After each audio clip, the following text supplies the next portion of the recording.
Welcome to the Pencil Bob channel. I hope you enjoy my stories.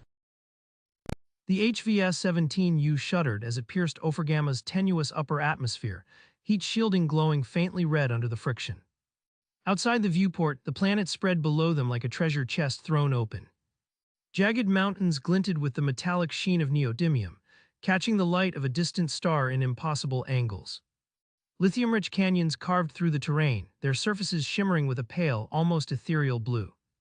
Streams of platinum veins caught the sunlight, reflecting it in beams so bright they seemed unnatural. Even from the shuttle's descent, the raw, untamed abundance of the planet was overwhelming. Dr. Safira Kale leaned forward in her seat, eyes fixed on the handheld console projecting real-time mineral scans. Her dark hair was pulled back tightly, a few stray strands sticking to her damp forehead, and her brow was furrowed in focus. "Bring us down to 500 meters above the surface," she commanded, her voice precise, controlled. "I want the preliminary drones in the air the instant we touch down. Every ridge, every canyon floor, nothing can be overlooked." Theo Rylan, her assistant, shifted uneasily in his chair. He adjusted the strap of his environmental scanner and tapped a series of controls. "Safira, at this altitude I'm reading localized radiation spikes near the cliffs, nothing deadly yet, but some of these neodymium outcrops are unstable. Microfractures everywhere. We should take a cautious approach, map the ground before we deploy the full landing gear."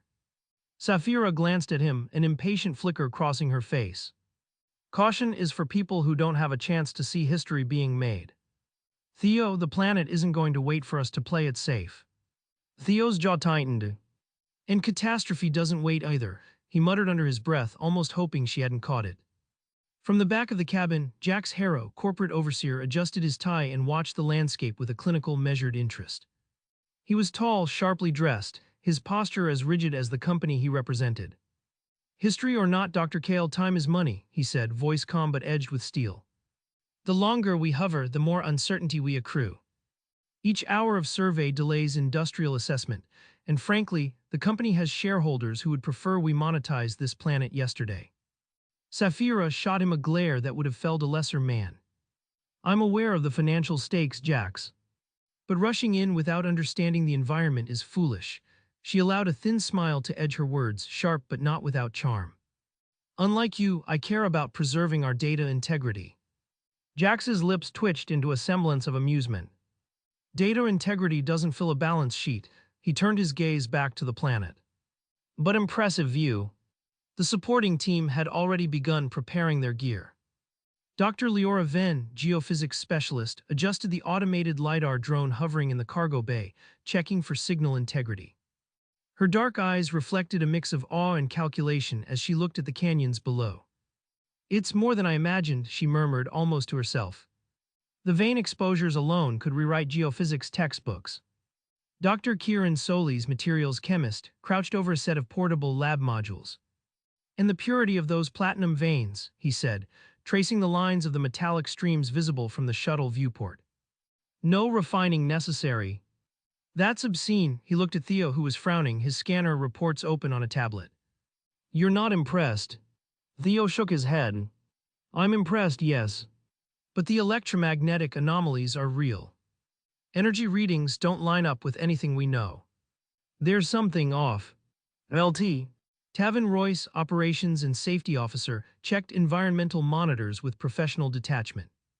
His dark uniform was crisply pressed, his posture almost military. "Microfractures, radiation spikes, minor electromagnetic interference," he listed. "Landing zones need careful assessment. Recommend splitting the team for reconnaissance before full deployment." Safira waved him off. "I'll split the team after we touch down. Right now we take it all in. Eyes on the planet, people. This isn't about safety first, it's about seeing what no one else has ever seen."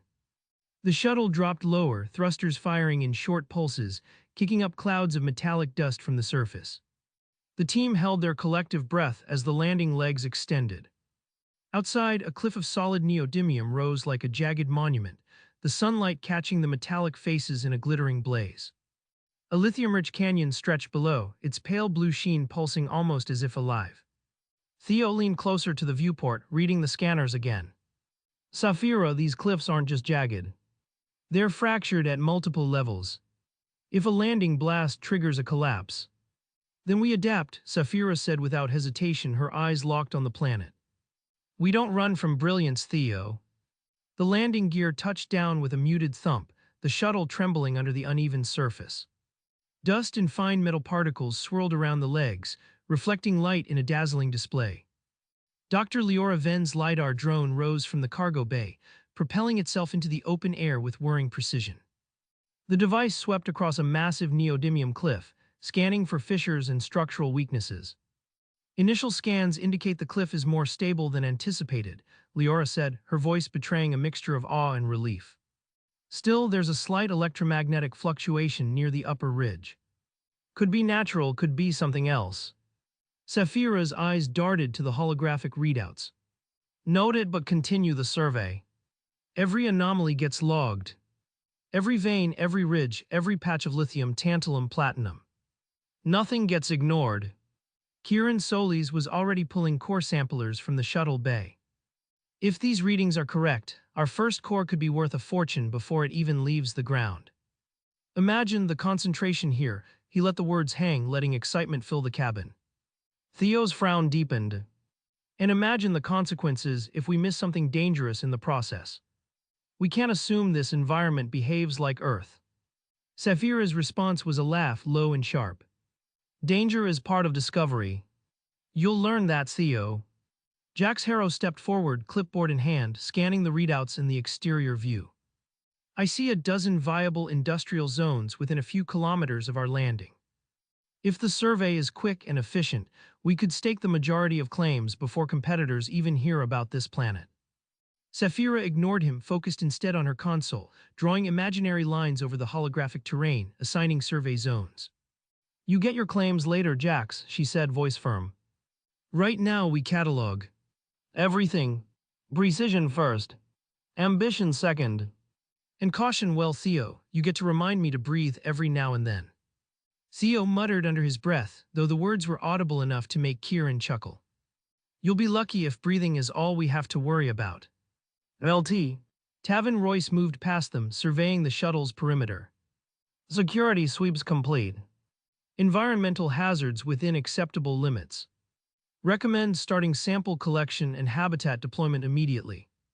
Dr. Leora Ven adjusted the drone's flight pattern, sweeping the horizon. The scale of this place is unreal. Look at that canyon network, lithium deposits on every floor, platinum veins crisscrossing like riverbeds. And those neodymium cliffs, entire mountains of it. How does something like this even form? Not our concern, Saphira said, her eyes alight. Our concern is understanding it, cataloging it, claiming it. The how comes later. Kieran Solis snorted. That's the spirit of hubris distilled. Outside, the twin suns of Ophrgamma began their slow arc across the alien sky. Their light caught the metallic surfaces of the planet in a dazzling kaleidoscope of reflections. The cliffs blazed with silvery fire, lithium canyons glimmered faintly blue, and veins of platinum mirrored the sunlight in impossible perfection. Everywhere we look, Theo said quietly, almost to himself, it's like standing inside a treasure chest, and I can't shake the feeling that the chest isn't meant to be opened. Saphira glanced at him sharply, sensing the unease but not sharing it. Then you'll just have to trust me, Theo. We're here to open it anyway. As the team disembarked from the shuttle, boots crunching against the metallic dust, the planet seemed to inhale along with them. Every footstep echoed against the cliffs, sending faint vibrations through the veins of platinum. The LiDAR drones hummed softly overhead, mapping the canyon floors, scanning the ridgelines, and cataloging every anomaly. LT. Royce called out a status check. Survey grid deployment complete. All drones functional. Habitats ready for pressurization. Jax Harrow's eyes gleamed as he looked over the terrain. If the initial scans are correct, every square meter of this planet is worth billions. Hundreds of billions. Imagine the extraction potential. Saphira held up her hand. We'll think about profit later. Right now we survive, we map, and we learn. This is Ophrgamma. History doesn't wait for accountants. Theo muttered again, softer this time, history or catastrophe, sometimes they're the same thing. The team spread out, each member moving into their assigned zones, setting up scanning rigs, deploying drones, and securing temporary habitats. Ophirgamma's raw, overwhelming wealth stretched out in every direction. It was breathtaking, impossible, and already beginning to assert a quiet dominance over their ambitions. Every metallic surface reflected light and shadow, every canyon and cliff seemed alive with secrets, and every member of the team knew somewhere deep down that this planet would test their courage, their intellect, and their hubris in ways they could not yet imagine. The pressurized habitats hummed quietly under the artificial lighting, their walls vibrating slightly as life support systems circulated oxygen and regulated temperature. Outside, Ophirgamma's twin suns bathed the lithium canyons and neodymium cliffs in pale blue and silver light, creating a surreal landscape that stretched for hundreds of kilometers. Automated drones buzzed overhead, their LiDAR and spectral scanners sweeping methodically across the terrain, mapping fractures, veins, and isotopic variations in breathtaking detail. Dr. Safira Kale leaned over a holographic display, tracing the luminous outlines of mineral veins as they appeared in real-time scans. "Increase the scan resolution over this sector," she instructed, tapping commands on her portable console. "I want every anomaly, every fissure logged. This isn't about checking boxes, this is about discovery."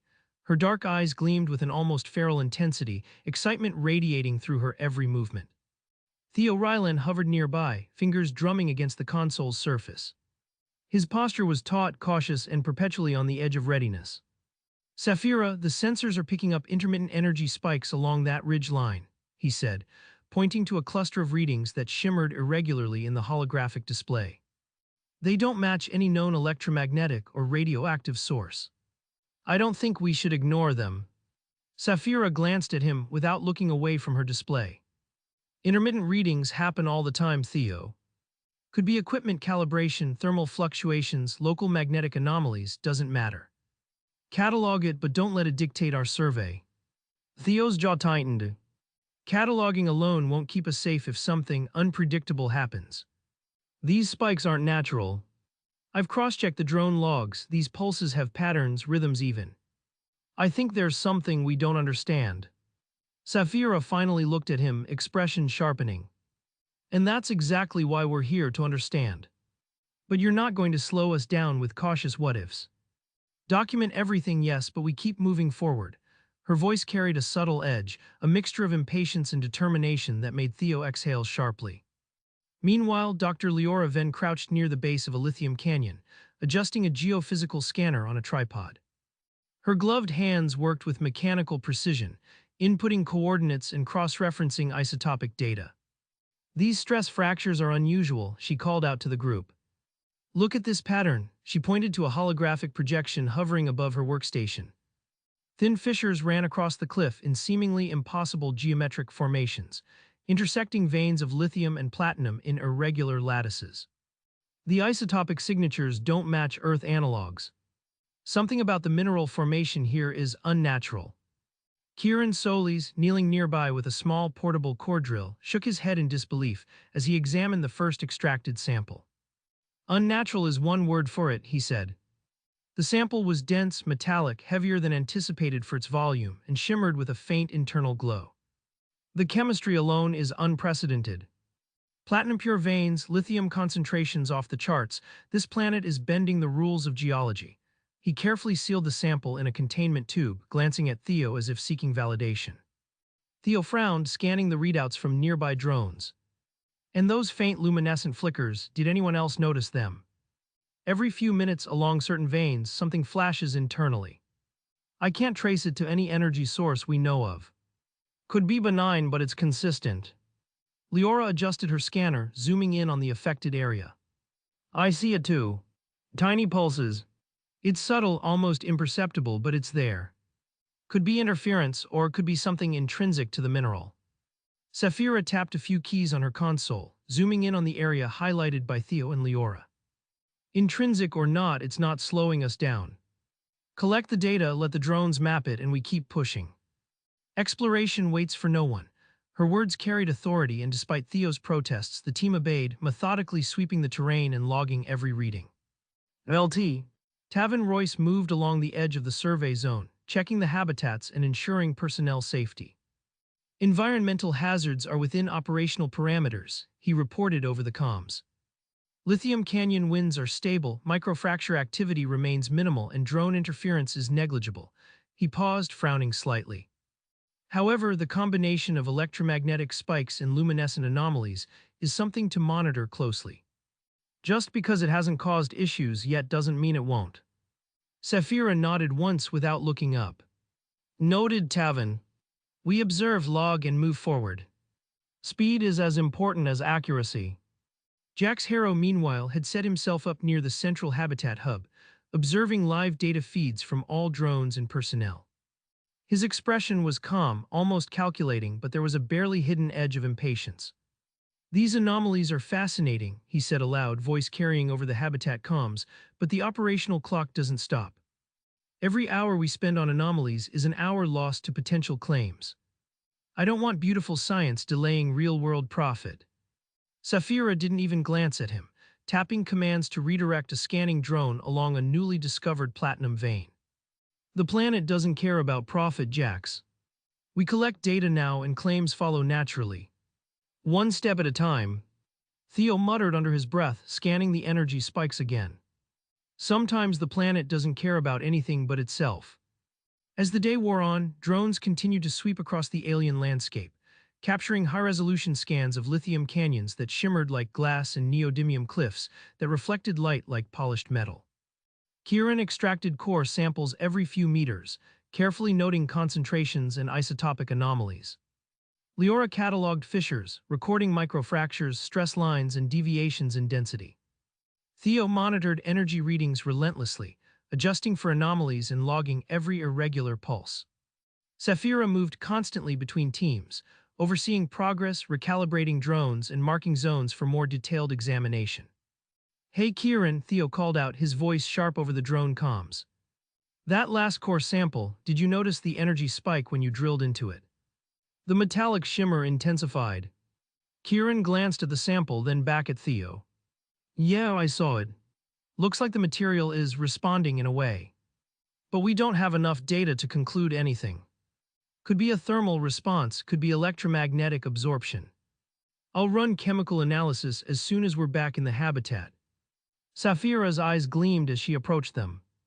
Responsive or not, note it in the log and take a high-resolution scan. If this planet has surprises to offer, I want them documented before anyone else even notices. The first intellectual claim goes to the one who sees it first. Theo groaned, rubbing his temples. First intellectual claim doesn't mean much if the planet eats us in the process. Dramatic as always, Saphira said, her tone teasing but firm. Remember, Theo, the universe doesn't cater to caution. It rewards vision and boldness. By mid-afternoon, minor tensions had surfaced. Kieran wanted to push core sampling deeper, along a newly identified platinum ridge. Theo argued that the microfractures indicated potential collapse. Leora suggested more drone sweeps before committing. Saphira overruled them all, her excitement bordering on obsession. We adapt as we go, she said. Survey is about pushing boundaries, not endless debate. The moment we hesitate is the moment history passes us by. LT. Royce intervened with measured authority. Everyone stays safe. You push too far without caution and the survey ends before it begins. I won't allow unnecessary risk to personnel or equipment. Jax Harrow watched quietly from his station, noting both the team's excitement and the undercurrent of tension. I like the energy, he murmured, mostly to himself, but too many opinions slow efficiency. Remember, industrial viability waits for no one. Despite the tensions, the team continued their work. Drones mapped the full height of neodymium cliffs, revealing fissures and hidden veins, while the lithium canyon floors were scanned for depth and mineral density. Every core extracted by Kieran told a story of impossible abundance, each sample shimmering with metallic purity, almost glowing in the low light. Leora's structural scans revealed faint patterns in the stress lines, unnatural in their geometry, which Theo's energy sensors often intersected with subtle spikes. As the sun dipped lower toward the horizon, painting the canyon walls in golden-blue hues, Saphira gathered the team. Status report, she said, scanning each member. Leora spoke first, her voice steady but tinged with awe. Drones mapped 70% of the assigned sectors. Fissures logged. Some isotopic anomalies present, nothing threatening yet but unusual. Kieran added, holding a core sample aloft, chemical assays underway. Initial readings confirm extreme purity of all target minerals. Platinum, lithium, tantalum all exceed predictions. Theo's frown remained. Energy spikes continue along some veins. Luminescent flickers persistent. We can't explain them yet, but they are consistent. LT. Royce nodded. No immediate hazards. Personnel are within safe operational parameters.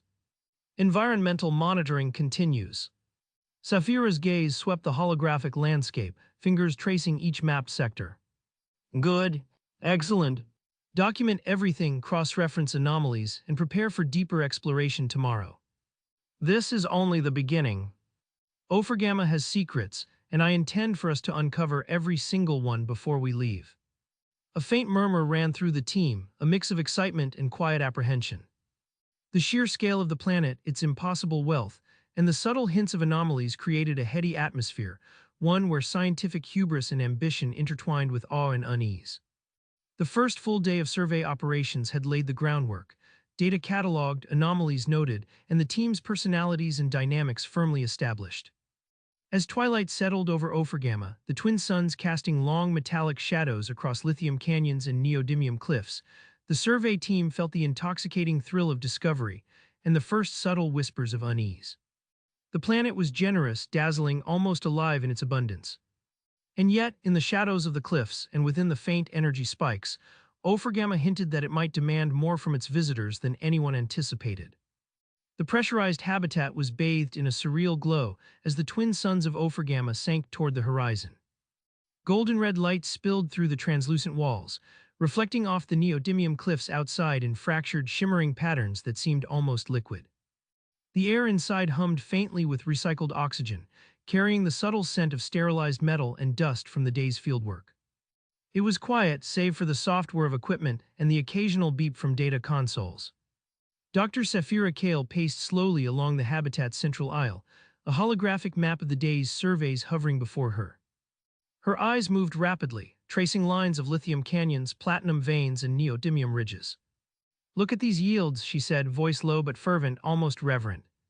"If these numbers hold across the planet, Ophrgamma isn't just a survey, it's a revolution. Lithium concentrations could power colonies for centuries. Platinum veins untapped.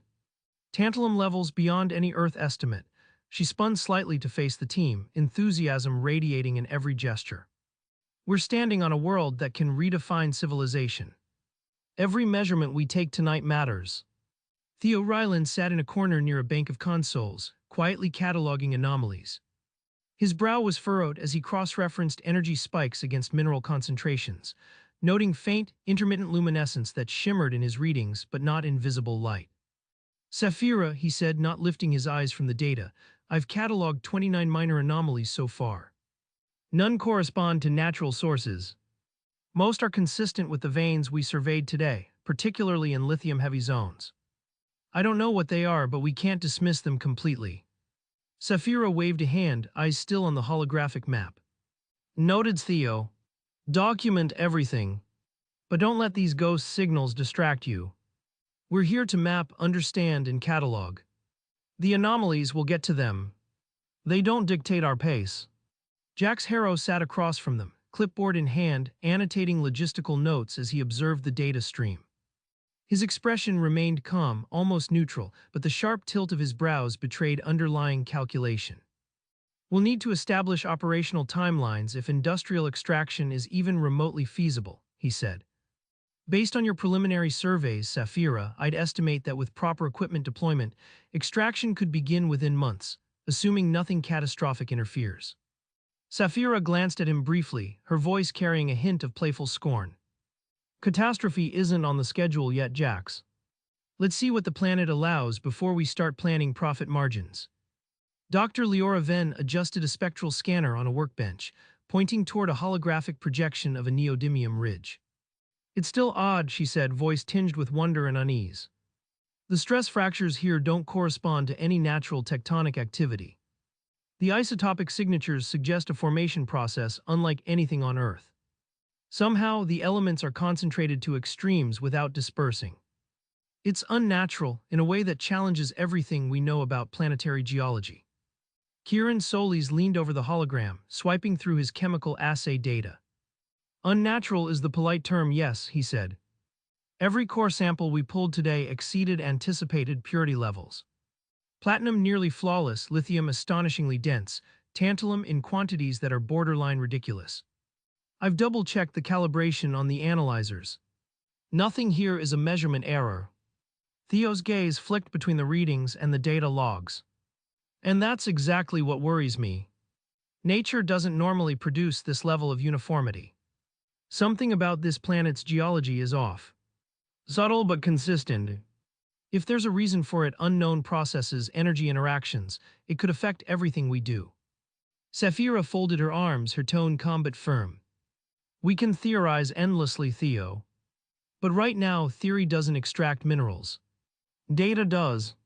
Document your anomalies, note them carefully, and keep moving. That's how discoveries are made. Jax tapped his pen against the clipboard. Data is good, but timelines are also reality.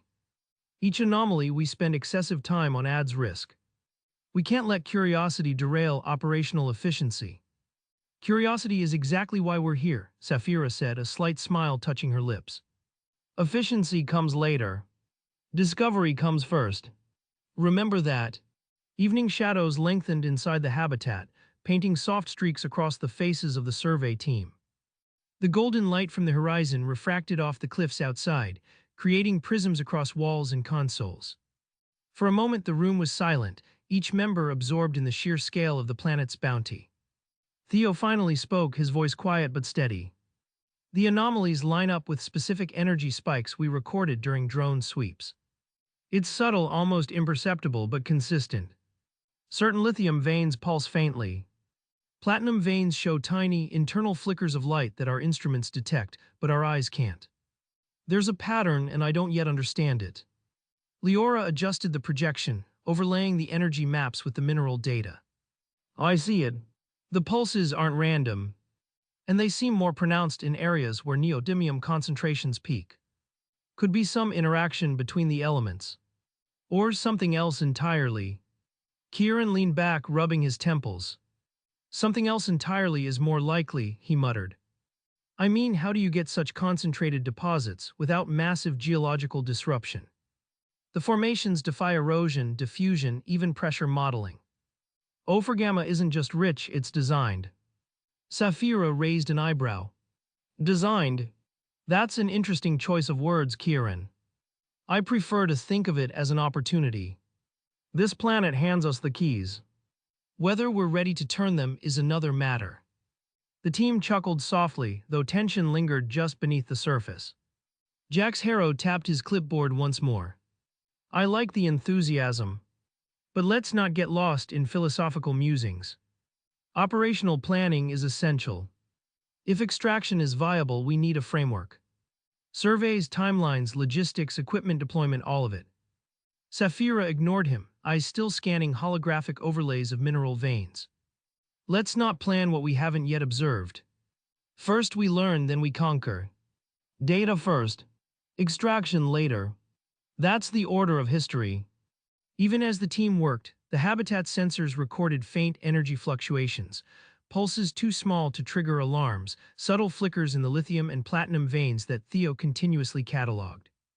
The anomalies didn't cause immediate concern, but the persistent rhythm created a sense of unease, an intangible suggestion that Gamma's wealth might not be entirely inert. LT. Tavin Royce observed the logs silently. No immediate hazard, he said finally. But the energy readings are consistent across multiple survey zones. Not natural. Not dangerous yet, but monitor closely. Recommend maintaining distance from any concentrated anomalies during night cycles. Theo nodded, silently cataloging each note. That's the problem with this planet, he said quietly, almost to himself. It's perfect on the surface, but there's something beneath it, something we can't see, can't predict. And it's already interacting with our instruments. Sapphira, walking past him, glanced down with a faint smile. Then consider it a challenge, Theo. Gamma is a puzzle. And puzzles are meant to be solved. The evening debrief continued with a mixture of excitement and subtle foreboding. They calculated potential yields for lithium, platinum, and tantalum that dwarfed any known Earth operation. Numbers and percentages danced across holographic projections, showing reserves and potential extraction zones that promised untold wealth. Each calculation elicited murmurs of awe, occasional laughter, and quiet disbelief from the team. Jack's ever pragmatic interjected occasionally. Remember that projections are theoretical.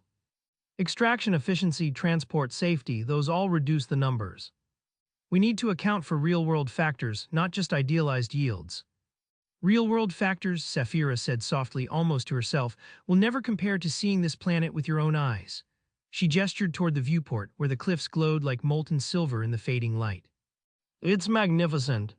It's untouchable. And we're here to understand it before anyone else does. Leora and Kieran exchanged quiet observations about geological oddities, the geometry of fractures, and the unnatural concentration of elements. Theo cataloged anomalies meticulously, while Jack scribbled notes about logistics, extraction potential, and operational efficiency. Saphira floated between the data streams, drones, and holograms, exuding a mix of awe, obsession, and relentless drive. As the twin suns dipped completely below the horizon, the habitat fell into the soft, artificial glow of internal lighting.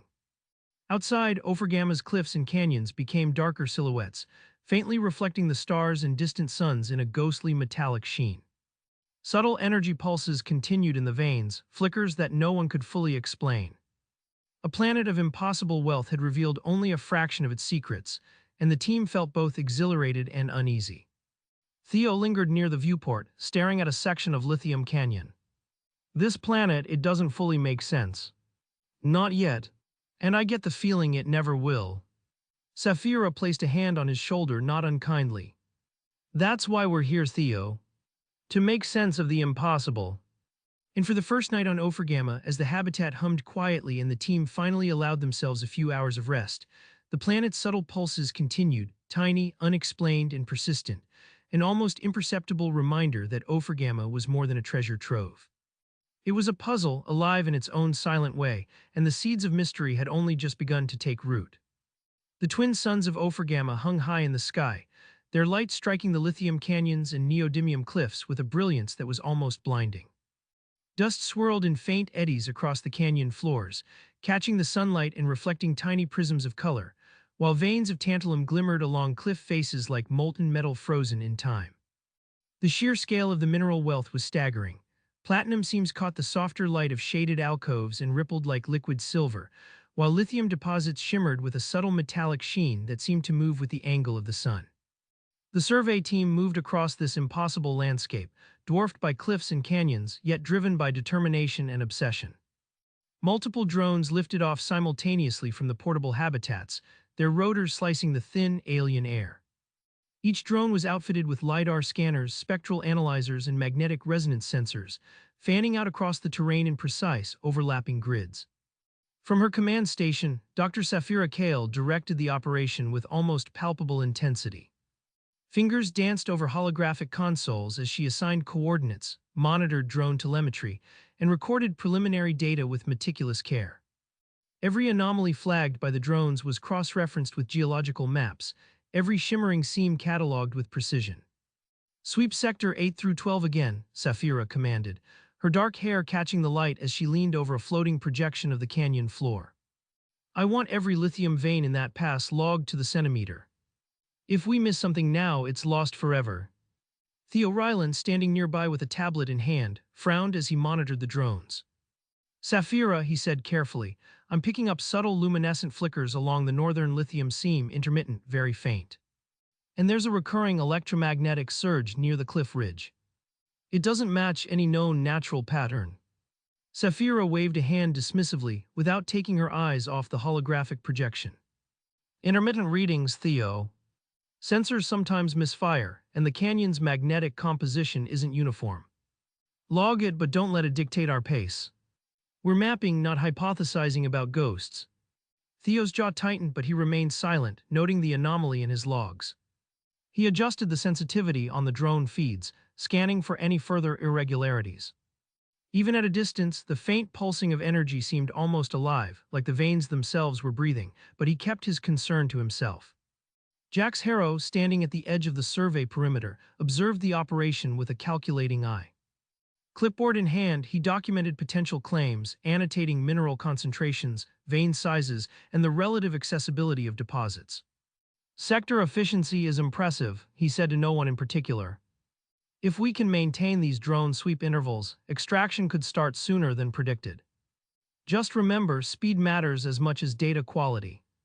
Don't let curiosity slow progress. Saphira gave him a sharp glance, lips curling into a smirk. Extraction comes later, Jax. For now, we map, we record, we understand. Curiosity is what makes science extraordinary. Kieran Solis crouched near the base of a lithium seam, examining a small core sample in his gloved hands. You realize, he said, turning the sample under a scanner's beam, that this level of purity is unprecedented. Platinum veins as dense as this, lithium with metallic sheen, tantalum nearly unalloyed, Ophrgamma isn't just rich. It's impossible. Leora Venn adjusted her portable geophysical scanner, leaning close to read the output. And look at these fractures, she said, tracing a holographic overlay of a cliff face. The fissures are regular, almost geometric. There's no weathering pattern that would explain it. Combined with Kieran's readings, this planet is defying everything we know about geological processes. Theo didn't respond immediately, eyes still glued to the drone feed. And yet the electromagnetic pulses coincide with these high-purity seams. The luminescence is faint, but it's there.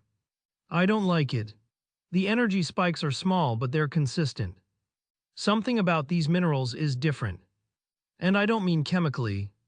Saphira finally looked at him, expression sharp but amused. Different doesn't mean dangerous, Theo. Nature has a sense of wonder, sometimes it rewards the observant. Document everything, keep a record, but don't paralyze yourself with caution. This is the moment we stake our claims in discovery. As the drone swept deeper into the canyon, the team navigated narrow passages and sheer cliff faces with robotic precision. Leora's scanners traced the structure of the walls, Kieran collected cores at precise intervals, and Theo monitored every reading, his unease growing with each faint pulse that didn't align with conventional physics. The landscape itself was a labyrinth of impossible wealth, cliffs carved over millennia with veins of precious metals exposed in an almost insulting abundance.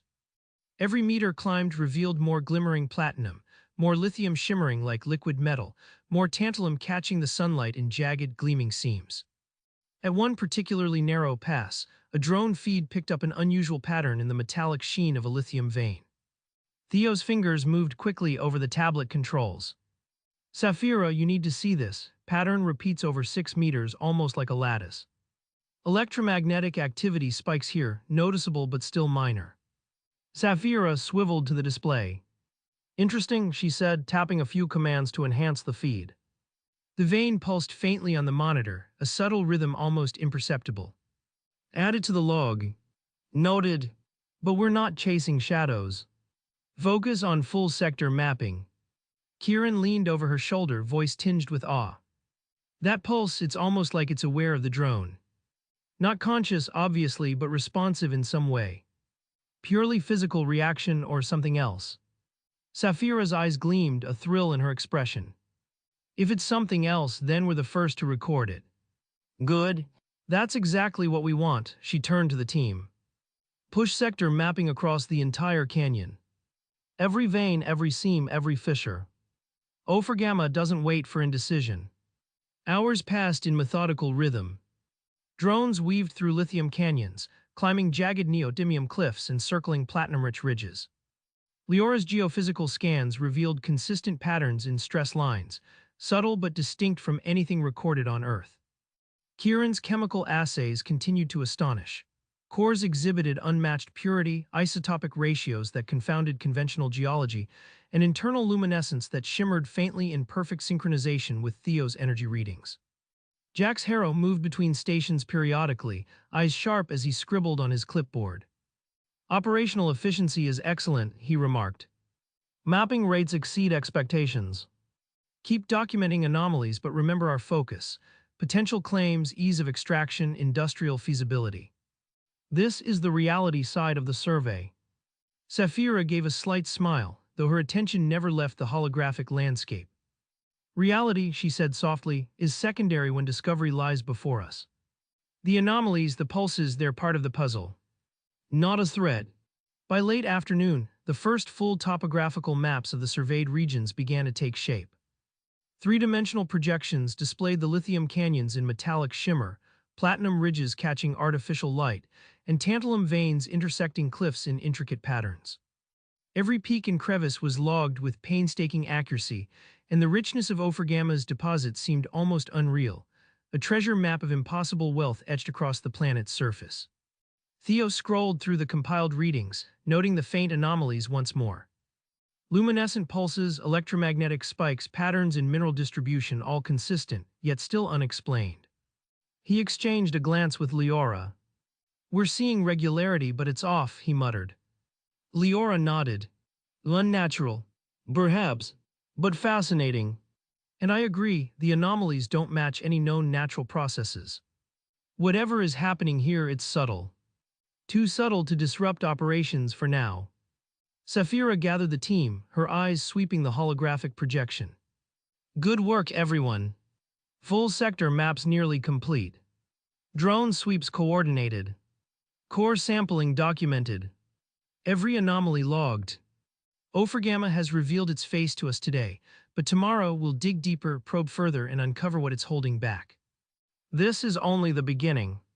As the suns descended toward the horizon, casting long metallic shadows across cliffs and canyons, the survey team paused briefly. The magnitude of the planet's wealth was awe-inspiring, almost overwhelming, and the subtle anomalies lingered like quiet whispers. Unseen, unacknowledged, the faint pulses hinted at mysteries that no one yet understood. Theo tapped the edge of his tablet, eyes flicking to the faint pulses in the lithium seam again. "It feels too perfect," he muttered, voice low. Sapphira didn't look up from adjusting a drone's sweep path. "Perfect isn't the point, Theo," she said, brushing past him. "We observe, we record, we control. That's what matters." Leora leaned closer to a holographic map, tracing the platinum ridges with her finger. Even in her awe, a small frown creased her brow. Kieran examined another core sample, noting a faint internal shimmer he couldn't explain. Around them, the cliffs glowed softly under the twin suns, and the subtle flickers along veins whispered of things the team hadn't yet imagined. But for now, their focus stayed firmly on mapping, measuring, and claiming every inch of Ophragama's impossible wealth.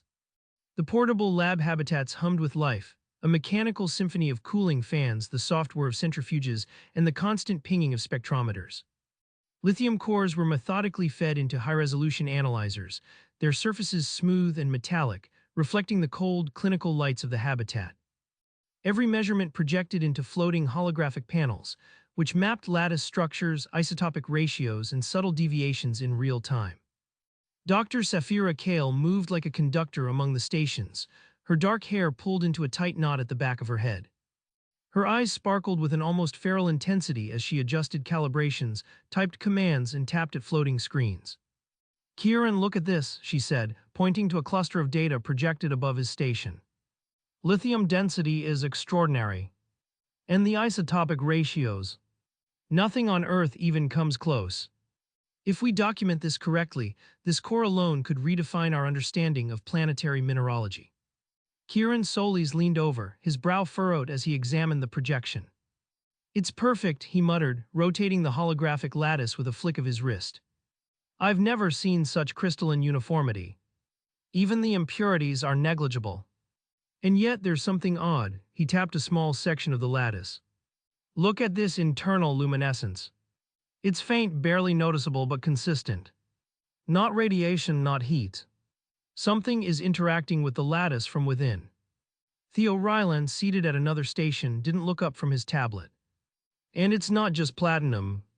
I've logged similar faint pulses in several lithium cores, all corresponding with small electromagnetic spikes in the readings. They're subtle, inconsistent with anything we know.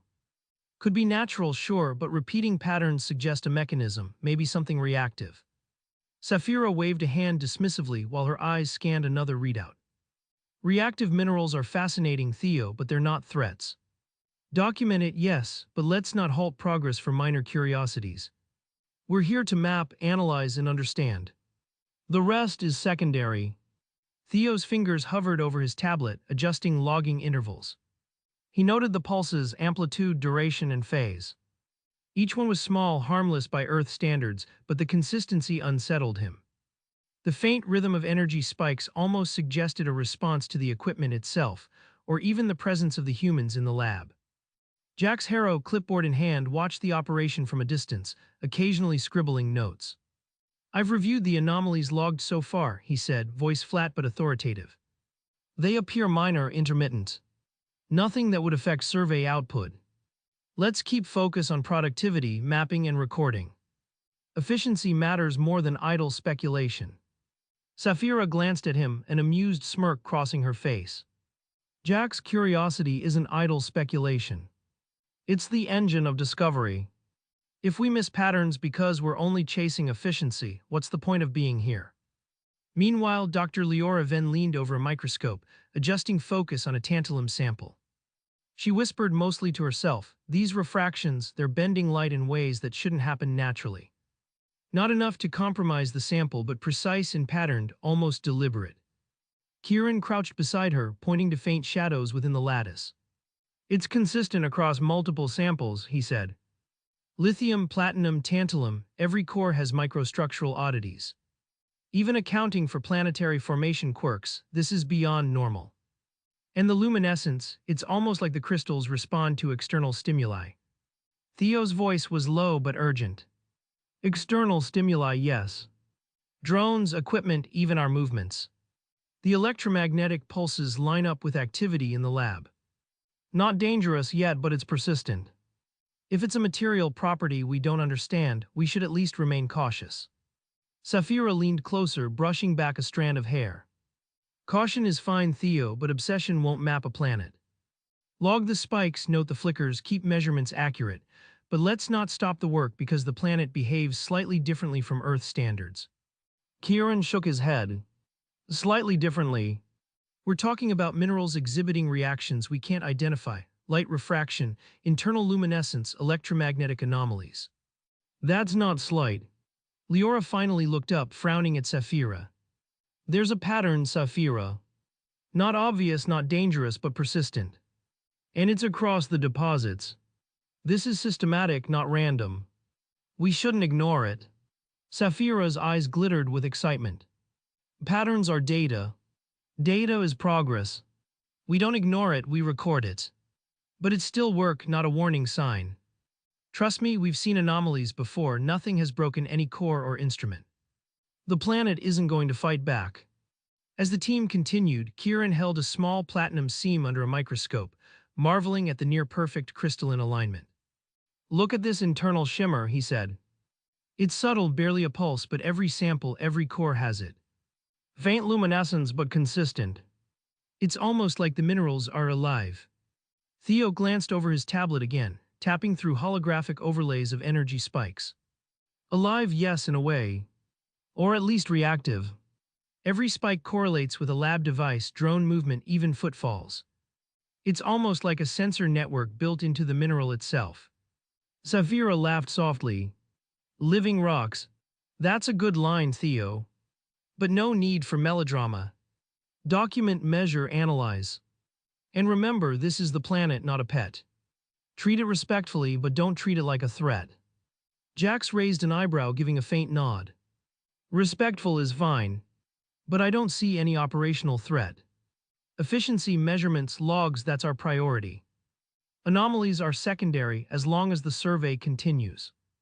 The hours dragged on, the lab's internal lights reflecting off metallic cores and holographic projections. Each sample analyzed revealed impossible purity, unmatched isotopic ratios, and subtle internal pulses. The team worked tirelessly, Leora tracking microfractures, Kieran noting subtle shifts in lattice angles, Theo monitoring energy spikes and luminescence, and Saphira orchestrating the entire operation with relentless drive. Even during breaks, conversation remained tense with fascination. Leora murmured to Kieran, "Do you think the pulses could be responsive? Like they react to us?" Kieran shrugged, still staring at a lithium core. "I don't know. Could be mechanical, could be quantum, could be something else entirely. Whatever it is, it's beyond our models. That much is clear. Theo tapped a reading on his tablet. And consistent across multiple sites. Not a one-off. Every canyon, every seam we've mapped, every core we've processed, same faint pulses, same minor M spikes. Sapphira crouched beside him, eyes gleaming. Then it's data, Theo. Nothing more. Use it to refine our models. Document anomalies, adjust parameters, but don't let it slow the survey. The planet is extraordinary, yes, but we're extraordinary too. We'll understand it piece by piece. Kieran exhaled, rubbing his eyes. Extraordinary but unpredictable. That's the part that keeps me awake at night. Theo didn't respond, his attention locked on the holographic overlay of lithium seams. Faint pulses blinked rhythmically just on the edge of perception. Something subtle, something persistent, but the team was already moving faster than any one person could monitor, driven by Sapphira's relentless pace and the promise of discovery. Sapphira moved among them, checking calibration, adjusting drone sweep intervals, and issuing instructions. Each measurement counts. Every anomaly logged. Every lattice analyzed. This is our moment to catalog Ophrgamma properly. When we leave, nothing will be undocumented. Nothing will be a mystery. Leora tilted her head, still peering through the microscope. Maybe some mysteries are meant to remain unseen, she murmured. Sapphira smirked without breaking her pace. We'll see about that. For now, the planet is ours to study, and study we shall. Theo's eyes lingered on the faint pulsing in his readings. Subtle, almost imperceptible, yet persistent. No one else noticed it now, as attention remained on mapping, cores, and cataloging, but the anomaly continued its quiet rhythm, a whisper beneath the brilliance of Ophrgamma's impossible wealth. The lab hummed with equipment and conversation, punctuated by the sharp clicks of calibration tools and the soft whine of spectrometers. Kieran traced the faint shimmer running through a platinum core with a gloved finger, squinting as it caught the light. It's subtle, almost like it's responding to the scanner, he muttered. Theo adjusted a sensor on a lithium sample, eyes flicking between the display and the physical core. Another spike, he said quietly. Same pattern as the last one. Sapphira crouched beside him, brushing a strand of hair from her face. Document it, analyze it, but keep moving, she urged, tapping at the holographic map. We have miles of canyon left to sweep. Leora leaned over a microscope, murmuring to herself. The refractions, they twist light differently depending on the angle. Every core has it. Then angle it, measure it, record it, Sapphira replied, already moving toward another station. If the planet's playing tricks, we'll catch them. Even as pulses flickered faintly across the holographic displays, the team stayed absorbed in their work, tapping tablets, adjusting scanners, rotating cores, each caught in the rhythm of the lab, their focus unbroken, their hands and minds busy, chasing the details that made Ophrgamma extraordinary. Dust swirled along the canyon floor, catching the light of the twin suns in sharp metallic streaks. Drones hovered over the jagged cliffs, their LiDAR pulses sweeping the lithium canyons and neodymium outcrops, but the signal flickered as they moved into narrow ravines. Every so often, a feed would vanish, leaving only a blank patch on the holomap. Small pebbles of lithium rattled down the canyon walls, producing a faint metallic clatter that echoed across the cliffs. Theo crouched behind a boulder, tapping at the drone console. Northern sweep is offline again. Lost 3 minutes of data. His voice carried a tight edge, fingers dancing across the tablet. We're going to need more relay points if we want full coverage. He glanced at the canyon edge where a small tremor had loosened a neodymium shard, sending it clattering into the lithium seam below. If one of those drones gets hit by debris, it's done for. Sapphira Kale stood on the ridge above him, clipboard in hand, eyes scanning the canyon like a predator assessing its territory. Her hair whipped around her helmet, catching sunlight in a sharp streak of copper. We don't have time for lost minutes, she said, her tone crisp. Set up temporary relays along the cliff faces. Keep the drones moving. We'll catch the data as we go. She tapped coordinates into the holomap, eyes flicking rapidly between the incoming data and her mental inventory of potential anomalies. Prioritize the eastern ravine. The spectral scans there looked off in the preliminary sweep. LT. Tavin Royce adjusted a portable antenna, crouching low as small rocks clattered from a cliff above. He flicked a hand toward Kieran. Signal S still unstable. Some of these ravines are too deep. If another tremor hits, we could lose equipment or worse, personnel. Tavin's voice carried a taut undertone, each syllable precise, military-trained. He glanced at the wind patterns moving dust along lithium seams. Even microbursts can push drones off path. Keep a manual override ready. Kieran Solis stepped over a metallic ridge, wiping sweat from his brow. He tapped a platinum core buried in the dust. Microfractures forming along the seam. Not critical yet, but were pushing the limits of the rock's stability. He crouched beside the lithium surface, running a handheld vibrational scanner across the seam. Tiny pulses lit up the display, each spike measured in milliwatts, the pattern inconsistent. He glanced toward the edge of a neodymium cliff. If a tremor aligns with one of these cracks, his words trailed, unfinished but heavy with implication. He adjusted the core in the dust and tapped it gently. The microfractures shimmered under the scanner's light as if alive. Leora then leaned over a scanner, adjusting focus to capture stress points along a lithium seam.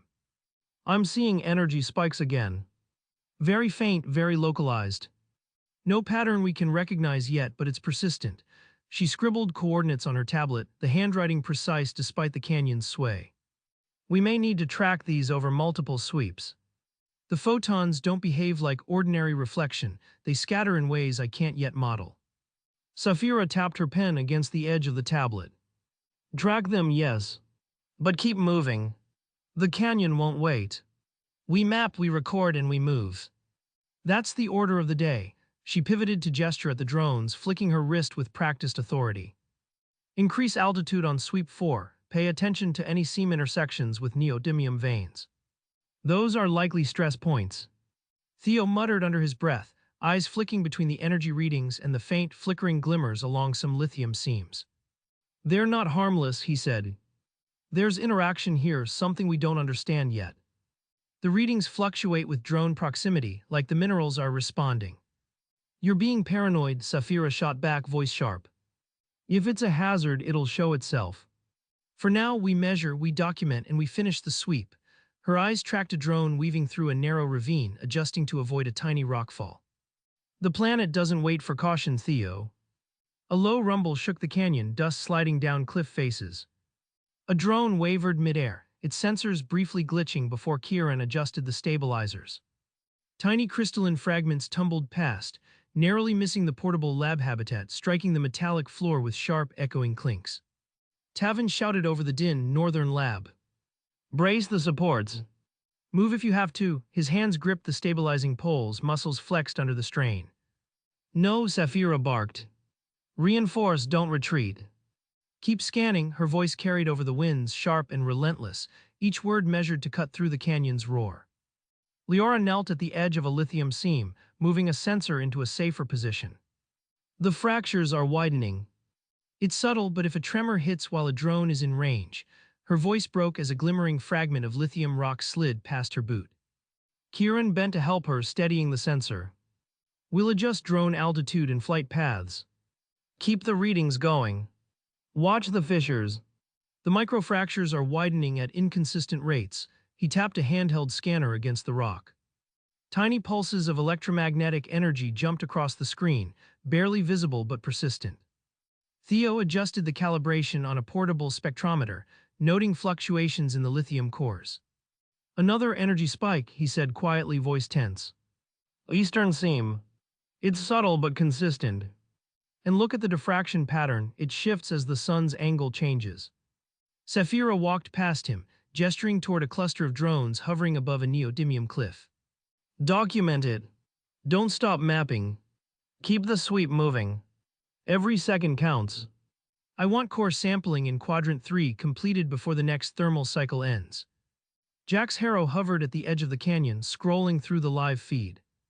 I don't understand why these minor anomalies matter, he said, frowning. We need results, not theories about glowing rocks. His gaze flicked between the lithium seams and the shimmering platinum veins.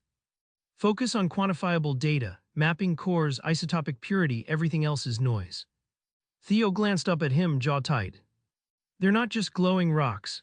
He tapped the tablet, pulling up a sequence of faint luminescent pulses along the lithium veins. We don't know what they are, and we're already pushing the limits of the environment. Ignoring them doesn't make them safe. His voice tightened as another faint shimmer pulsed along a seam the drone had just passed. Sapphira crouched beside a platinum seam, brushing away dust with gloved hands. Safe or not, we map. We measure. That's all we can do right now. Nothing waits for caution. She straightened, issuing new flight commands to the drones. Northern sweep complete. Adjust east and west angles to compensate for signal loss. Keep moving. The canyon shadows grew longer, twin suns dipping toward the horizon. Platinum seams sparkled in the fading light, lithium surfaces rippled with a metallic shimmer, and deep in a narrow ravine, a faint pulse of luminescent flicker traced a path along the rocks. Theo noticed it immediately and froze, hand hovering over the tablet. There. Eastern seam, narrow passage. It's reacting to the sensors, he whispered. Kieran and Leora exchanged glances, adjusting drone paths to monitor the area. It's subtle, Kieran muttered, but consistent. Nothing we've ever seen behaves like this. His hand hovered over the manual control, ready to tweak flight paths again. Sapphira waved at them, voice tight with focus. Fine. Track it, record it, but don't stop scanning the rest of the canyon. We map first, analyze second. The tremors continued, rolling softly through the canyon floor. Portable labs shifted slightly on their stabilizers, dust raining from neodymium cliffs above. Drones wavered, sensors flickered, but the team pressed on, moving from seam to seam, collecting cores, adjusting instruments, and recording every variable in real time.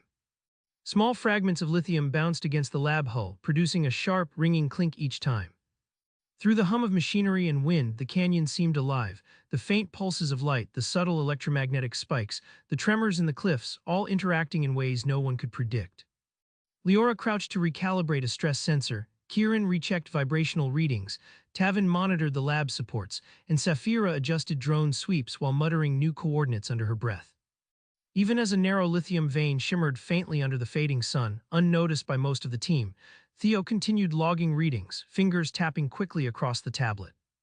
The pulse of light traced a pattern along the mineral seam, subtle, deliberate, and persistent. He squinted, noting the exact timing of the pulse in relation to drone proximity. Small sparks of interference leapt across his sensors, like the material was alive in response to their presence. None of the others paused. None looked. The team moved, analyzed, and recorded, fully immersed in the survey, unaware of the small, deliberate response threading through the canyon, each pulse a tiny signal in the vast, glittering landscape of Ophragama. Dust and metallic haze swirled along the canyon floor, catching the light of Ophragama's twin suns in sharp, iridescent streaks. Massive neodymium ridges loomed above the team like jagged frozen waves, their sheer faces reflecting pale blue sunlight in dazzling, fractured arrays. Platinum veins ran thickly across cliff walls, shimmering even in shaded crevices, while tantalum deposits formed dense seams so heavy that even handheld cores strained the arms of the scientists. Lithium rivers wound through the valleys, their metallic shimmer shifting subtly with every ripple of wind, sunlight, or dust disturbance. Sapphira Kale stood atop a jagged boulder, the uneven surface pressing into the soles of her boots, clipboard steady in one hand, her other hand tapping lightly on the wrist-mounted console. The holographic overlay shimmered in the sunlight, projecting live drone sweeps, topographical contours, and real-time sensor data in intricate, rotating layers above her arm. Every point of light represented a drone in motion, every streak a potential seemed to investigate, and Sapphira's eyes darted between them with calculated intensity. Her voice cut through the canyon air, crisp and unwavering, as if the cliffs themselves might bend to obey her commands. Theo, northern drones, altitude up 2 meters. Keep them in range of the ridge relays. Each instruction was delivered with clarity, precise and deliberate, her tone leaving no room for hesitation or misinterpretation. Her gaze shifted smoothly from the drones to the ground below, scanning the canyon floor, and the metallic glint of tantalum seams embedded in the dust-strewn cliffs. Kieran, I want cores from that tantalum seam first, she continued, her words clipped but full of energy, signaling the urgency she felt. The faint hum of drone rotors and the whisper of the wind did nothing to interrupt her focus. Sapphira's attention then flicked to Leora, who was adjusting a sensor along a lithium ridge. Leora, mark any energy spikes. Don't let me miss a single anomaly, she said, emphasizing the importance of every subtle fluctuation. The authority in her voice carried across the canyon, steady and commanding, binding the team to her rhythm and driving the survey forward with an almost tangible intensity. Theo crouched beside a tablet, swiping quickly across the glowing interface. Northern sweep as glitching again. Feed drops every 12 seconds in the ravine. If we lose it, 3 minutes of data vanish, he said, voice tight with concern. He glanced up at Saphira, catching the edge of her eye as it swept the horizon. And the cliff instability, it's more pronounced here than our initial survey suggested. One tremor and... Then we adapt, Saphira interrupted, not missing a beat. Set up secondary relays along the cliff edges. Keep the drones moving. Every second of flight counts. Ophragama doesn't wait, and neither do we. Her gaze scanned the ridges, drinking in every metallic flash, every fold in the cliffs, as if she could memorize the planet itself in one look. LT. Tavin Royce crouched low, adjusting a stabilizer on a portable relay, small rocks clattering from above. Signals unstable across the northeast ravine. One misalignment, and a drone will either crash or drift out of range. Some of these ravines are deeper than they appear. If a tremor hits while a drone is above or someone slips, his words hung between them, a low warning masked by the hum of drone rotors. Kieran Solis wiped sweat from his brow, bending to lift a tantalum core from a fracture in the canyon floor. Its weight was impossible even for a seasoned scientist. Microfractures along this seam, he murmured, brushing away dust. Not critical yet, but if a tremor coincides with one of these cracks, he left the thought incomplete, the implications hanging heavy in the dry air. Dr. Leora Venn knelt along a lithium ridge, scanning stress points with her handheld sensor. Energy spikes again. Localized, faint, no discernible pattern but persistent, she said, scrolling through the readings on her tablet. Logging coordinates and pulse frequency. We may need multiple sweeps to determine consistency. She paused, squinting at the shifting light along a seam. And look at this, the reflections in the lithium. It's subtle, but some sections almost seem to refract light differently than the rest. Not sure what's causing it yet. Saphira tapped her pen sharply against the clipboard. Drag them. Continue the sweep. The canyon doesn't wait, and neither do we. Mapping first. Analysis second. Keep the drones moving. Theo's jaw tightened as his eyes flickered between the pulses on his tablet and faint luminescent flickers along the lithium seams. They're not harmless, he muttered. There's a reaction. Something's interacting with the environment here that we don't understand. You're seeing patterns where none exist, Saphira shot back, though her gaze lingered just long enough to betray the tiniest trace of curiosity. For now, we measure, we record, and we move. If it's a hazard, it'll reveal itself. The planet doesn't wait for caution. A low tremor shivered across the canyon floor, dust rattling from the neodymium cliffs above. A small boulder dislodged, narrowly missing a drone hovering midair, and the humming rotors faltered momentarily. Northern Lab, Tavin shouted over the vibration. Brace supports. Shift instruments now if necessary. No retreat, Saphira barked, her voice cutting through the tremor. We reinforce. We adapt. Every sweep counts. Data first, concerns later. Kieran adjusted a spectrometer, knocked off balance, muttering, We'll adjust flight paths, compensate for the tremor, keep cores flowing. The readings can't wait. He exchanged a brief glance with Leora, whose fingers flew across her tablet, logging subtle electromagnetic pulses along the lithium seams. Theo noticed a faint flicker tracing a seam on the eastern side. He froze, hand hovering over the tablet, heart rate picking up. Eastern sector, it's reacting to the sensors, he said quietly, his voice barely audible above the wind and drone hum. Saphira strode toward him, pointing to the hovering drones adjusting to the uneven terrain. Document it, yes. But don't stop scanning. Keep mapping. Every second counts. Northern pass complete. Adjust east and west angles to recover lost coverage.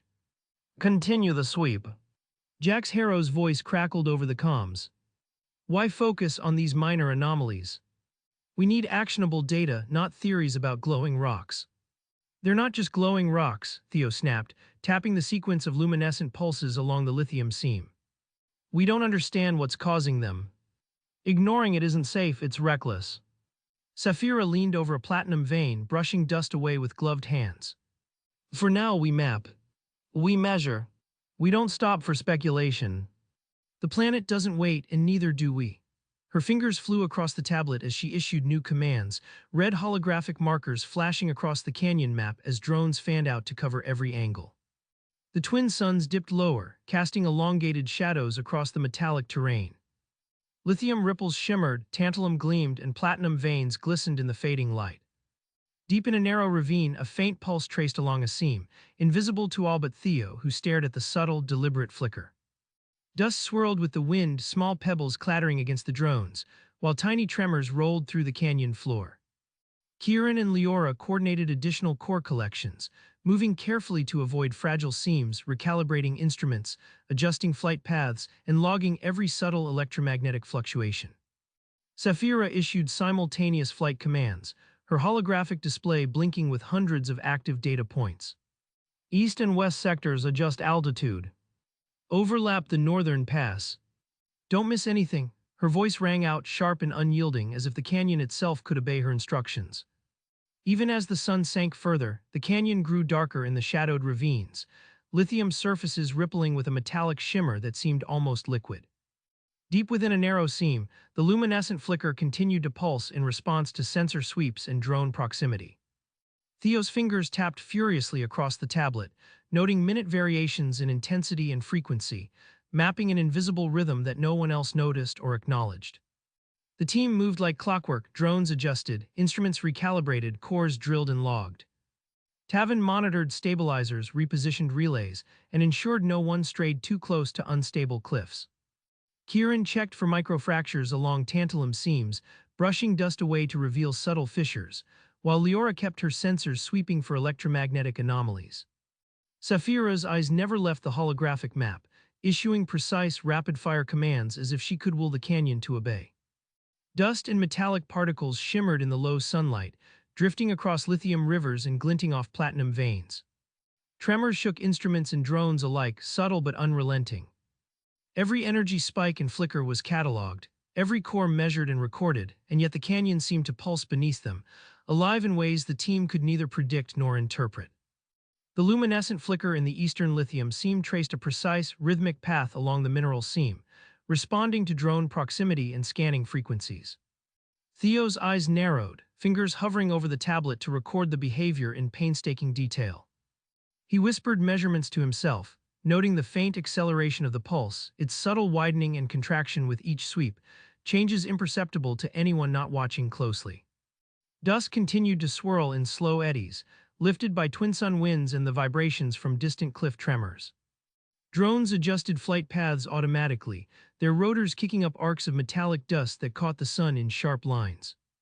Instruments hummed in tandem, spectrometers pinged faint readings, and the team moved with the precision of synchronized machinery, mapping, logging, and analyzing every seam, vein, and fracture.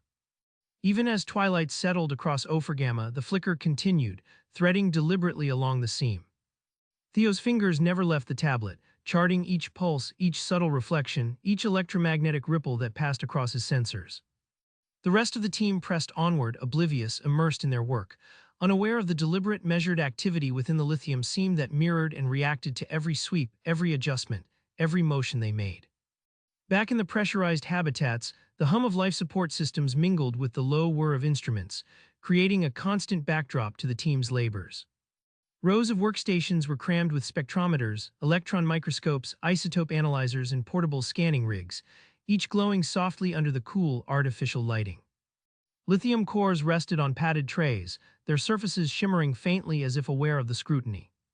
Kieran Solis crouched over one, adjusting the focus of a high-resolution microscope, eyes narrowing as he traced the crystalline lattices. Even at 50 times magnification, the structures refused to align perfectly with expected theoretical models, tiny deviations that no planetary formation guidebook could explain. Saphira Kale moved swiftly between stations, clipboard in one hand, a hollow pen in the other. She tapped at readings, occasionally leaning close to a spectrometer's display, voice low but commanding. These isotopic ratios are unprecedented. Look at that, pure lithium-7 almost uniform across multiple cores. Kieran, overlay the spectral analysis from yesterday's northern sweep. Match them to these values and highlight discrepancies.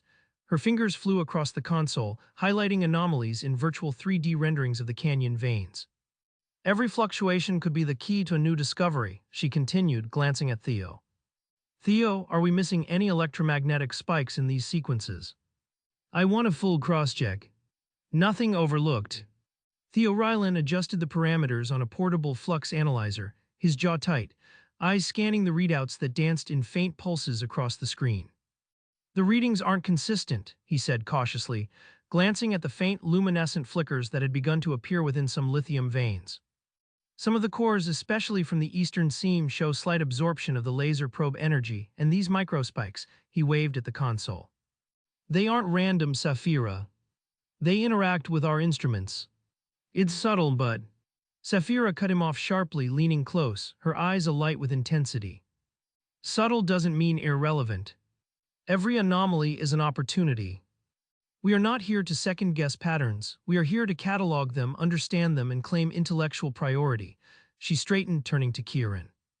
Document each reading in excruciating detail. I want sequences, timings, and correlations. If this is a new form of crystalline energy absorption, it belongs in the record. Kieran let out a short sigh but complied, noting every reading and aligning them with Leora Ven's drone-derived stress and energy maps. I'm seeing localized energy pockets in these tantalum cores as well, he said quietly, tapping the edge of a tablet. Not as pronounced as the lithium cores, but they're there. Almost like microresonances within the lattice. Leora leaned over a microscope, adjusting a delicate sensor as she examined a polished cross-section of a lithium core. They're subtle, almost imperceptible, but consistent. Under high-frequency scanning, faint refractive distortions appear, as if the crystal itself is bending the energy waves. Her fingers traced notes onto the tablet, precise and fast. We can see the anomalies, but we can't explain them. None of our models account for this. Theo ran a hand over his forehead, frustration and fatigue pressing into the lines of his face. Saphira, this isn't just excitement. These cores are interacting with the equipment in ways that could be dangerous. Absorption, resonance, localized flux spikes. If we push too hard, we risk instrument failure or worse, damage to the containment units. Saphira's head snapped toward him, expression sharp but composed. Theo, caution without data is useless. If we limit ourselves for fear of equipment, we'll never understand the full scope of Gamma. Every fluctuation, every spike, every misalignment is valuable. Record it, measure it, map it, but do not hesitate. Jax Harrow, who had been standing near the habitat's central console, browsed over production readouts, efficiency metrics, and projected yield estimates, eyebrows knitting. Saphira, I don't understand why we're focusing on these minor anomalies at this scale, he said, voice even but insistent. We need actionable data. Corporate timelines do not wait for theoretical curiosities. Get core yields, get stress tolerances, and keep your focus on productivity. Saphira did not break eye contact with him. These anomalies are productivity, she said firmly. We don't just extract materials, we understand them.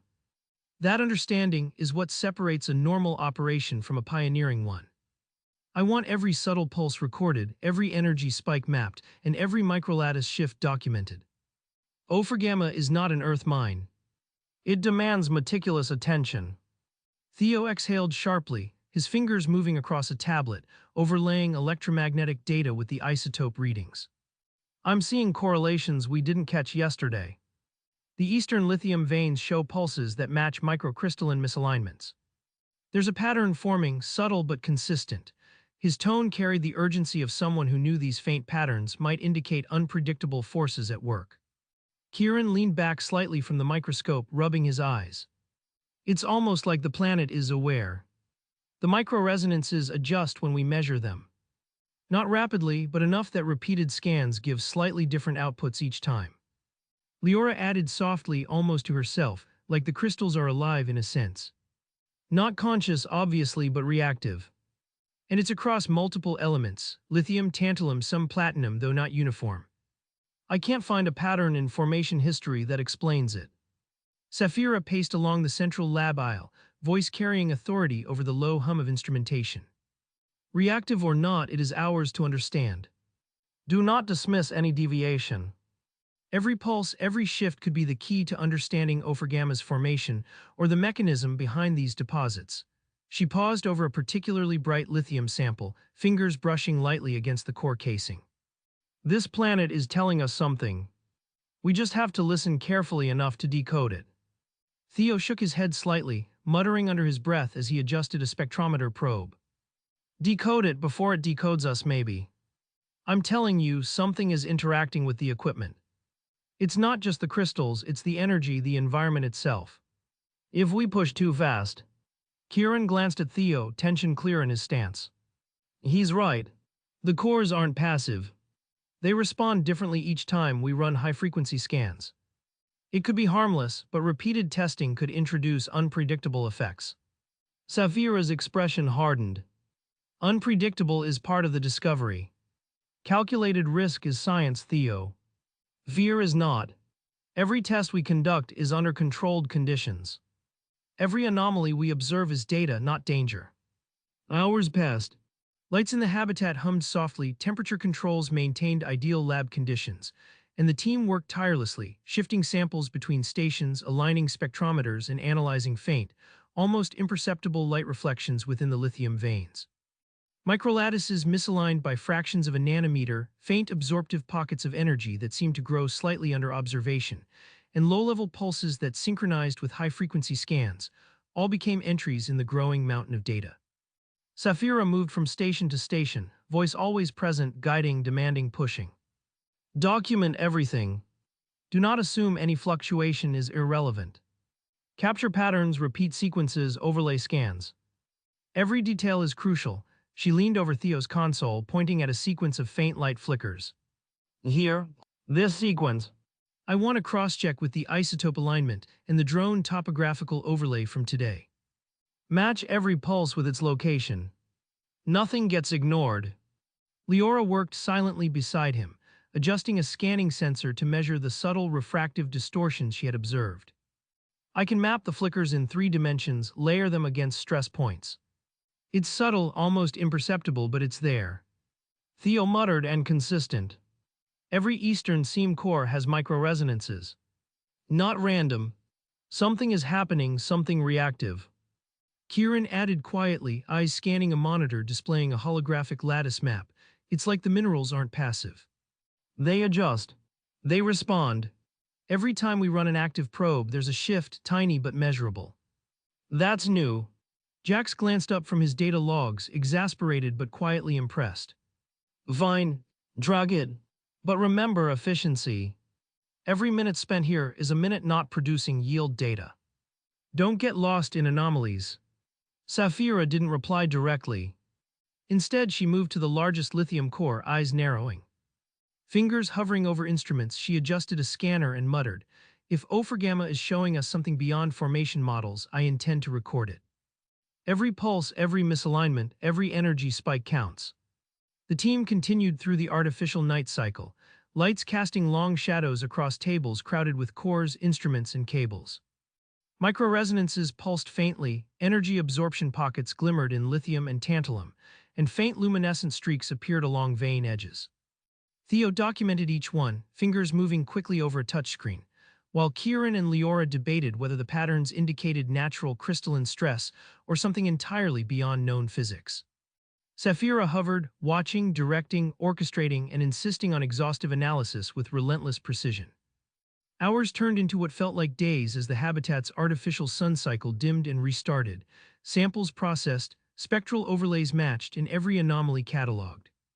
Every flicker of light, every pulse of energy, and every microlattice misalignment became a note, a measurement, a step toward a comprehension that none could yet claim to fully understand.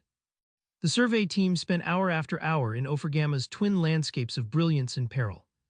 The pressurized habitats hummed with a constant mechanical pulse, air filtered and cooled to human tolerances, yet the planet's strange radiance leaked through the reinforced windows, bathing the scientists in pale blue and metallic gold. Fatigue crept into every movement.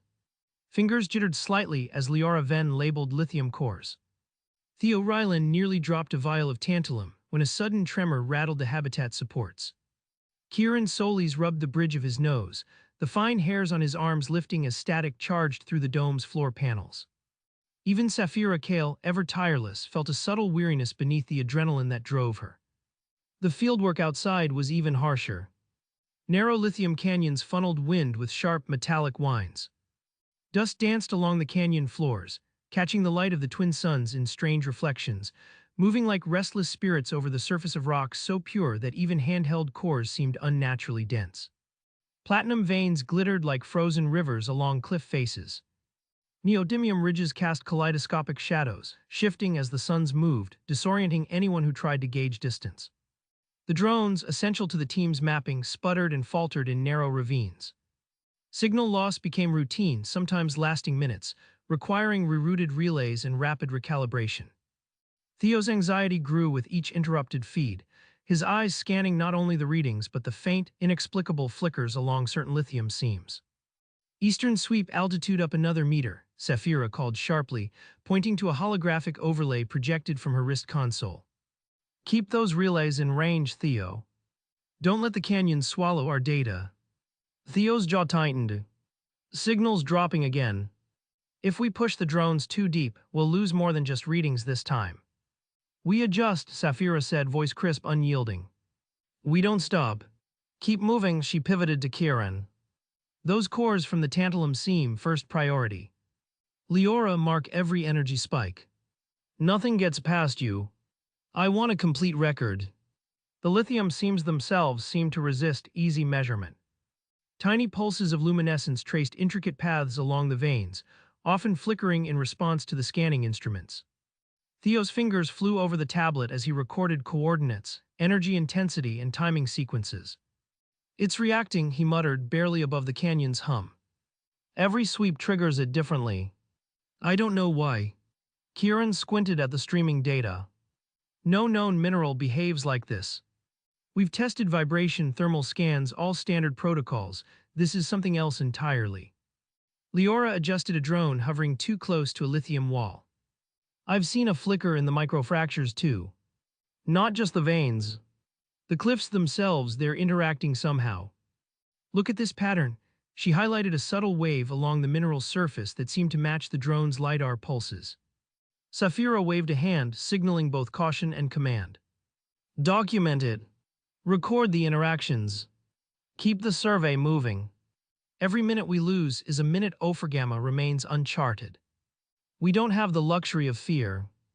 Jax Harrow, standing at the canyon's rim, monitored the real-time feed. His posture remained casual, but his eyes were alert, calculating corporate potential with each glint of platinum or tantalum. These anomalies are trivial, he said, voice carrying over the wind. We need productive readings, not endless curiosity about glowing rocks. They're not just glowing rocks, Theo countered, jaw tight. They're responding. I can't explain it yet, but ignoring them doesn't make them safe. The canyon floor quaked gently, small tremors rippling through the neodymium ridges. Dust cascaded down cliff faces. A drone wavered violently, its sensors glitching, before Kieran adjusted stabilizers. Microfractures along the platinum seams, he called. If another tremor hits while a drone is in range, we lose equipment or worse. Tavin Royce yelled from below, adjusting a support anchor for the portable lab habitat. Northern Lab. Brace the supports. Check the sensors. Saphira's voice cut through immediately. Reinforce, don't retreat. We map. We record. We don't stop. Her tone left no room for hesitation. The team scrambled, following the rhythm she set, each movement precise, measured despite the constant tremors and unexpected energy spikes. Inside the habitat, the team's lab work mirrored the chaos outside. Spectrometers hummed, electron microscopes adjusted focus, and isotope analyzers clicked and beeped as they ran sequences. Lithium cores reflected the ambient light with an almost metallic shimmer. Tiny, almost imperceptible pulses ran along veins of tantalum, prompting Theo to double-check every sensor reading. Another spike, he muttered, voice tense. Eastern seam, low intensity but consistent. It's not random. Kieran crouched beside him, eyes narrowed. It reacts to proximity, vibration, possibly the scanning instruments. Nothing we've cataloged behaves this way. Leora leaned over a microscope, whispering observations that Saphira half heard, half ignored. Crystalline misalignment. Subtle energy absorption. It refracts light in impossible angles, like it's bending the rules. Interesting, yes, Saphira said, tapping at a holographic display. But interesting isn't actionable until we map and record. Keep the work flowing. Every anomaly gets logged, every seam measured. As the sun sank lower in the alien sky, shadows stretched across lithium canyons and neodymium cliffs. Platinum veins glittered in diminishing light, the metallic shimmer of lithium shifting subtly, hypnotically, as if alive. The drones adjusted automatically to maintain coverage, scanning as they moved, their lights dancing across rocks that had never felt human observation. Theo noticed a particularly fine fissure in the eastern lithium seam. A faint, deliberate shimmer traced its length, pulsing as his instruments swept across it. "It's not passive," he muttered, eyes wide. "Something is interacting with our instruments, reacting." Kieran moved closer, adjusting a spectrometer. "The pulses aren't constant. They follow a rhythm. Look, every few seconds, intensity increases along the seam's path. It's subtle, but it's there." Leora crouched beside them, adjusting a microsensor. "Not just the seam. Microfractures in adjacent rock show the same reaction, almost imperceptible vibrations aligning with the pulses." Saphira glanced over her shoulder, exhaling sharply but with controlled authority. "Document it. Record sequences. Map locations. But don't stop scanning anything else. The sweep doesn't wait for observation, and neither do the anomalies." The habitat domes vibrated lightly, tremors rolling through the supports. Dust shifted on floors, glass panels reflected the fading sunlight in fractured patterns. The team moved as a machine of observation and measurement, muscles and minds synchronized with drills, sensors, and consoles. None paused for fear. None allowed themselves to be distracted by the subtle pulses that threaded through the lithium seam and microfractures alike. Theo tapped rapidly across his tablet, noting every spike, pulse, and shift. "Eastern seam. Narrow passage. Faint luminescence reacting to multiple instruments simultaneously. Coordinates logged. Sequence recorded." Kieran leaned closer to the hollow overlay, fingers tracing the shifting patterns of light that danced along the mapped lithium seams. The faint luminescent pulses pulsed in irregular rhythms, almost imperceptible at first, then subtly accelerating whenever a drone hovered nearby. He tapped the display repeatedly, adjusting filters and magnification to isolate the source of the reactions. "No terrestrial analog," he muttered, his voice low, a mixture of fascination and unease. "It's adapting to our presence, reacting. I can't tell if it's intelligent, but it's responsive." Each pulse seemed almost purposeful, a gentle but unmistakable signal that the mineral veins themselves were behaving differently when observed, scanned, or approached. Small variations in wavelength corresponded with drone movement, and minor shifts in electromagnetic readings suggested the environment was subtly interacting with their equipment. Kieran noted the changes with clinical precision, yet he couldn't suppress the shiver running down his spine. The data defied everything he knew about minerals or planetary geology. Saphira moved past them, the soft crunch of gravel under her boots barely audible over the hum of drones and distant wind through the canyon. She adjusted her wrist console, sending a flurry of new commands to the drones that threaded between neodymium cliffs and lithium-rich ravines. "Priorities unchanged," she called over her shoulder, her tone brisk but steady, carrying authority without hesitation. "Cores first, anomalies second. Keep mapping, keep scanning. Every second matters." Her eyes flicked to the far edges of the projected map, tracking each drone's feed with obsessive intensity. Every flicker of data, every shimmer along a mineral seam, was logged, annotated, and layered into the growing mosaic of Ophrgamma's surface. Behind her, Theo hesitated, glancing nervously at the faint pulses of light, his hand hovering over his tablet as if expecting the anomalies to respond to him directly. Kieran continued to adjust readings and overlay filters, isolating patterns, cross-referencing spectral data, and noting subtle feedback loops between the drones and the luminescent seams. All around, the canyon seemed to vibrate with a silent energy, a tension in the very air that was difficult to quantify but impossible to ignore. As the suns dipped below the horizon, the canyon shadows deepened. The faint shimmer along the lithium seam persisted, deliberate, almost sentient in its rhythm. Theo's eyes never left the tablet, recording every nuance. The other scientists were too absorbed in calibration, data entry, and stabilizing equipment to notice. The pulses continued, threading through cracks and veins, subtle and persistent, interacting silently with instruments, energy fields, and ambient light, as if Ophrgamma itself were watching, adapting, and waiting. The survey team pushed deeper into Ophrgamma's extreme terrain, moving into regions that had been out of reach during their initial mapping. Towering neodymium cliffs stretched like frozen waves of metal, sheer faces, reflecting the twin suns' harsh light in jagged, dazzling flashes. Lithium-rich riverbeds snaked through narrow canyons, metallic surfaces rippling with a reflective shimmer that seemed almost liquid. Platinum veins threaded along cliff faces and riverbeds, catching the sunlight in jagged glints that gave the impression of molten silver frozen mid-flow. Hover platforms carried portable survey rigs across uneven terrain, their magnetic stabilizers adjusting constantly to the shifting angles of cliff walls. Drones darted through narrow passes, their LiDAR pulses casting real-time topographical data onto wrist consoles and holographic maps.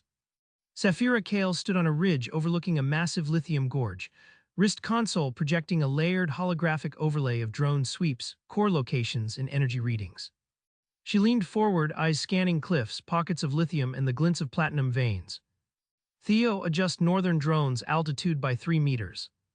Keep them in range of the ridge relays but close to the cliff faces for maximum resolution, she ordered, her voice sharp and commanding, carrying clearly over the whine of drones and the wind rushing through the canyon. She tapped her wrist console again, sending a flurry of new commands to the hovering survey units, their lights flickering across the mineral-rich canyon.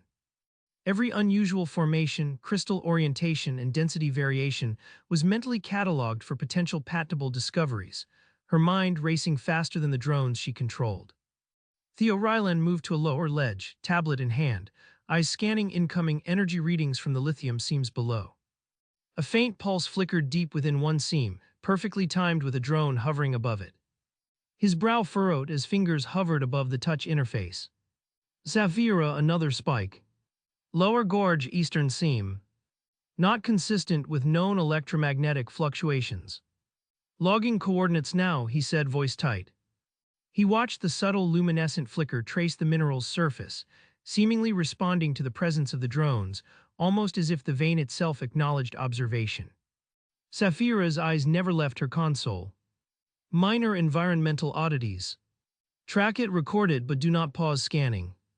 We move, we measure, we collect.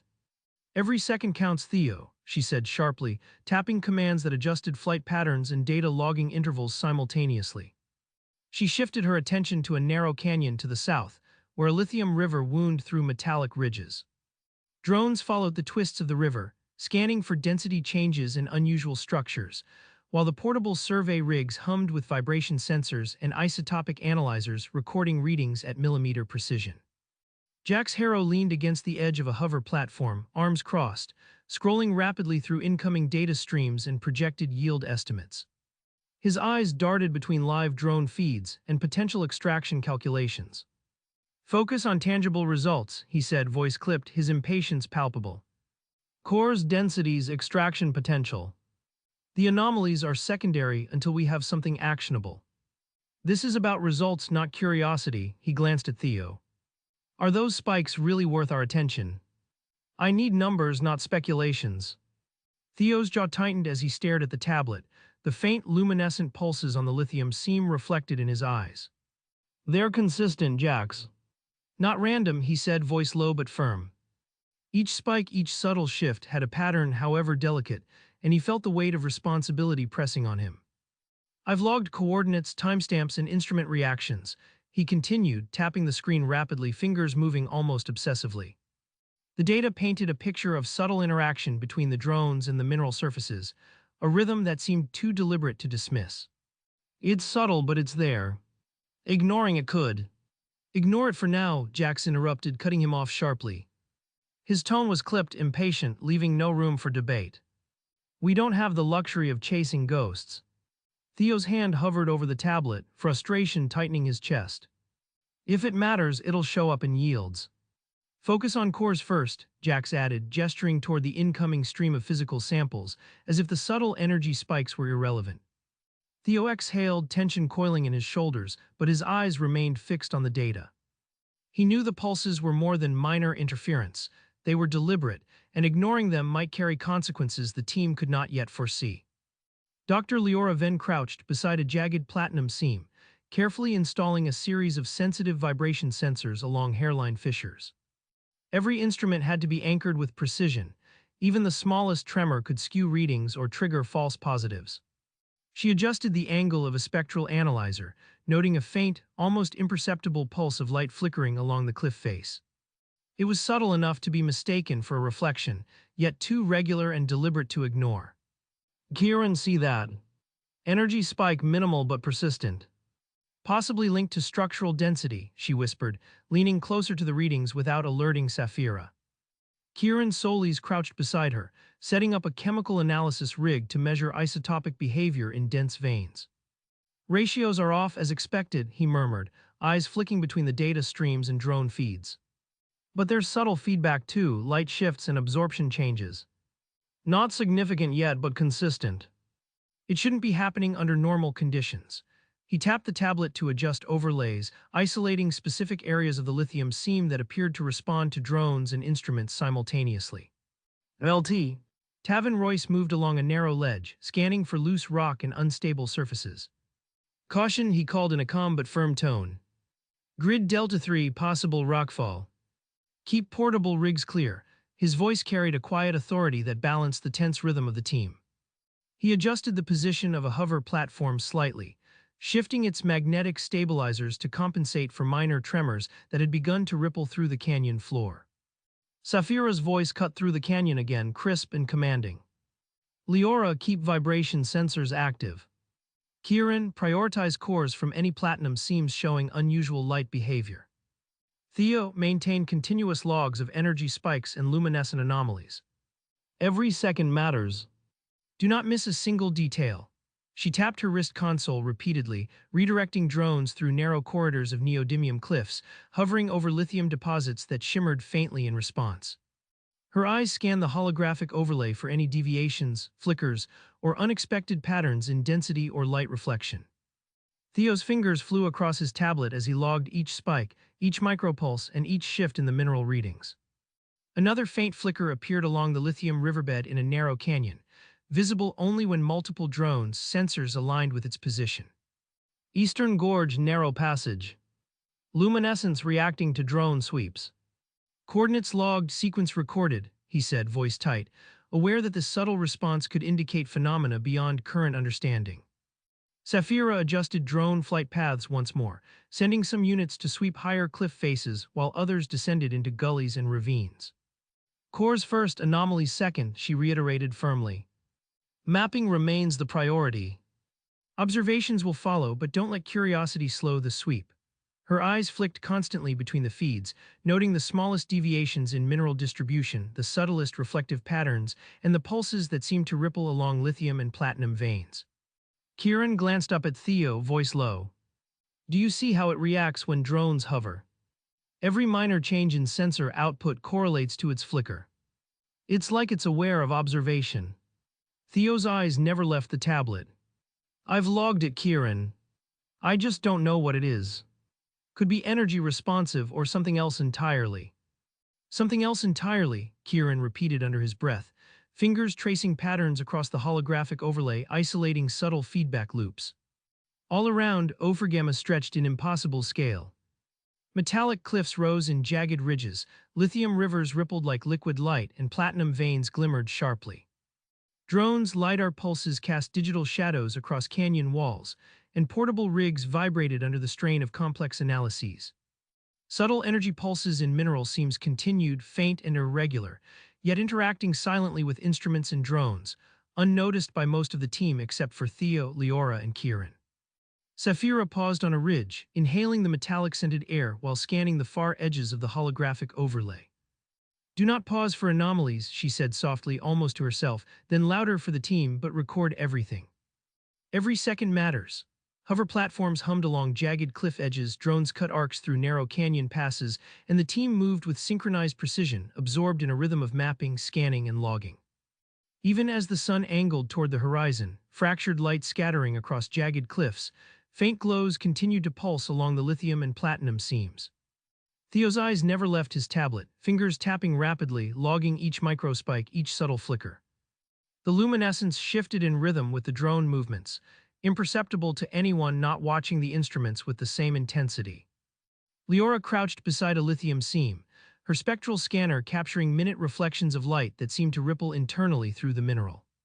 She adjusted the device's sensitivity, leaning closer to the faint shimmer, tracking every variation in pulse length and intensity. Kieran mirrored her, isolating specific veins on his overlay, comparing them to adjacent seams for patterns he couldn't yet explain.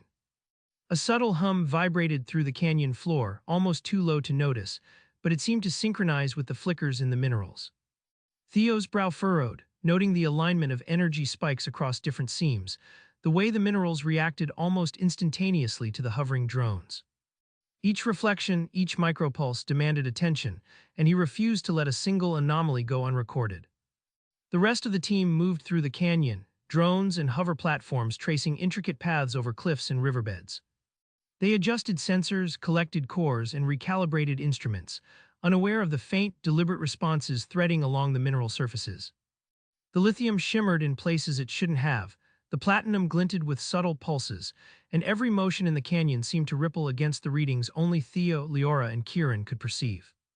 Each time a drone passed over a responsive seam, the glow shifted, faster, brighter, or just barely, teasing patterns that suggested awareness of observation. Theo logged the sequences, Leora adjusted the sensitivity, and Kieran noted spectral deviations, their eyes locked on instruments while the canyon carried on in its silent metallic expanse. The mineral surfaces were alive in their own way, subtle but insistent, responding to every sweep, every hover, and every pulse of the sensors, unnoticed by the majority of the team. The portable lab habitats had been upgraded with temporary geophysical rigs, each unit humming with restrained power, capable of high-energy field scans, thermal absorption tests, and isotopic resonance measurements. The rigs were mounted on magnetic stabilizers to maintain equilibrium, even when the cliffs above vibrated from minor tremors, or the hover platforms adjusted position on uneven ground. Each sample of lithium, platinum, and tantalum was carefully secured within precision clamps, its orientation logged for reference, and then subjected to meticulous vibrational sweeps and electromagnetic analyses. Even under this extreme scrutiny, subtle anomalies appeared. Lithium veins absorbed energy in unexpected ways, and platinum samples pulsed faintly with internal light that seemed to follow no predictable pattern. The pulses were so slight that only high-resolution spectrometers could detect them, yet the rhythm of the flickers repeated across multiple instruments. Theo Ryland's fingers hovered over his tablet, ready to log each irregularity as it occurred, noting amplitude, wavelength, and the orientation of each pulse relative to the scanning instruments. His eyes narrowed at each flicker, and his jaw tightened whenever a spike appeared in the spectral overlay. Saphira Kale leaned over one of the rigs, her wrist console projecting a translucent holographic overlay that displayed the interaction of drones, cores, and mineral samples. "Do you see this?" she said, voice bright and sharp. She pointed to a faint cycling pulse in a lithium seam. "Another reaction. Log it, tag it, cross-reference it with the drone sweeps." "This is data, Theo. Every flicker tells us something." She tapped the console repeatedly, sending a new set of commands to the drones hovering outside, adjusting altitude, scan frequency, and beam focus. "I don't care how subtle it is, every anomaly counts." Theo's eyes darted between the tablet and the pulsing mineral samples, scanning every flicker and subtle microspike as if the tiny anomalies might suddenly jump out at him. His fingers hovered over the touch interface, hesitating before he logged each new reading, the glow of the holographic overlay reflecting off his tense features. "Saphira, these aren't just anomalies," he said, his voice low and edged with a growing tension that mirrored the rapid beat of his pulse. "These pulses, they respond to the drones. Do us. Every time a sensor passes over a seam or a spectrometer sweeps a vein, the rhythm changes, subtle but deliberate. It's not random. I've logged patterns, correlations across multiple instruments, and it's all consistent." He leaned closer to the samples, tilting his tablet to overlay vibration readings, spectral pulses, and thermal data. "If we overstimulate a seam or misalign a sensor," he continued, voice tight, "we could trigger something completely unpredictable. There's feedback here we don't yet understand, some kind of reactive property within the minerals themselves. It's subtle, but it's persistent. I don't think we fully grasp what's happening, and treating this like ordinary variation could be dangerous. Even a minor miscalibration might provoke a chain reaction we aren't prepared for." Saphira waved a hand dismissively without looking up. "Minor energy quirks. Record them, but don't let them slow the sweep. We map first, theorize later." She shifted her attention to a nearby platinum vein, eyes scanning its surface for shifts in internal light. "Increase the sensitivity of the spectrometer by 10%. Track every micropulse, every microshift. Overlay it with the isotope readings. Cross-check with thermal scans. If it moves, pulses, or changes in response to anything, I want it logged." Jax Harrow's voice cut through the hum of machinery, clipped and impatient. "We're here to secure resources, not catalog curiosities," he said, arms crossed over his chest as he examined projected yield estimates on a nearby holo display. "I don't care if the minerals flicker like neon. What I care about is cores, densities, extraction potential. This chasing of anomalies is secondary. Until there's tangible results, everything else is irrelevant." Dr. Leora Venn crouched beside a dense platinum sample, attaching a series of vibration sensors along hairline fissures in the vein. "These ratios match what we saw in the field," she whispered, leaning close to Kieran Solis, "but the internal pulses look at the timing. Almost synchronized with certain instrument sweeps." She tapped on a tablet to adjust the resonance filters. "This isn't environmental noise. It's too consistent to ignore." Kieran Solis nodded beside her, recalibrating a chemical analysis rig. "I've run isotopic scans 3 times now," he said, eyes flicking between spectral overlays and drone feeds. "The same readings. Same pulses. The veins respond when we scan them, almost like the minerals themselves are aware of our presence." He tapped rapidly on a console, isolating areas of the lithium seam that showed consistent micropulses, overlaying spectral, thermal, and electromagnetic data. "Not significant yet, but if this is systemic," he trailed off, letting the implication hang. Theo's gaze swept over the array of readings, his brow furrowed in concentration as he tracked the faint pulses and subtle energy shifts that danced across the tablet's display. "Exactly," he said, voice low but firm, carrying a weight that seemed almost at odds with the calm hum of the lab. "Not significant yet, but it's consistent. That's the problem. Every time we run a scan, the pattern recurs, even when we adjust the instruments, change drone positions, or recalibrate sensors. There's a response embedded in the minerals themselves, and it's behaving in ways we can't predict." He leaned closer to the data overlay, pointing to overlapping traces of spectral and electromagnetic readings. "What if these minerals have some form of feedback we can't anticipate? A latent property triggered by our scans, our drones, even just our presence here. A high-energy field spike, like the ones we run for isotopic resonance tests, could cascade through a vein or across a seam. These aren't properties we've ever observed, not on Earth, not in any lab simulation.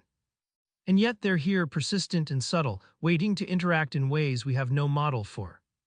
Ignoring them could be a mistake we can't recover from." Saphira barely looked up. "Theo, stop theorizing. Track it, log it, overlay it, but do not pause scanning. We do cores first. Everything else follows. That's the sweep order. Every second matters." She adjusted a wrist console, redirecting drones over lithium ridges and platinum seams that shimmered faintly under the lab's artificial lighting. Each beam, each scan, each pulse of light was logged, annotated, and integrated into the growing holographic overlay of Ophrgamma's extreme terrain. "LT." Tavin Royce moved along a narrow ledge of the lab habitat, inspecting magnetic stabilizers and hover support platforms.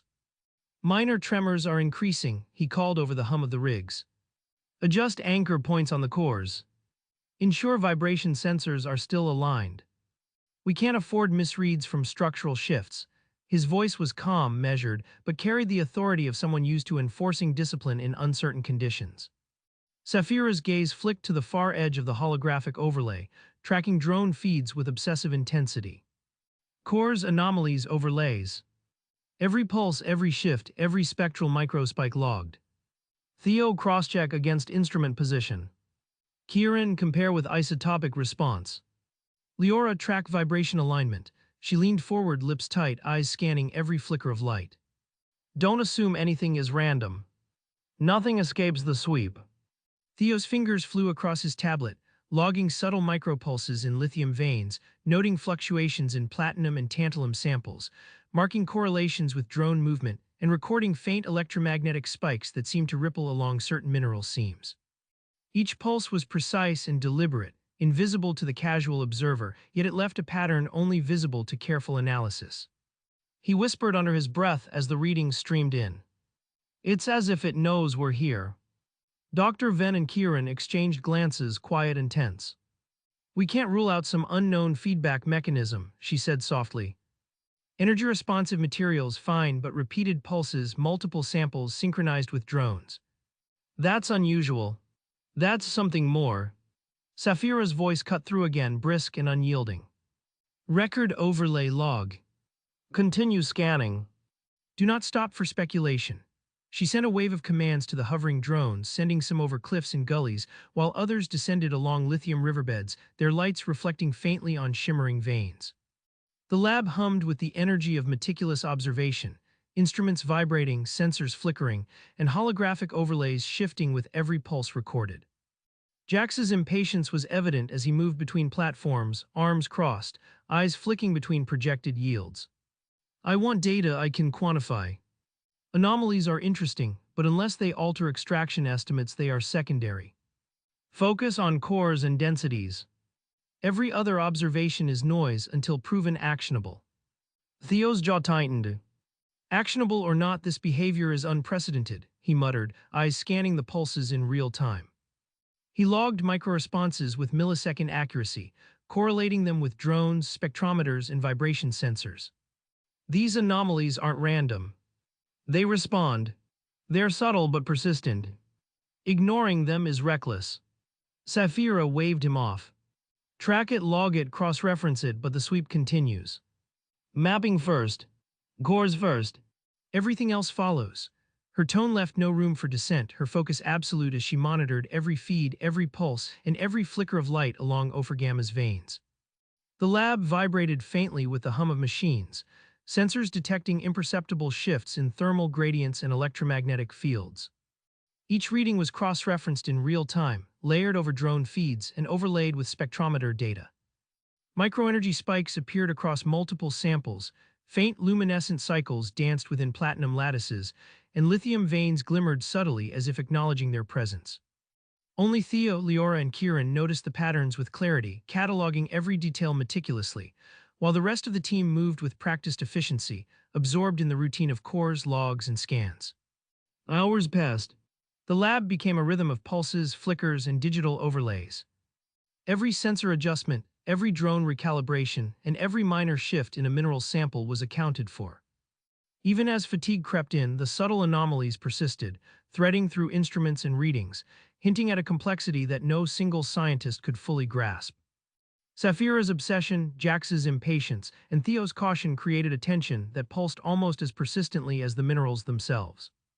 By the end of the day, the rigs had logged hundreds of micropulses, spectral anomalies, and vibrational irregularities, cross-referenced with drone paths, core positions, and instrument calibrations. Each reading was added to a massive, layered holographic overlay of Ophrgamma's extreme terrain, a meticulous digital map that accounted for nearly every anomaly, yet left the underlying phenomenon, whatever it was, still unresolved, still inexplicably alive in the data, responding in ways that no one yet understood. Long hours in the field and extended lab sessions began to wear on the team. Even small tasks seemed to take more effort than before. Theo noticed cores mislabeled, instruments misread, and slight errors creeping into drone telemetry logs. Every minor mistake carried consequences in the high-stakes environment of Ophrgamma's extreme terrain. Portable instruments occasionally shorted out when electromagnetic interference spiked, causing sensors to reset mid-sweep. Subtle anomalies, the faint, flickering luminescence in lithium seams, were only visible from certain angles, teasing the edges of perception and leaving a residue of unease in the minds of those who glanced too closely.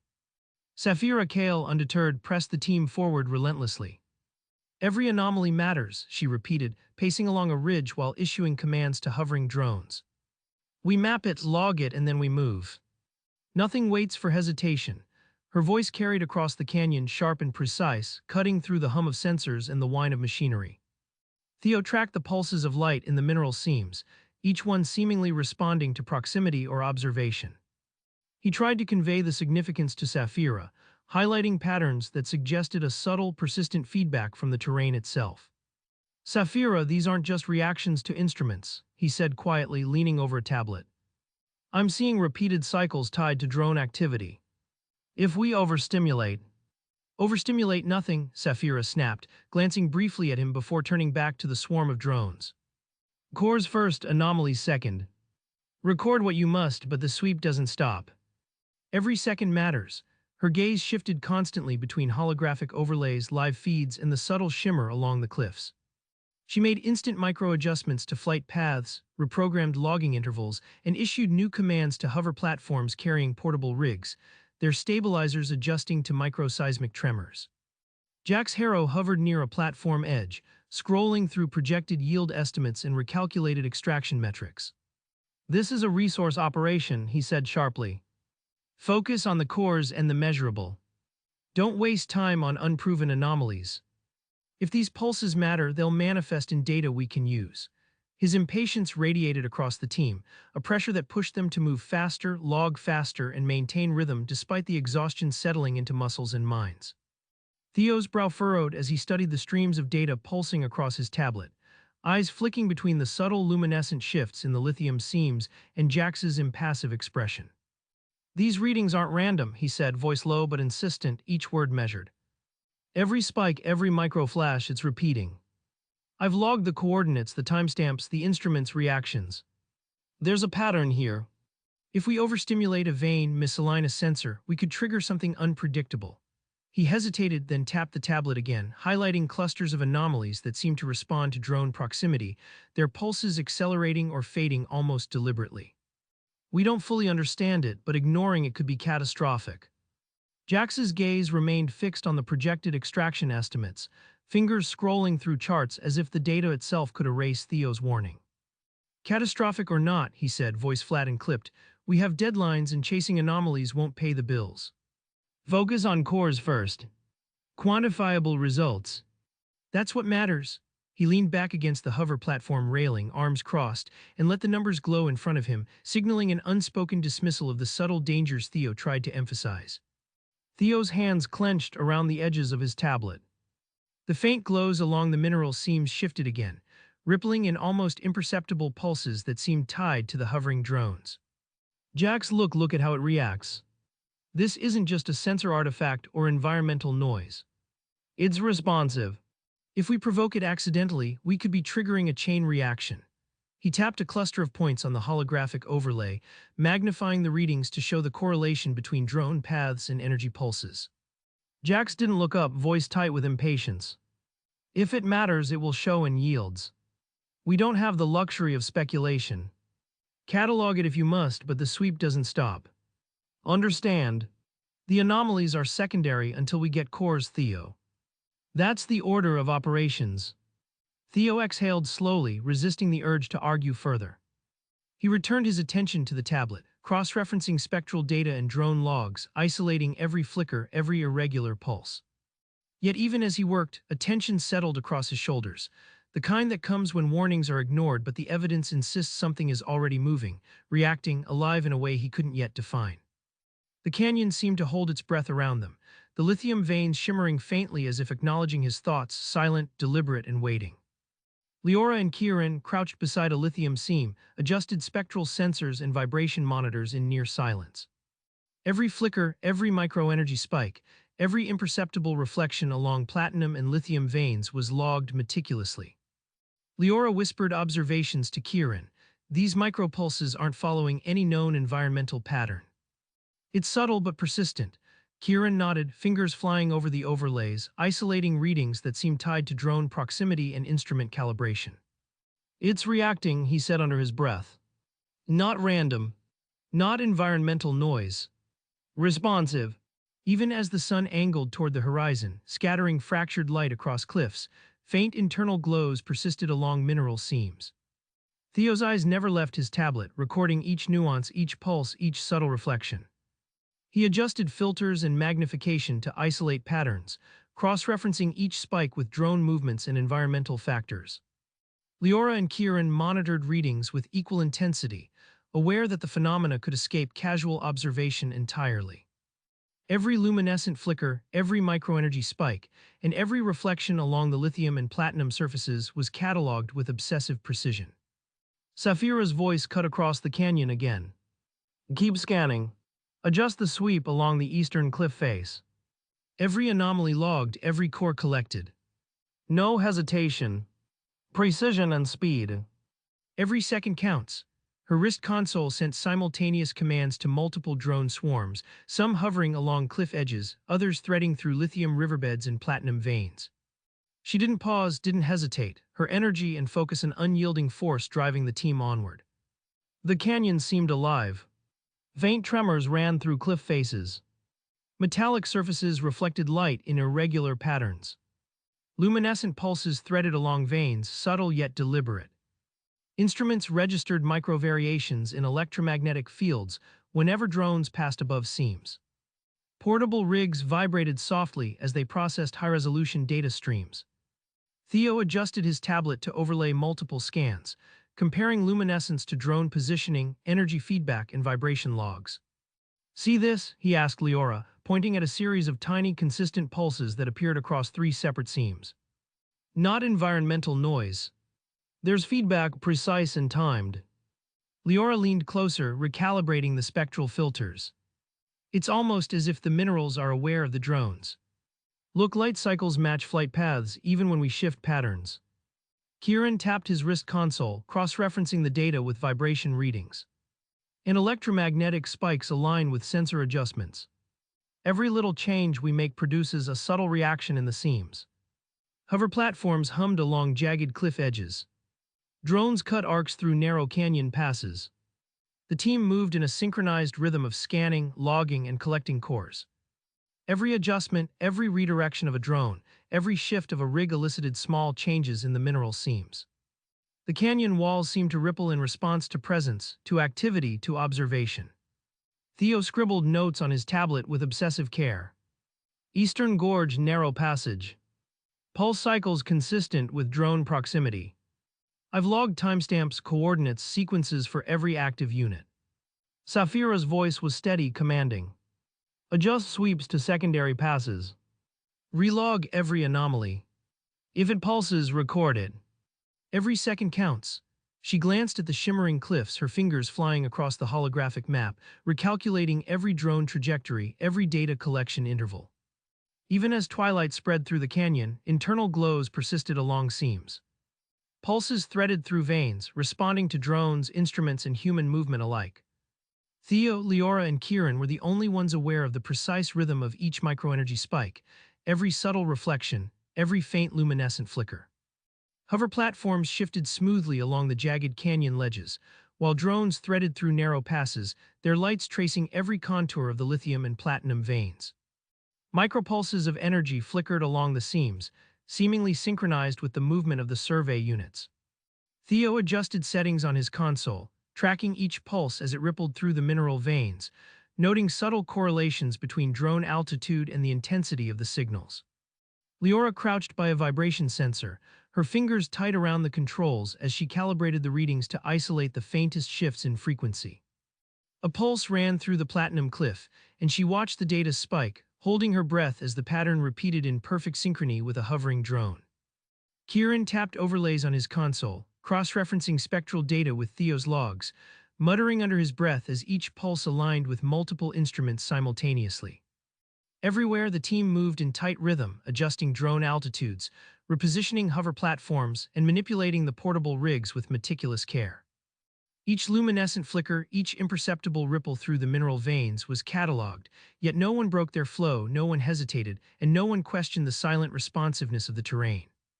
Ophragama itself seemed alive, reacting subtly to every instrument, every observation, and every movement layer upon layer, pulse upon pulse, while the team remained immersed in the relentless rhythm of mapping, scanning, and recording. The lab was quiet except for the low hum of hover platforms stabilizing sensitive equipment, and the occasional whine of drones carrying core samples into the containment area. Even in the filtered light of Ophragama's pressurized habitats, the silverich veins glinted faintly, reflecting tiny specks of light that caught the team's attention. Kieran Solis crouched over a metallic matrix pulled from the dense vein system along the canyon floor. His gloved hands carefully chipped away fragments, revealing a small, smooth shard embedded deep within the silver. At first glance, it seemed almost insignificant, a minor anomaly compared to the massive platinum and silver seams they had been surveying for weeks.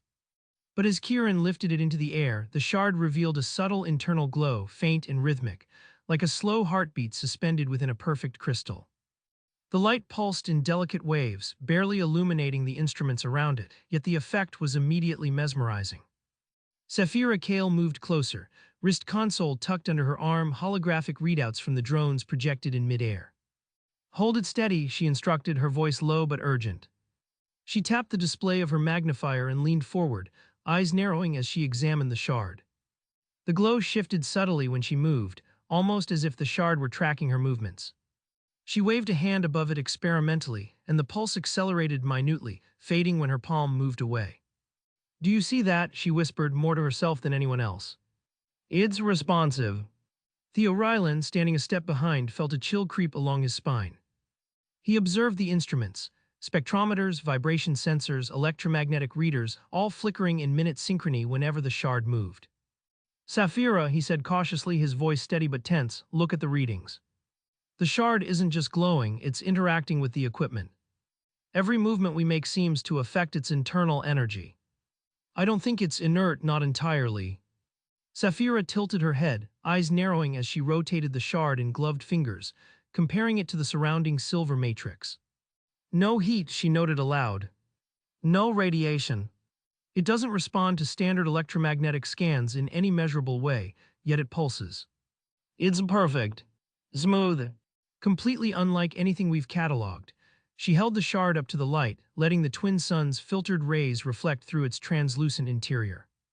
The internal glow intensified subtly, casting soft silver shadows across nearby instruments. Dr. Venn and LT. Royce hovered nearby, exchanging glances. Venn whispered, "It's almost unnaturally smooth, and the pattern of the glow, I've never seen crystallography like this. There's structure, but it doesn't match anything in terrestrial or planetary databases." Royce nodded, frowning. "We've handled exotic materials before," he said quietly, "but nothing that reacts like this without external stimuli. Even small vibrations seem to alter its glow." Kieran adjusted his chemical analysis rig, trying gently to test the shard's resilience. "I'm running a standard isotopic scan," he said. "No degradation. No unexpected emissions. It's stable. But see that?" He pointed to the holographic overlay showing a minute spike in energy every time the probe touched the shard's surface. "It's absorbing the energy from the instrument. Subtle but measurable." Theo's unease grew. He carefully logged each anomaly in the tablet, fingers flying across the interface. "This isn't just curiosity," he said, voice low, glancing at the glowing shard. "It's something we haven't accounted for. These energy fluctuations, if they escalate or synchronize, I don't know what could happen." Sapphira waved off his caution, her eyes locked on the shard. "Theo, every discovery has a risk factor. That's why we test, observe, and catalog. I want every measurement, every reaction. We need to know exactly what this is. Kieran, get every possible reading, down to nanoseconds and picoamps if necessary." Kieran nodded, tapping the interface to amplify sensors, measuring minute changes in electromagnetic fields, vibrational responses, and light refraction. "I'm tracking variations across multiple planes. Every movement, every change in angle, every pulse from the lab's ambient instruments. The shard is remarkable. It's almost like it's alive, but not biological. More like a feedback loop responding to observation." Sapphira leaned closer, eyes bright with excitement. "Feedback loop or not, it's mine to understand. Imagine the applications. Energy storage, conductive properties, even material synthesis. It's unlike anything cataloged. This is patentable, potentially revolutionary. I want to push every test we can safely perform." Theo shook his head, uneasy. "Sapphira, we need to be cautious. Even small energy inputs seem to trigger changes. If we push it too far, we don't know what could happen. I've logged the responses from vibration tests, spectrometer pulses, even light exposure, and there's a consistency. It's not random. We could inadvertently overstimulate it." Venn leaned in, pointing at the holographic model. "Look here. These internal structures, subtle lattices that shift when probed, don't match any known mineral arrangement. It's not natural in any conventional sense. We're looking at something that's resisting classification entirely." Royce's voice cut through the tension, careful and measured. "Safety first. No matter how fascinating, we treat it as potentially hazardous. All hands keep safe distance unless absolutely necessary. Stabilize the lab environment. No sudden energy spikes. Keep drones and hover platforms away from direct interaction until we understand it." Despite the warnings, the shard continued to captivate the team.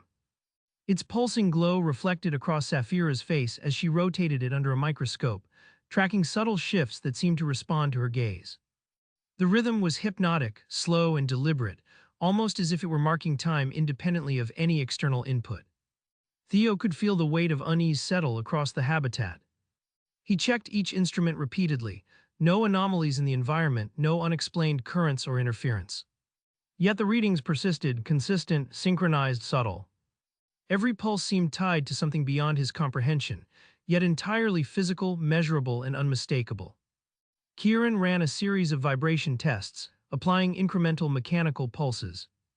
The shard absorbed each input, intensifying its glow minutely but remaining structurally unchanged. "It's absorbing the energy," Kieran murmured, amazed and uneasy at once. "Nothing breaks. Nothing radiates outward. Just accumulation. The light, it responds."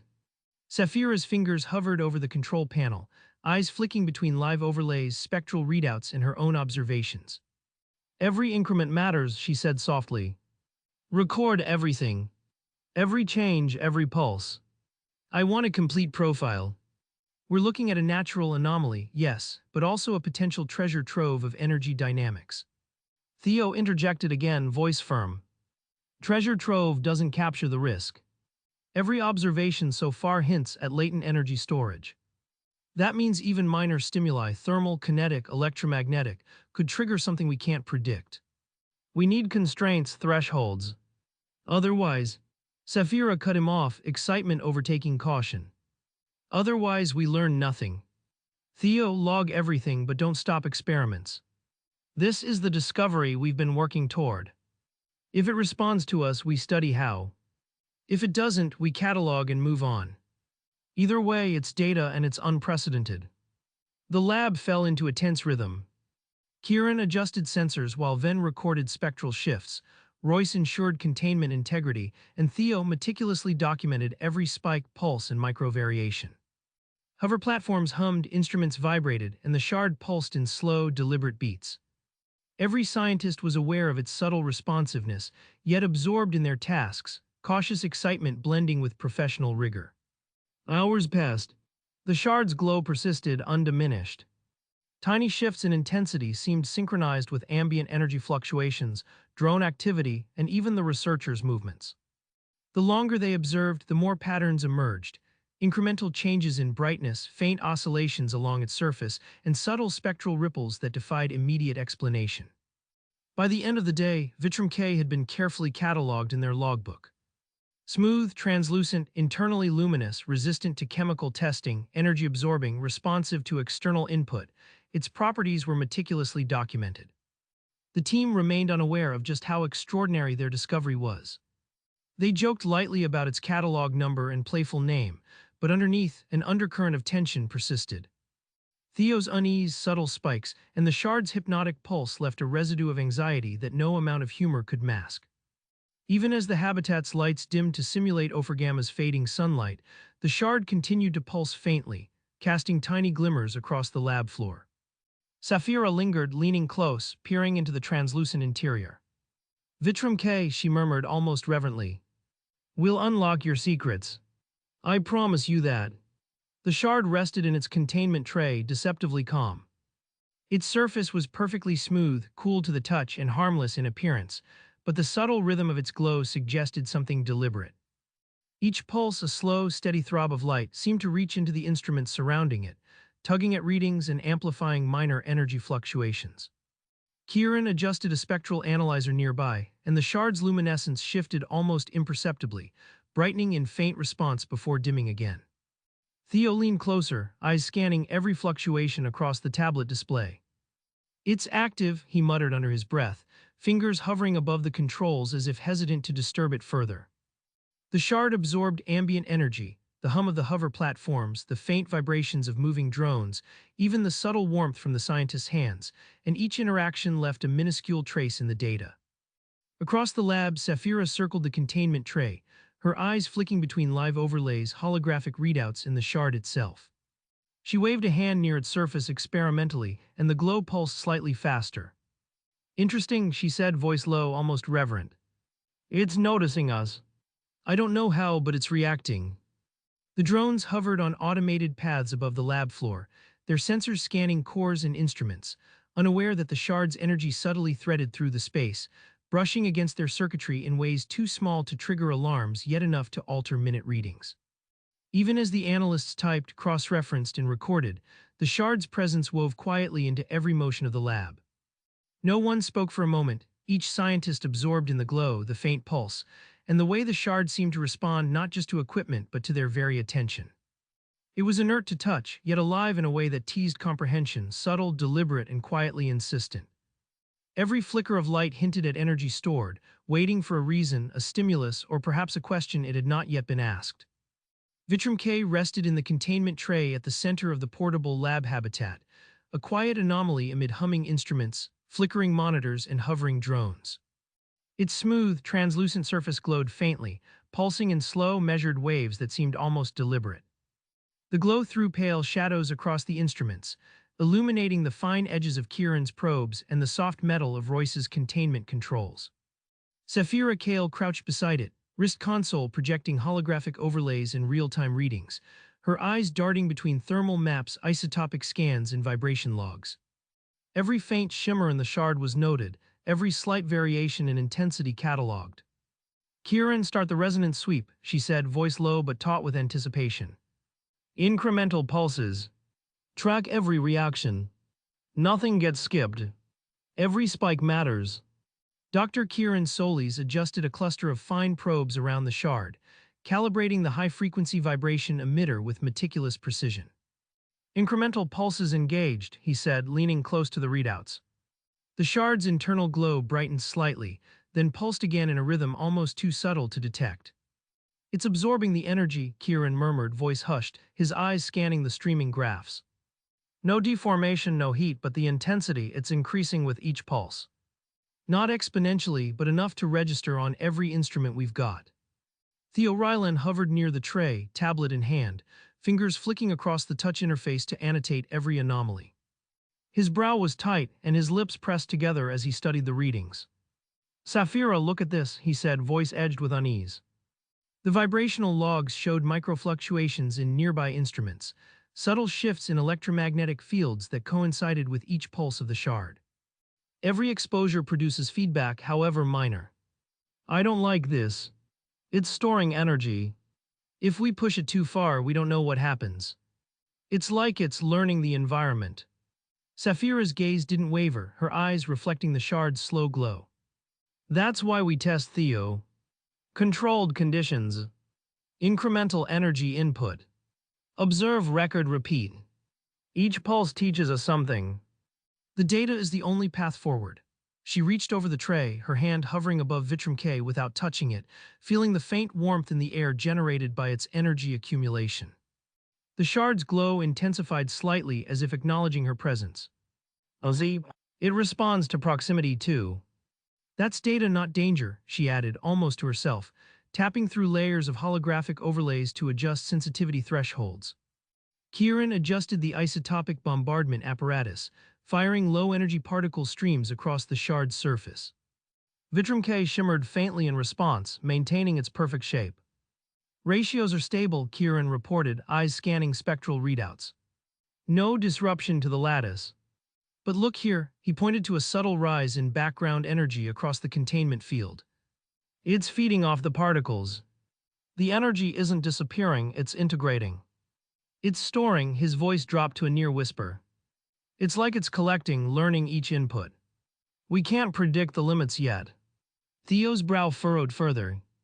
"That's exactly my point. Absorbing energy without release isn't neutral. It's potential. You're literally charging it without knowing the consequences. What if it releases spontaneously? Or interacts with the lab systems in ways we can't predict? The instruments are already fluctuating subtly. That's a warning sign." Saphira leaned back slightly, unconcerned. "Then we observe. That's the point. We're documenting everything, Theo. Every microspike, every pulse, every shift in intensity. Controlled exposure is the only way to understand it. Panicking won't yield results. Science requires patience and precision, not fear."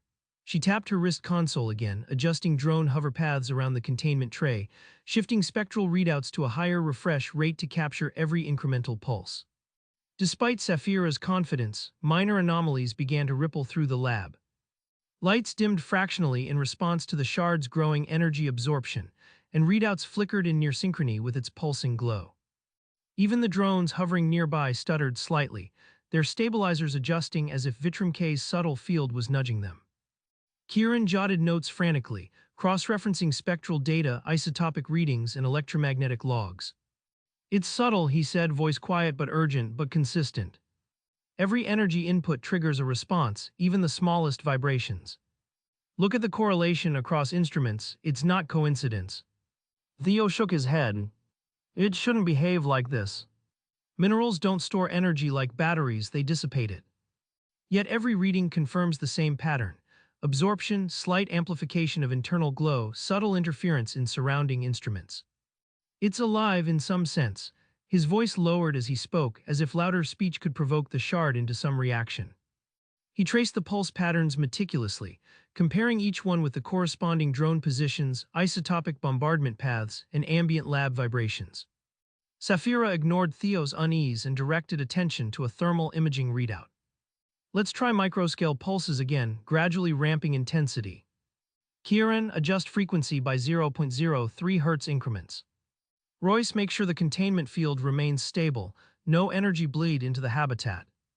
"Precision is everything here.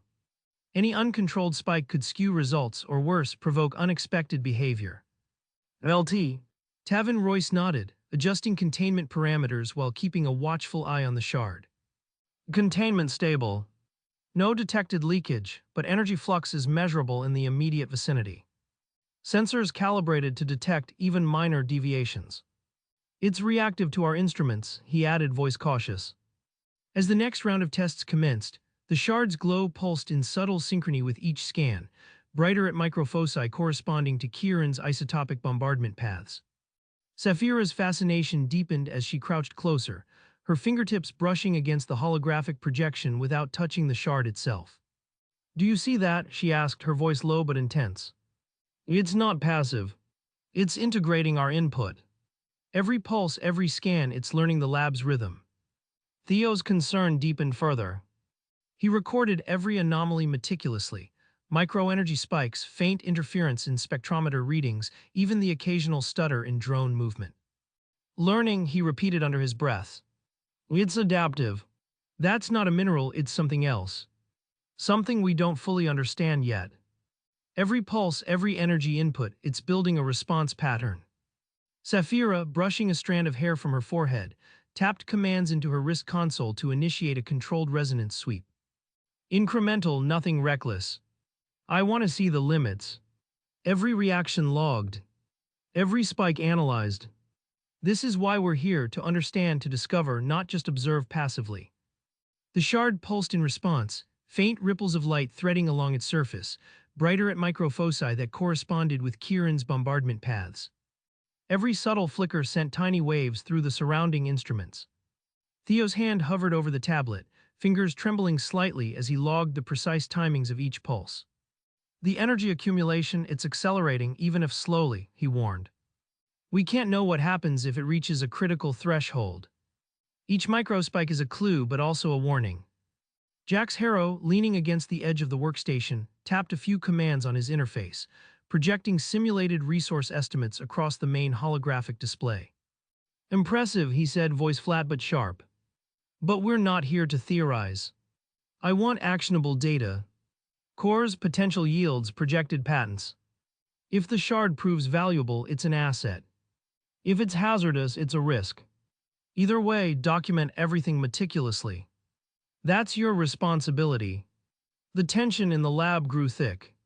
Saphira's relentless drive to explore Vitrum K's properties clashed with Theo's caution, Kieran's meticulous observations, and Royce's safety protocols. Yet each of them was captivated by the shard's quiet pull. Its slow, deliberate pulses threaded through every instrument, teasing, responsive, undeniably alive in a way the team could not articulate. Hours passed with repeated tests, incremental energy input, and careful observation. Every reading, every spectral deviation, every electromagnetic fluctuation was logged, analyzed, and cross-referenced. The lab hummed with activity, yet beneath the rhythm, Vitram K's presence imposed a subtle, persistent tension, a reminder that this was no ordinary mineral. Even the smallest provocation could yield consequences beyond understanding, and the team felt it in the slight tremor in the air, the micro-stutter of the hovering drones, and the almost imperceptible glow that seemed to anticipate their actions. Vitram K pulsed faintly in the containment tray, each internal wave of light stretching and contracting like a slow, deliberate heartbeat. Kieran leaned closer, adjusting overlays on the tablet as the shard's glow reflected off his glasses. "Did you see that?" he muttered, fingers dancing across the spectral readouts. A subtle spike had threaded through the vibration logs, perfectly timed with the last micropulse of the shard. Theo's hand hovered over the energy monitor, eyes narrowing. Every flicker seemed to tug at the nearby instruments, bending readings just enough to be noticeable but too subtle to explain. Saphira crouched beside the tray, her wrist console alive with data streams. She reached toward the shard, stopping an inch above its surface. The light inside pulsed brighter in response, and she blinked, startled by the immediacy of the reaction. "It's responding," she whispered, voice low. Kieran's head jerked toward her, and even Theo's breath caught. Each tiny ripple of glow spread like a shockwave across the containment field, tiny currents of energy dancing along cables, bouncing off monitors, threading through the hovering drones. "LT." Royce adjusted the containment stabilizers, muttering under his breath. "The sensors are picking it up. Local flux intermittent, it's interacting with the field." Instruments registered microshifts in electromagnetic patterns, and the shard's glow quickened slightly, almost impatiently, as though aware of the probes and tests aimed at it. Theo's fingers flew over the tablet, logging pulse timings, energy spikes, even the faintest tremor in the vibration sensors.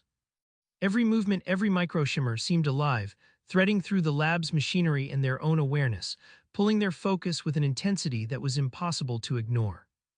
Vitram K rested in the containment tray, its smooth surface almost unnaturally perfect, reflecting the lab lights in subtle waves. The shard's internal glow pulsed slowly, rhythmically, as if breathing. Saphira Kale crouched beside it, her wrist console alive with overlays of spectral scans, vibration readings, thermal imaging, and electromagnetic logs. Each faint flicker of light from Vitram K was immediately detected, highlighted, and cross-referenced on multiple displays. She leaned closer, her eyes narrowing as she whispered to herself, "Every microflicker matters. Every pulse is a message." Theo Ryland hovered nearby, tablet in hand, constantly swiping and zooming in on graphs that detailed microenergy spikes around the tray. "Saphira," he said, voice low but taut with unease, "it's responding. Every time we adjust a probe or move a drone nearby, there's a spike in the readings. Not a glitch, these are real, consistent responses." He tapped rapidly on his tablet, pulling up a grid overlay of electromagnetic fluctuations that coincided precisely with the shard's pulses. "Look at this, microshifts in the field, correlating to every minor movement. If we overstimulate it, we don't know what might happen." Saphira's eyes flicked toward Theo, but she didn't step back. "That's exactly why we're testing," she said, voice steady, almost reverent. "Controlled, measured pulses. Not accidental. Every response gives us information. If it's recording, if it's adjusting, it's not dangerous in small, incremental doses." She lifted her hand slightly above the shard, just to feel the subtle energy shift that rippled through the air. The glow of Vitram K brightened fractionally, as though acknowledging her presence. "Ozzy, it's aware of proximity. That's not hazard, that's data." Dr. Leora Venn crouched opposite, adjusting a microspectrometer aimed directly at Vitram K. "The internal structure, it doesn't match anything we've ever classified," she murmured to Dr. Kieran Solis. "The lattice is irregular, almost fractal in pattern but not fully repetitive. There's order and chaos at the same time." She tapped a command into her console to overlay isotopic readings on the crystal pattern. The pulses align with specific inputs from the resonator and the surrounding electromagnetic fields. "It's adapting to what we're sending it." Kieran, kneeling beside her, adjusted the isotopic bombardment emitter with meticulous precision. "Incremental pulses engaged," he said softly, watching the internal glow pulse in sync with each input. The shard absorbs energy without altering its shape. No heat, no expansion, yet the glow intensifies slightly each time. "It's integrating the energy rather than dissipating it." He leaned closer to the readouts. It's almost feeding off the input. And every time it pulses, even subtly, there's a ripple in the surrounding instruments. Theo exhaled sharply, rubbing his temple. That's exactly my concern. Minerals shouldn't behave like this. They absorb, yes, but not with feedback loops, not with adaptive storage that affects the environment. Every microspike confirms it's actively processing energy. It's alive in a sense, but not conscious. It's responding. That's new. That's dangerous. Saphira tilted her head slightly, eyes reflecting the shard's glow. Alive, she echoed. No, Theo. Controlled. Responsive. Observable. There's a difference. If we provoke it recklessly, yes, that could be a problem. But we're not reckless. Everything is logged, measured, repeated. Every microflicker tells us something. She leaned closer, holding her hand just above the surface again, watching the glow intensify as Kieran fired a low-frequency vibration pulse across the shard. She traced the patterns with her eyes, noting faint shifts in color along microfoci, subtle gradations that Theo hadn't marked. LT. Tavin Royce, standing a few paces back, kept a careful eye on the containment field. His fingers danced over the calibration console, adjusting parameters in real time. Containment stable, he said, voice calm but firm. Energy flux is measurable, yes. Even minor vibrations from the lab or movement of personnel triggers microresponses. Sensors are picking up every pulse, every shift. No detected leakage, but if this shard continues to integrate energy at this rate, we need to be cautious. Saphira waved him off, smiling faintly. Caution is understood, Tavin. But observation is priority. Every pulse, every slight fluctuation is a piece of the puzzle. We log, analyze, and repeat. Controlled, methodical. That's the only way to understand Vitrum K. Theo shook his head. Controlled, yes, but unpredictable. The more we stimulate it, the more variables we introduce. Its internal glow is adjusting to every input, and we don't know the limits. If it releases energy spontaneously or interacts with the instruments in unanticipated ways, there's no protocol for that. Saphira leaned back slightly, eyes locked on the shard, voice soft but commanding. Then we push in increments. Carefully, methodically. Every test, every pulse, every spike logged. That's how you study something entirely new. Leora whispered, glancing between spectral overlays and the shard's faint pulses. Even when we isolate a single frequency, it redistributes the energy internally. Subtle, precise. Too precise to be accidental. Every microfluctuation aligns with our input. Kieran nodded. I'm seeing the same. Even environmental factors, air currents, vibrations from our boots, magnetic interference from consoles all create minute responses. Every input produces a corresponding internal adjustment in the shard. It's like it's aware of its surroundings on a micro scale. Theo's unease deepened. It shouldn't behave like this. Minerals don't respond, adapt, or store energy this way. Every reading shows absorption, faint amplification of glow, subtle interference in nearby systems. Something about this shard is beyond conventional physics. Saphira ignored the tension in his voice. That's why we experiment. Observation. Incremental energy input. Document everything. Controlled exposure. Nothing reckless. Vitrum K pulsed again, a faint ripple of light threading along its surface. Microfoci brightened slightly along Kieran's isotopic bombardment paths. Tiny waves spread through the surrounding instruments, affecting drone stabilization, spectrometer readings, and electromagnetic sensors. Theo's hand hovered over the tablet, logging each precise timing and intensity of every pulse. Energy accumulation, it's increasing. Even slowly, it's building. The risk grows with each input. Jax Harrow, leaning against a workstation, tapped commands into his interface, projecting yield estimates and simulated projections. Fascinating, he said flatly. But we're not theorists. Document, yes, but look for utility. Assets, patents, resource potential. If this shard proves hazardous, log that too. Everything is value or risk. The lab hummed with constant activity. Lights flickered imperceptibly, instruments subtly shifted, and drones hovered in micro-adjustment to the energy ripples. Hours passed in repeated scans, incremental energy input, and careful observation. Vitrum K remained inert in form, yet each pulse threaded through every instrument, every display, and even the subconscious awareness of those present. Its slow, deliberate pulses were mesmerizing, commanding attention without violence. Sapphira traced a finger along her wrist console overlay, noticing how microresonances aligned with slight shifts in the lab's magnetic field. The shard isn't just absorbing, she said softly, almost to herself. It's integrating every input. Adjusting. Responding. We're seeing real-time adaptation. Theo's fingers froze above his tablet. Integration isn't neutral, he muttered. It's accumulation. Energy storage. Feedback. It's more like a living system than a mineral. Every microspike, every shift in resonance, every response to the drone's movement, this isn't passive. Kieran adjusted the isotopic emitter again, adding a new microfrequency. The shard's glow flared ever so slightly, then dimmed, as if the energy had been redistributed internally. Every change we make, it recalibrates, he said. It's not just passive absorption, it's systematized. It's calculating the energy, reorganizing it. See the subtle nodal points lighting up. Liara leaned forward, squinting at spectral readings. Each pulse has an echo, like a feedback signature.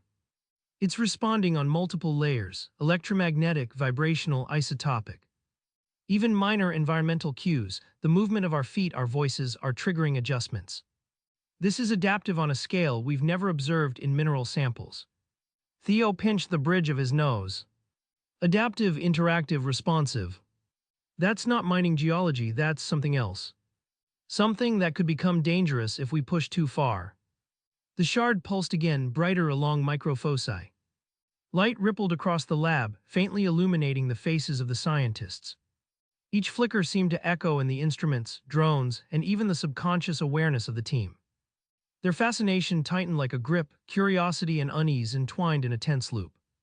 By the time the session ended, hours of incremental testing had cataloged Vitrum K in painstaking, almost obsessive detail, yet the shard remained a profound enigma.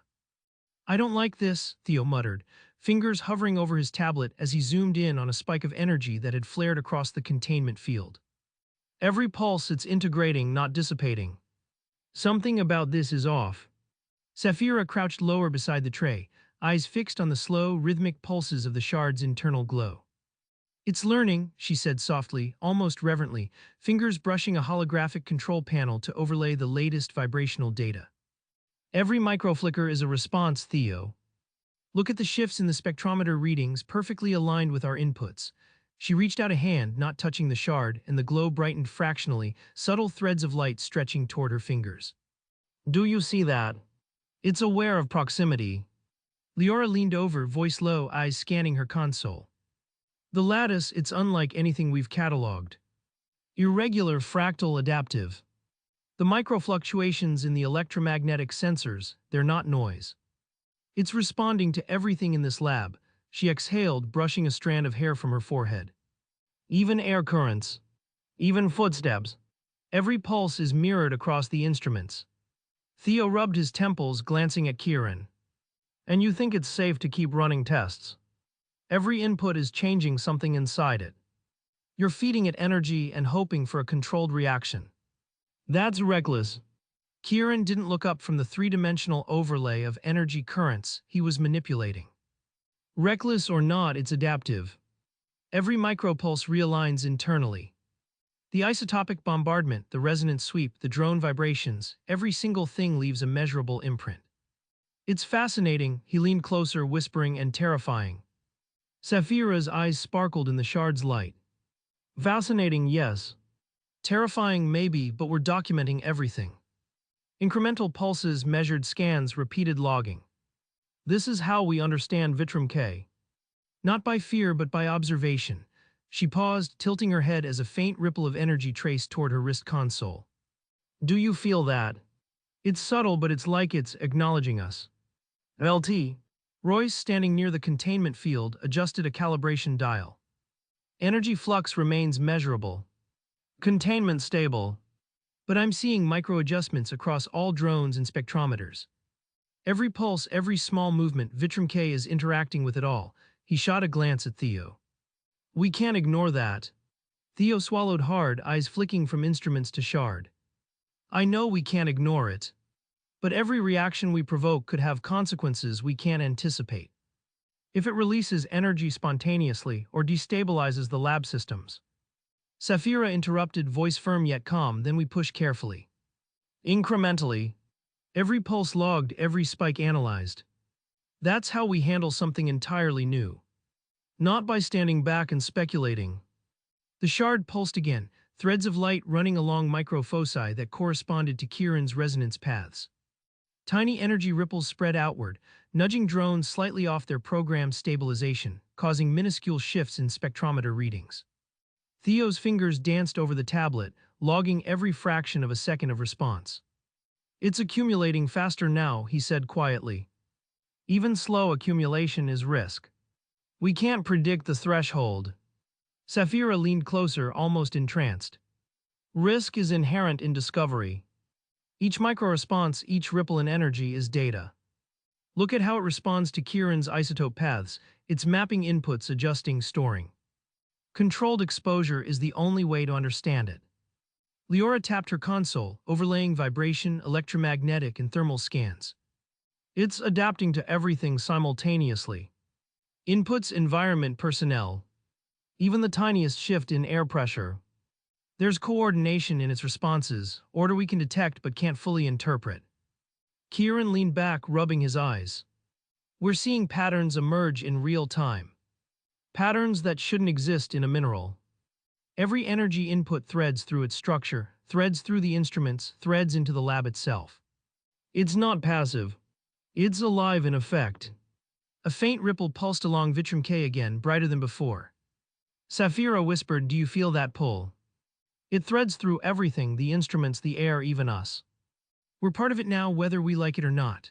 Theo shivered, unable to deny it, while Royce tightened his fingers on the calibration console, aware that the shard's influence had subtly extended beyond the containment tray. Hours had passed without pause. Every scan, every pulse, every micro-adjustment had been documented with obsessive precision. Yet Vitrum K refused to alter its physical form, each pulse threading quietly through the lab with growing potency. Curiosity gnawed at the edges of fear, fascination interlacing with unease. Every member of the team, from Theo's apprehension to Saphira's exhilaration, from Leora's awe to Kieran's obsessive analysis, felt the irresistible pull.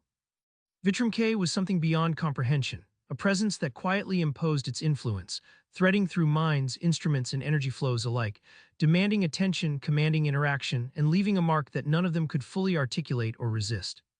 The lab buzzed with an almost feverish energy. The containment field shimmered faintly around Vitrum K, tracing the shard's smooth surface with iridescent ripples that seemed to pulse in rhythm with some internal logic beyond comprehension. Saphira Kale crouched beside it, her wrist console alive with overlapping scans, thermal overlays, vibrational patterns, isotopic signatures, and she tracked every faint flicker of light as though it were a heartbeat. Kieran, she said, voice low and tense, start the high-frequency resonance sweep. Incremental pulses. Full logging on every instrument, nothing missed. Dr. Kieran Solis nodded, fingers flying over the control console. The resonance emitter hummed softly as it sent waves through the shard. Vitrum K's glow responded almost instantly, microflares threading across the surface, subtle pulses that caught even Kieran off guard. It's integrating it already, he murmured, eyes glued to the real-time spectral overlays.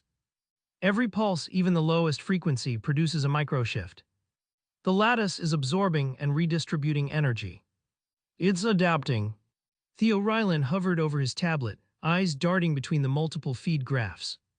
He tapped rapidly, expanding the spectrometer readouts and overlaying them with environmental metrics, air currents, drone stabilization thrusters, even the faint hum of the lab's cooling systems. Saphira, he said, a warning edge in his voice, every time we increase pulse intensity, there's a feedback ripple. Look at these microspikes in the electromagnetic field, localized, yes, but consistent. If we keep pushing, we could overload something or trigger an uncontrolled response. Saphira's gaze didn't waver. She lifted her hand above Vitrum K, letting her fingers brush the invisible currents of energy that swirled around the containment field. The shard's internal glow brightened subtly, almost as if acknowledging her presence. Controlled, she whispered, incremental, observable. That's all we're doing, she glanced toward Kieran. Increase frequency slightly. Keep amplitude minimal. I want to see the threshold without provoking instability. Kieran adjusted the isotopic bombardment emitter with precise calibration, aligning particle streams in meticulous paths across Vitrum K. Tiny sparks of energy danced at the points of contact, internal flares blossoming in patterns that were almost hypnotic. It's resilient, he said, a hint of awe in his voice. No lattice distortion, no heat spikes, but the glow, every particle collision seems to amplify it fractionally. It's like it's feeding off the energy, storing it rather than dispersing. Theo exhaled sharply, rubbing his temples. That's what worries me. Minerals don't behave like this.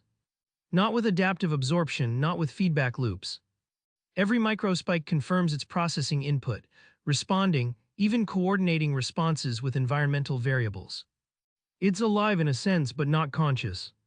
Still, it's something beyond physics as we know it. His fingers danced over the tablet, annotating every irregularity, every ripple in the field, every flicker in the glow. If this goes beyond our expectations, if it reaches a critical accumulation point, we have no idea what could happen.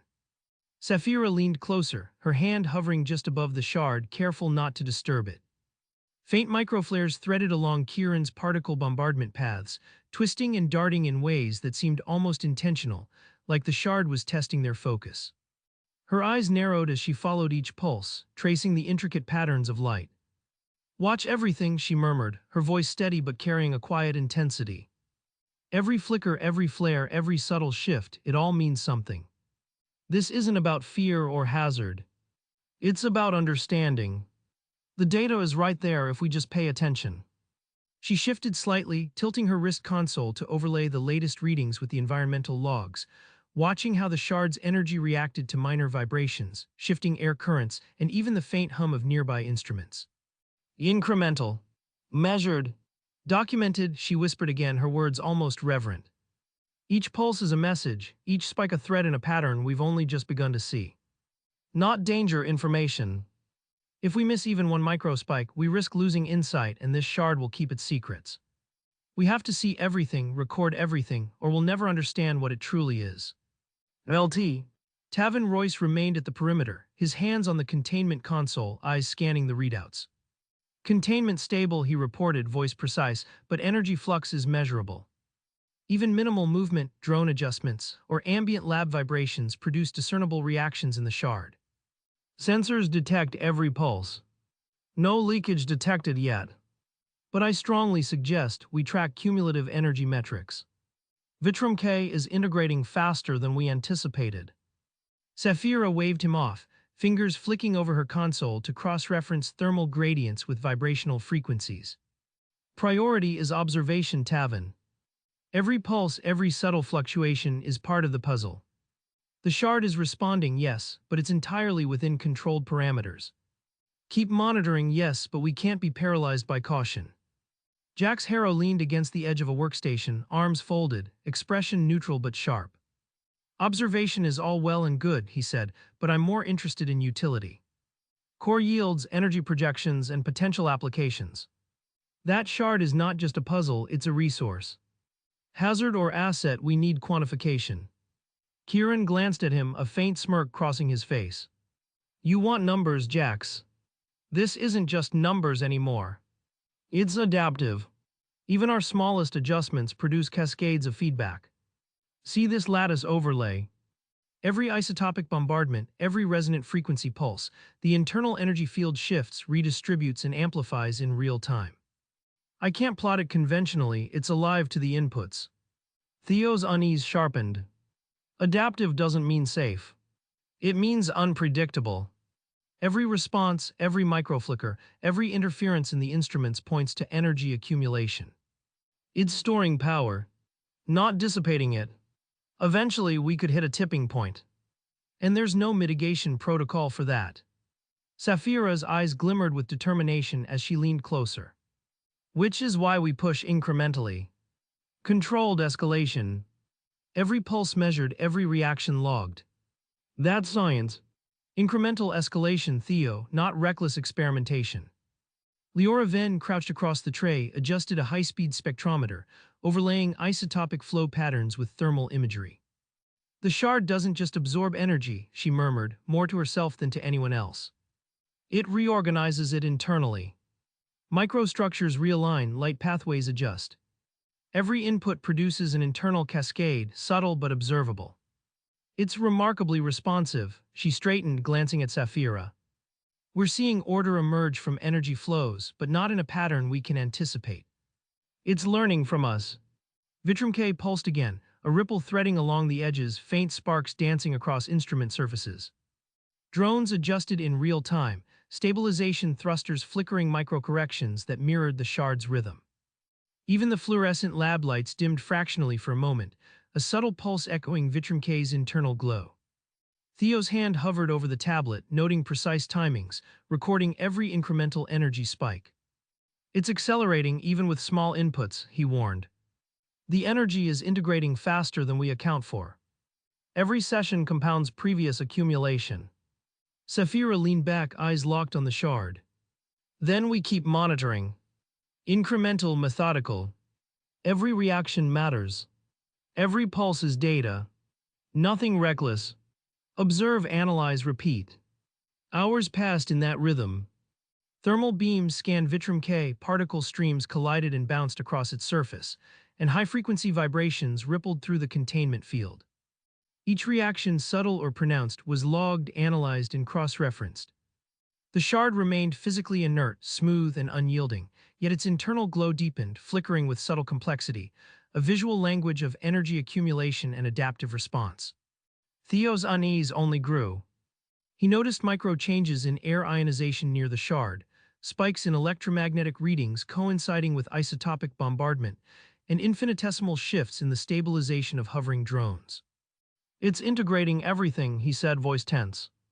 Even ambient variables are contributing to its energy store. That's exponential growth potential. We're playing with something we don't fully understand. Saphira's expression was calm, almost serene, yet her eyes shone with obsession. Exactly. That's why we document everything. Every spike, every pulse, every interference. Only through meticulous escalation can we understand Vitrum K. Step by step, increment by increment. The lab had become a symphony of controlled energy. Instruments hummed, lights flickered imperceptibly, drones hovered with micro-adjustments, and Vitrum K pulsed at the center, radiant and quiet, integrating every input without effort. Every member of the team felt a pull toward it. Theo with caution and anxiety, Saphira with exhilaration, Kieran with technical obsession, and even Jax with a calculating interest in its potential utility. As the final round of the day's escalation concluded, Kieran leaned closer, whispering to Saphira. We're pushing its limits, but it never yields physically. No fractures, no heat, nothing. Yet every pulse, every subtle flare, it's storing energy somewhere. Deeply, internally, we might not even comprehend the full extent. Saphira's fingers hovered above her console, watching the shard pulse one last time before containment power down. And that's why we come back tomorrow. To push further, carefully, incrementally. To understand the ununderstandable. Theo exhaled sharply, rubbing his face. I just hope we don't find out the hard way that it's more than we can handle. Even as the hum of instruments faded and the team began to gather their notes, Vitrum K's glow lingered. Its slow, deliberate pulses seemed to sync with the subtle vibrations that ran through the lab, a rhythm that made the air feel charged and alive. Saphira's eyes stayed fixed on it. Her hand hovered just above the containment field, trembling slightly as faint ripples of energy brushed her fingertips. She swallowed, trying not to let her fascination show too plainly, but every pulse pulled her focus tighter. Theo leaned back, rubbing at the back of his neck, yet he couldn't tear his gaze away. Tiny sparks threaded along the edges of the tray, flickering across console panels and catching in the polished surfaces, reflections dancing like a miniature aurora. Kieran crouched closer, tracing patterns in the shifting glow with a finger hovering over his tablet overlay. Each microspike seemed to echo the ambient noise, the hum of lights, the settling vibration of drones, even the soft whisper of air from cooling vents. The shard's responses felt deliberate, almost conversational, and impossible to ignore. Every pulse drew their attention, threading through instruments, air, and instinct alike. Vitrum K remained quiet, inscrutable, yet each subtle flare was immediate, potent, and impossible to dismiss. The lab felt alive in an unnerving way, The hum of instruments and the faint hiss of cooling vents a constant backdrop to the team's increasingly obsessive work. Vitrum K rested in its containment tray, its slow, deliberate glow pulsing as if in silent conversation with the instruments around it. Every flicker of internal light was recorded, logged, and cross-referenced, but now the shard seemed to respond more assertively, almost teasingly, to the human presence nearby. Theo Rylan adjusted his tablet nervously, scrolling through layers of energy logs and environmental overlays. Another spike, he muttered, rubbing his neck. He pointed to the screen, where a subtle surge of electromagnetic activity coincided with the faint flicker of the overhead fluorescent lights. See this? It's not random. Every time we run a thermal scan or move a probe closer, the readings jump. I swear it's reacting to us. We're pushing it too far. Safira Kale, crouched beside the containment tray, didn't glance up. Her wrist console projected spectral overlays in shimmering holographic grids, each microflare from the shard highlighted and cross-referenced. Theo, it's not reacting, she said, her tone even almost dismissive. The instruments are working. These anomalies are just lab quirks. Everything is within parameters. Controlled input, controlled output, nothing dangerous yet.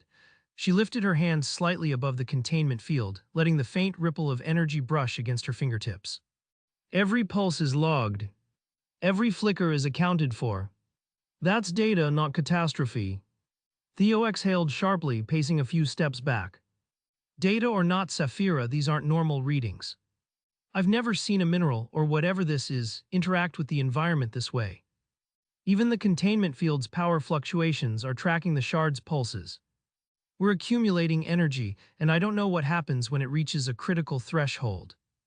It's exponential, not linear. Safira finally looked at him, her eyes narrowing in quiet challenge. And that's why we test. Incrementally. You're focusing on fear instead of observation. We know the conditions, we know the inputs. Everything else, just the subtle expected anomalies of a highly sensitive lab. No more, no less.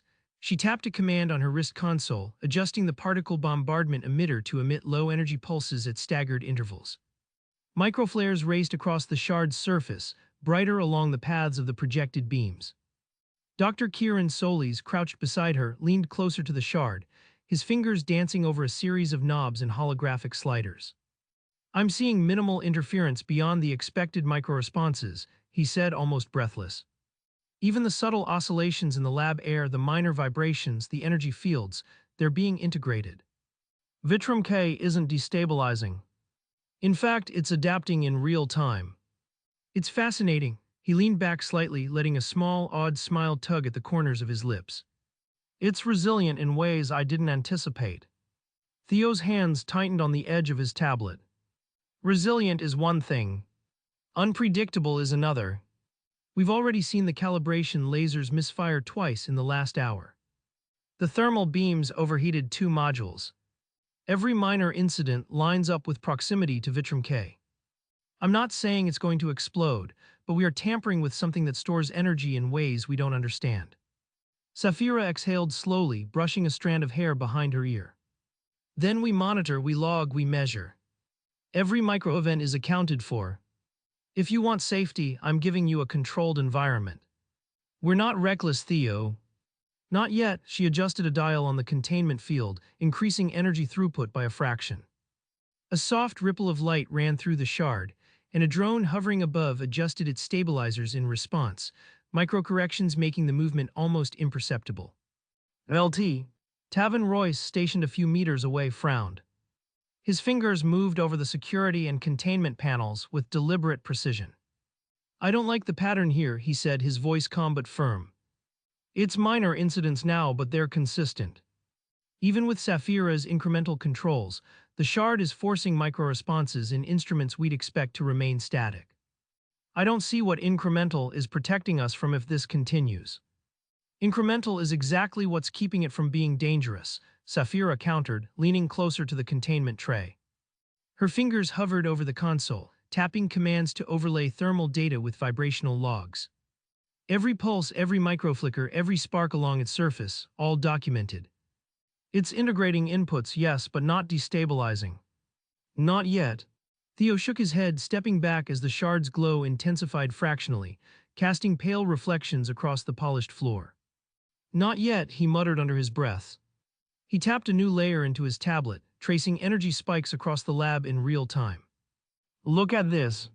These microspikes line up perfectly with the movement of our instruments, the shifts of drones, the subtlest fluctuations in ambient temperature.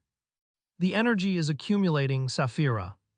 And I promise you, every time we push it higher, we risk triggering something beyond our control. Saphira, unflinching, pointed toward the thermal beam emitter. And we're testing that accumulation safely. Carefully. If we don't push the boundaries, we'll never understand what this shard is capable of. You've spent the last week recording anomalies. I'm asking you to record the shard's actual capabilities. That's the difference. Dr. Solis nodded, his eyes gleaming with excitement. I agree with Saphira.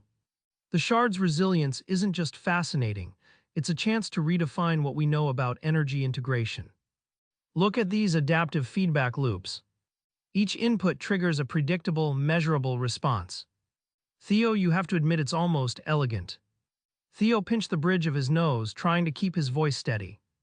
Elegant doesn't mean safe, Kieran. We've seen overheating modules, lasers misfire, lights flicker, and containment fluctuations, all in sync with the shard. If it's integrating energy exponentially, one misstep could cascade through the lab systems. Jax Harrow, leaning against the edge of a workstation, scrolled through yield simulations on his console. I'm hearing theory and warnings, but I'm interested in results, he said flatly. The shard's absorbing energy at a rate that's unprecedented.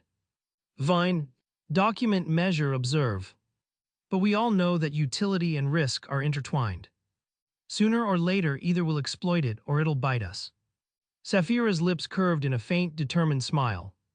Then we prepare for both. Observation first, escalation second. Carefully. Every step logged. Every pulse recorded. Controlled, incremental. That's the only way forward. The lab seemed to pulse along with the shard. Lights flickered with the faint rhythm of Vitrum K's glow. Instruments hummed in subtle synchrony, each reading adjusted imperceptibly in response to microspikes of energy radiating from the containment field. Even the drones hovered in subtle correction, their stabilization thrusters firing in near-perfect cadence with the shard's energy pulses. Every team member was caught in the rhythm, their attention woven into the slow, deliberate beat of Vitrum K's presence. Hours passed in tense observation. Theo meticulously recorded every minor anomaly, jotting down patterns in electromagnetic interference, laser calibration drift, thermal response shifts, and even the slightest quiver in drone stabilization. Leora adjusted sensitivity thresholds on spectrometers and imaging instruments, trying to map energy flows that seemed to bend subtly around the shard's surface. Kieran cross-referenced vibrational data with isotopic feedback, compiling cascading overlays that highlighted the shard's internal adaptations in real time. And all the while, Vitrum K pulsed. Its glow deepened imperceptibly with each successive test, radiating a presence that threaded through instruments, machines, and human attention alike. No one spoke aloud of what it was doing, yet all were aware. Every flicker, every microspike, every minor anomaly was a reminder that the shard was not passive. Finally, as the team began their end-of-session procedures, shutting down high-energy emitters and dimming thermal beams, Vitrum K continued to glow. Microflares darted along particle paths, drifting toward instruments and dissipating without harm, yet leaving subtle afterimages in spectral overlays. Saphira's eyes followed each spark, her hand unconsciously raised, fingers brushing the field, feeling the lingering, almost tactile pulse of energy. Theo stepped back, exhaling sharply. Every small incident, every flicker, it's not random. I don't trust it. And we're already at a threshold that should be critical. The shard is storing, integrating. We don't know what the limit is. Saphira's gaze never left the shard. Then we'll find it incrementally, safely, and record everything along the way. That's how discoveries are made. The tension in the lab lingered even as instruments powered down. Lights hummed softly overhead, and the drones hovered in place, their thrusters making faint whirring adjustments as they kept station around the containment tray. Vitrum K pulsed in its slow, deliberate rhythm, each flicker of light tracing across the polished surfaces of consoles, sending reflections that danced along the walls.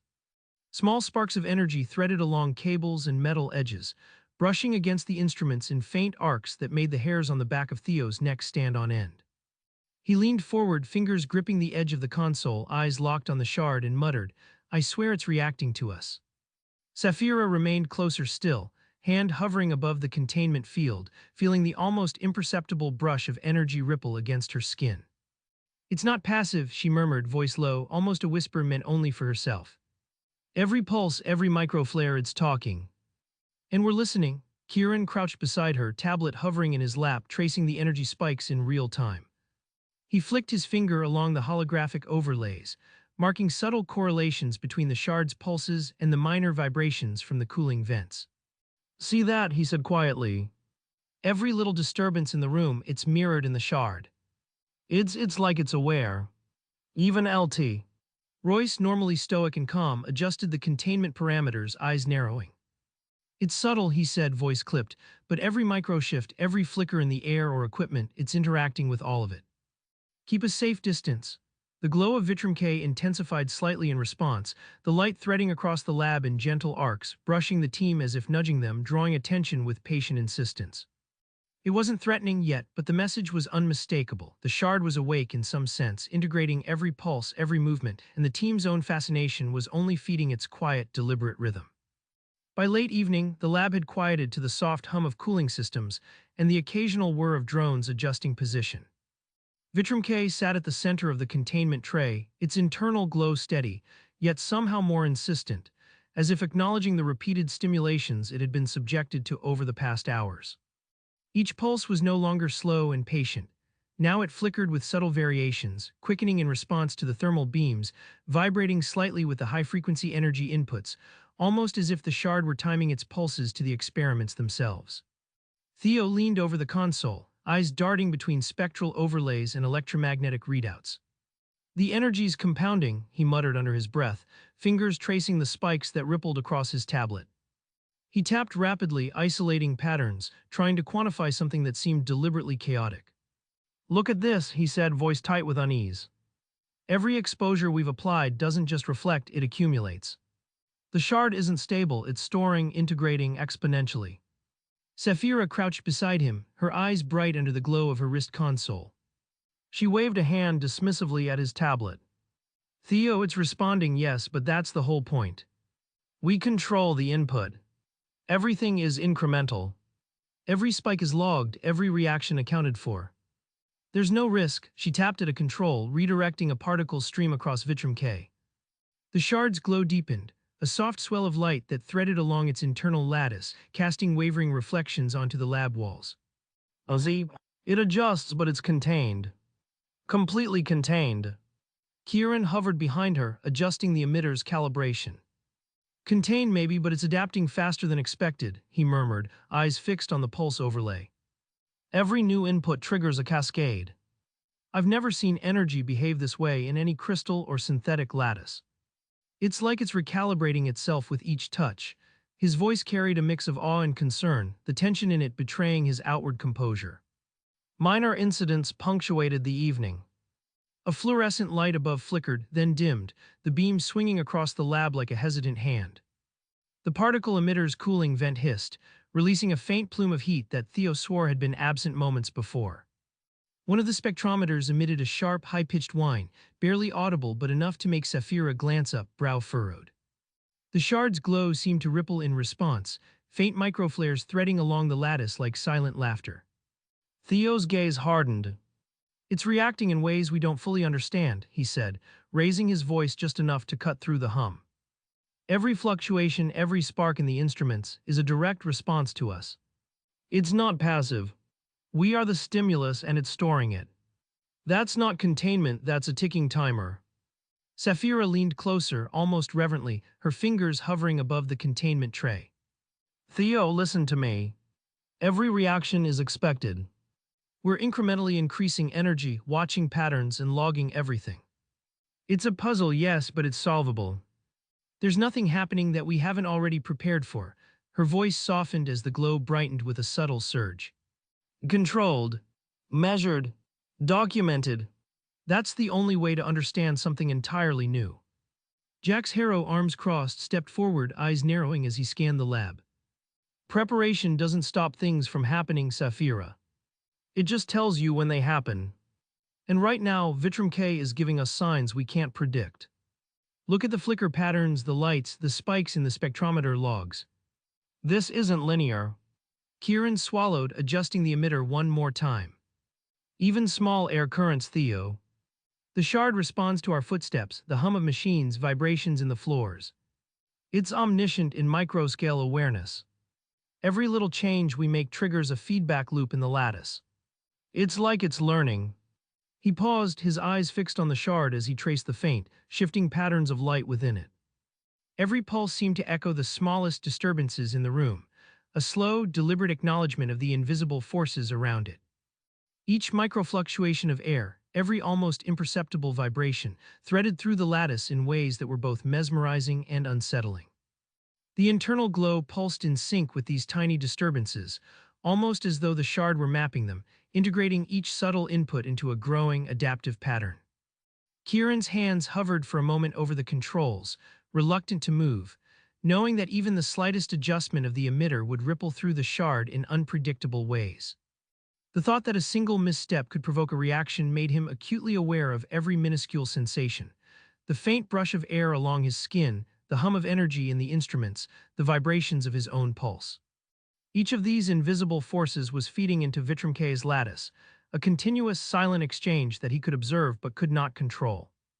Every flicker of light, every minute shift inside the shard, reinforced the unnerving reality that it was not passive.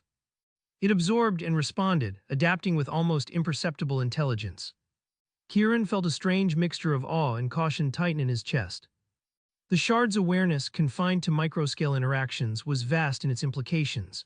Every adjustment, every environmental change was catalogued and reflected, a feedback loop of infinite subtlety. It was learning silently without sound or motion, yet every pulse suggested that it was aware of him, of the room, of the forces he thought he could manage.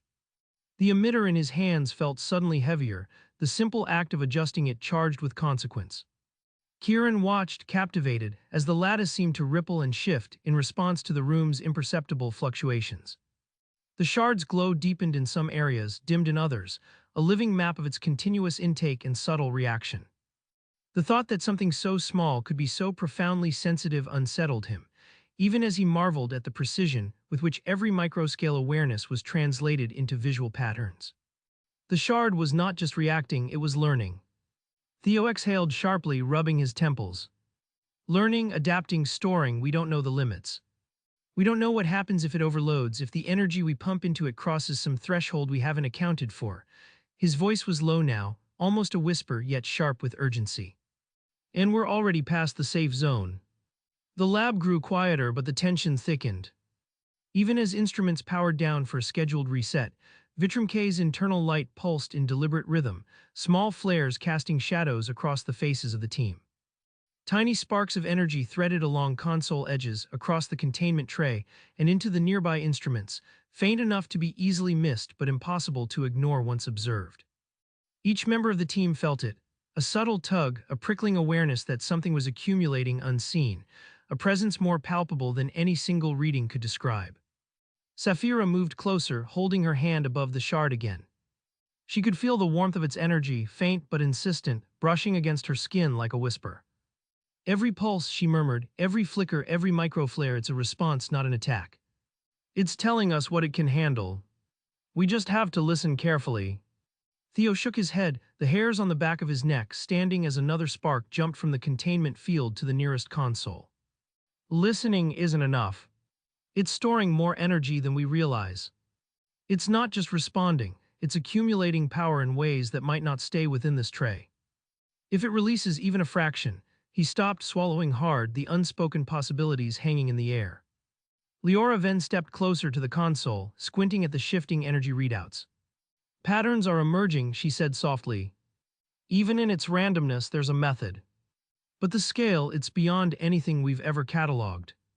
If this escalates, it will, Theo interrupted, his voice taut. And when it does, we won't be able to control it anymore. For a long moment, silence fell. The only sound was the soft thrum of cooling fans, the subtle buzz of electronics, and Vitrum K's steady, insistent glow. The shard pulsed, brightening ever so slightly with each passing second, threading light and energy through the lab like an unseen tide, quietly mapping its own presence across every instrument, every hand, every pulse of thought in the room. Safira, Kieran, and even Jax couldn't look away. Each flicker was mesmerizing, a mix of beauty and threat. The shard had not moved, not changed form, yet it dominated the room completely. It was stable, yes, but it was also alive in its own way, a force quietly cataloging every microevent, integrating energy faster than anyone could track, hinting at a scale of power no one had truly comprehended. Theo backed up slightly, notebook in hand, scribbling warnings in meticulous detail. "Document everything," he said aloud, more to himself than anyone else. "Every spark, every flinch of instruments, every pattern in the lights. We're already crossing into territory we shouldn't be touching, and the shard isn't passive. It's storing, reacting, preparing. And we don't know what for." Safira straightened, brushing off his concerns with a small smile. "Then we watch," she said. "Incremental, controlled, documented. That's all we can do. We study it, understand it, and stay just ahead of it." Safira's fingers hovered nervously above the containment field. "It's like it's nudging us," she muttered, eyes darting to the sparks crawling along the consoles. "Every shift we make, it's noticing." Theo leaned closer, squinting at the instruments. "Noticing? Or testing us?" His voice held a trace of incredulity. "I swear I just saw the spark jump when I moved my pen." Kieran's gaze was fixed on the shimmer of the shard's internal lattice. "It's subtle but deliberate," he said, whispering more to himself than anyone else. "Every minor pulse seems to follow a pattern. Like it's mapping the room." Safira swallowed, her hand trembling slightly. "Mapping or learning," she breathed. "I can feel it adjusting, tiny shifts in the glow as I tilt my wrist. It's aware of us." Theo stepped back, voice sharper now. "We're supposed to be observing, not provoking it." His eyes tracked the sparks, tracing invisible lines across the tray's metal edges. "And yet every microflicker feels like a challenge." The shard pulsed again, almost imperceptibly, and the drones twitched mid-hover. Safira leaned closer, whispering, "I think it knows we're watching. I think it wants us to see this." The lab smelled faintly of ozone and burnt circuitry, a subtle electric warning beneath the usual metallic tang of instruments. Safira Kale's eyes glimmered with barely restrained excitement as she crouched before the high-energy laser, her fingers deftly adjusting the alignment. "This is it," she said, voice low but vibrant, almost reverent. "Density, reflectivity, absorption, all of it. Today we see what it really is." Theo Ryland's jaw tightened, his hands hovering over the tablet, fingers itching to override systems that weren't his to touch. "Safira, stop. Just listen." Every previous test, the shard is already absorbing more energy than we anticipated. "These readings, these microspikes, they're escalating. You don't know what will happen if you fire that laser at full intensity." Safira's smile didn't waver. "Theo, I've calculated the parameters, double-checked the safety margins, and the laser is perfectly controlled. Vitrum K is stable. You're letting fear cloud observation." "Step back." Theo's hands fell uselessly at his sides. "I'm not afraid. I'm warning you. Every pulse, every microflicker, it's telling us something. The shard isn't just responding, it's learning. You have no idea how fast it can adapt." Safira's fingers hovered above the firing controls, then pressed the activation sequence. The laser ignited in a brilliant white arc, slicing through the dim light of the lab toward Vitrum K. For a heartbeat, nothing happened. A silent tension stretched the space, heavy and electric, until the shard's glow responded. At first, the change was almost imperceptible, a faint brightening tracing the lines of Vitrum K's internal lattice, threads of light winding delicately through the crystalline structure. It was easy to miss if one wasn't staring directly at it, a subtle intensification that hinted at awareness rather than chaos. But within seconds, the glow escalated sharply, pulsing with a force that made the very edges of the containment tray tremble ever so slightly. The lattice seemed to writhe internally, shifting light in a pattern that was at once mesmerizing and alarming, as though the shard itself were responding to some unspoken stimulus in the room. Then, without warning, the pulse intensified into a violent surge. A ripple propagated outward across the tray, sending a shiver through the metal base and a faint hum that resonated in the floor beneath their feet. Sparks leapt along the edges, tracing jagged, fleeting paths over the polished surfaces of the consoles, crackling audibly as if the shard were feeding off the static of the environment itself. The sparks jumped with unpredictable energy, arcing towards switches and cables, leaving faint scorch marks where they briefly touched. Theo's voice cut sharply through the charged air, sharp with panic and disbelief. "It's reacting," he shouted, nearly toppling his chair as he scrambled back, his hands slamming across the console in an attempt to engage the emergency shutdown. "Shut it down now." His urgency was mirrored in the wide-eyed stares of the others, each of them frozen a heartbeat too long, caught between awe and fear, watching the shard as it pulsed with its own terrifying rhythm, asserting a presence that refused to be contained. But Saphira's voice was tight with wonder, tinged with disbelief. "Look, it's not melting. It's moving. It's unfurling." Her eyes tracked the shard's motion, each pulse of light and every subtle shift within the crystalline lattice holding her attention. The movement was fluid yet precise, the sheets extending smoothly across the containment tray without losing their form or structural integrity. She leaned forward slightly, breath shallow, caught between fascination and the dawning realization that what she was witnessing defied all expectation. "It's not breaking, not dissolving, just unfolding," she murmured, her words a mixture of awe and incredulity, as the shard continued its deliberate, mesmerizing expansion, every motion threading together light and form in a way that made the laboratory feel simultaneously vast and impossibly intimate. The shard expanded not as molten rock or fractured crystal, but as thin, transparent sheets unfolding fluidly like liquid glass, each sheet rigid, impossible, yet flowing with grace that defied physics. Instruments immediately reacted. Light sensors overloaded, thermal cameras blinked out, and even the lowest-level circuits began to falter. Lights dimmed across the lab, then flickered as though frightened by some invisible predator.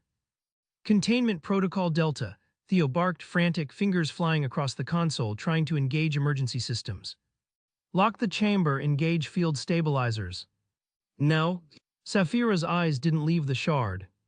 "Theo, it's amazing.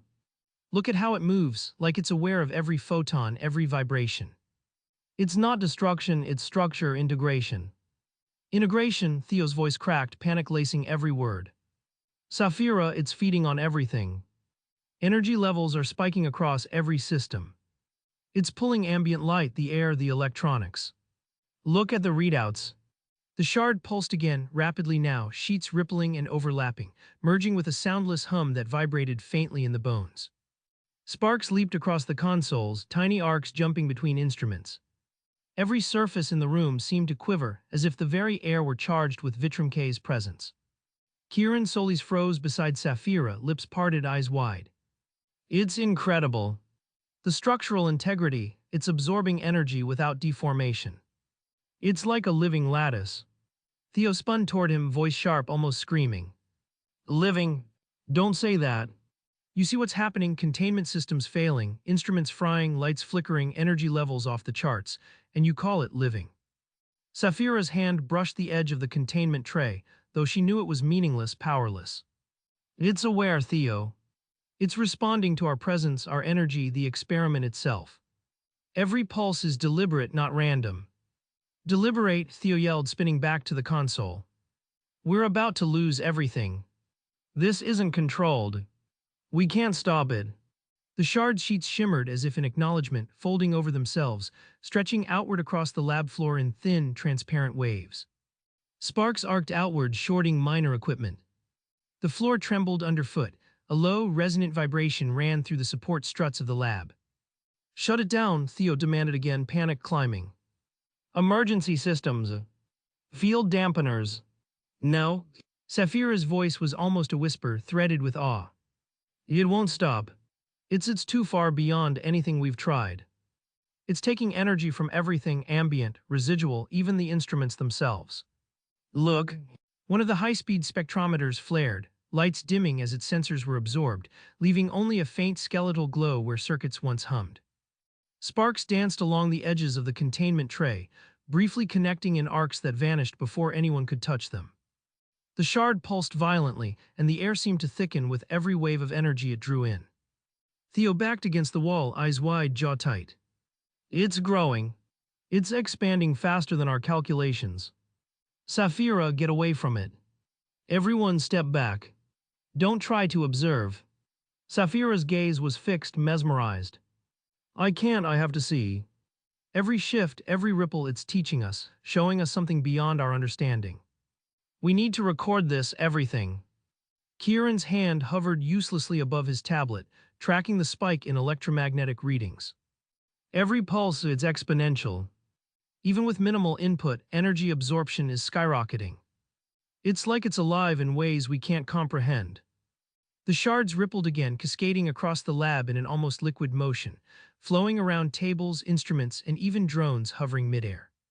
Sparks arced like tiny lightning strikes between overlapping sheets, and a faint hum resonated in the lab structure.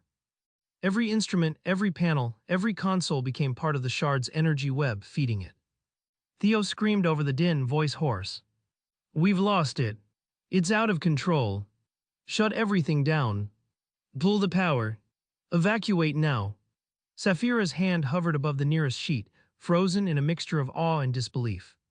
It's not just absorbing. It's analyzing. Every energy source, every wave of light, every fluctuation, it's integrating.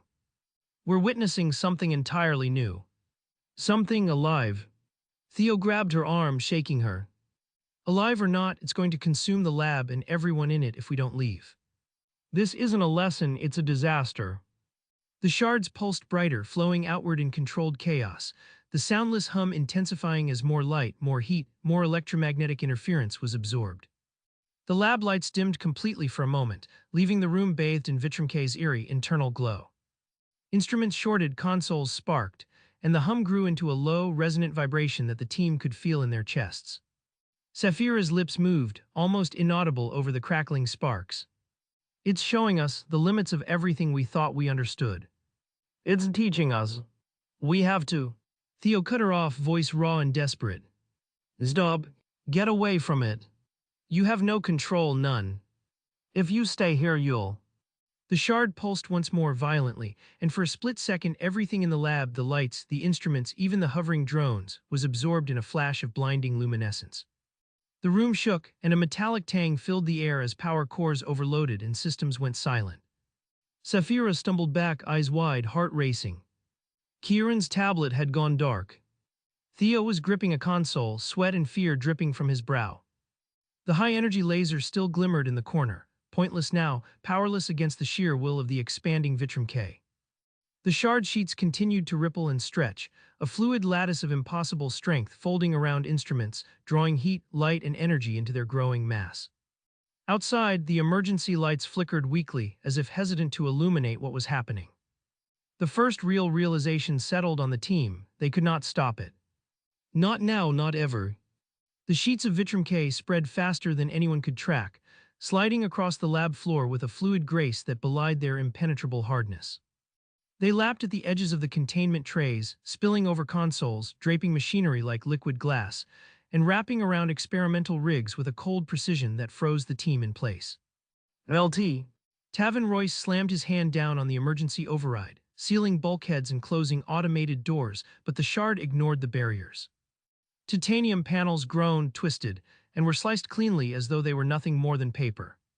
The noise of metal tearing filled the lab, but it was swallowed immediately by the soft, humming expansion of the crystal sheets.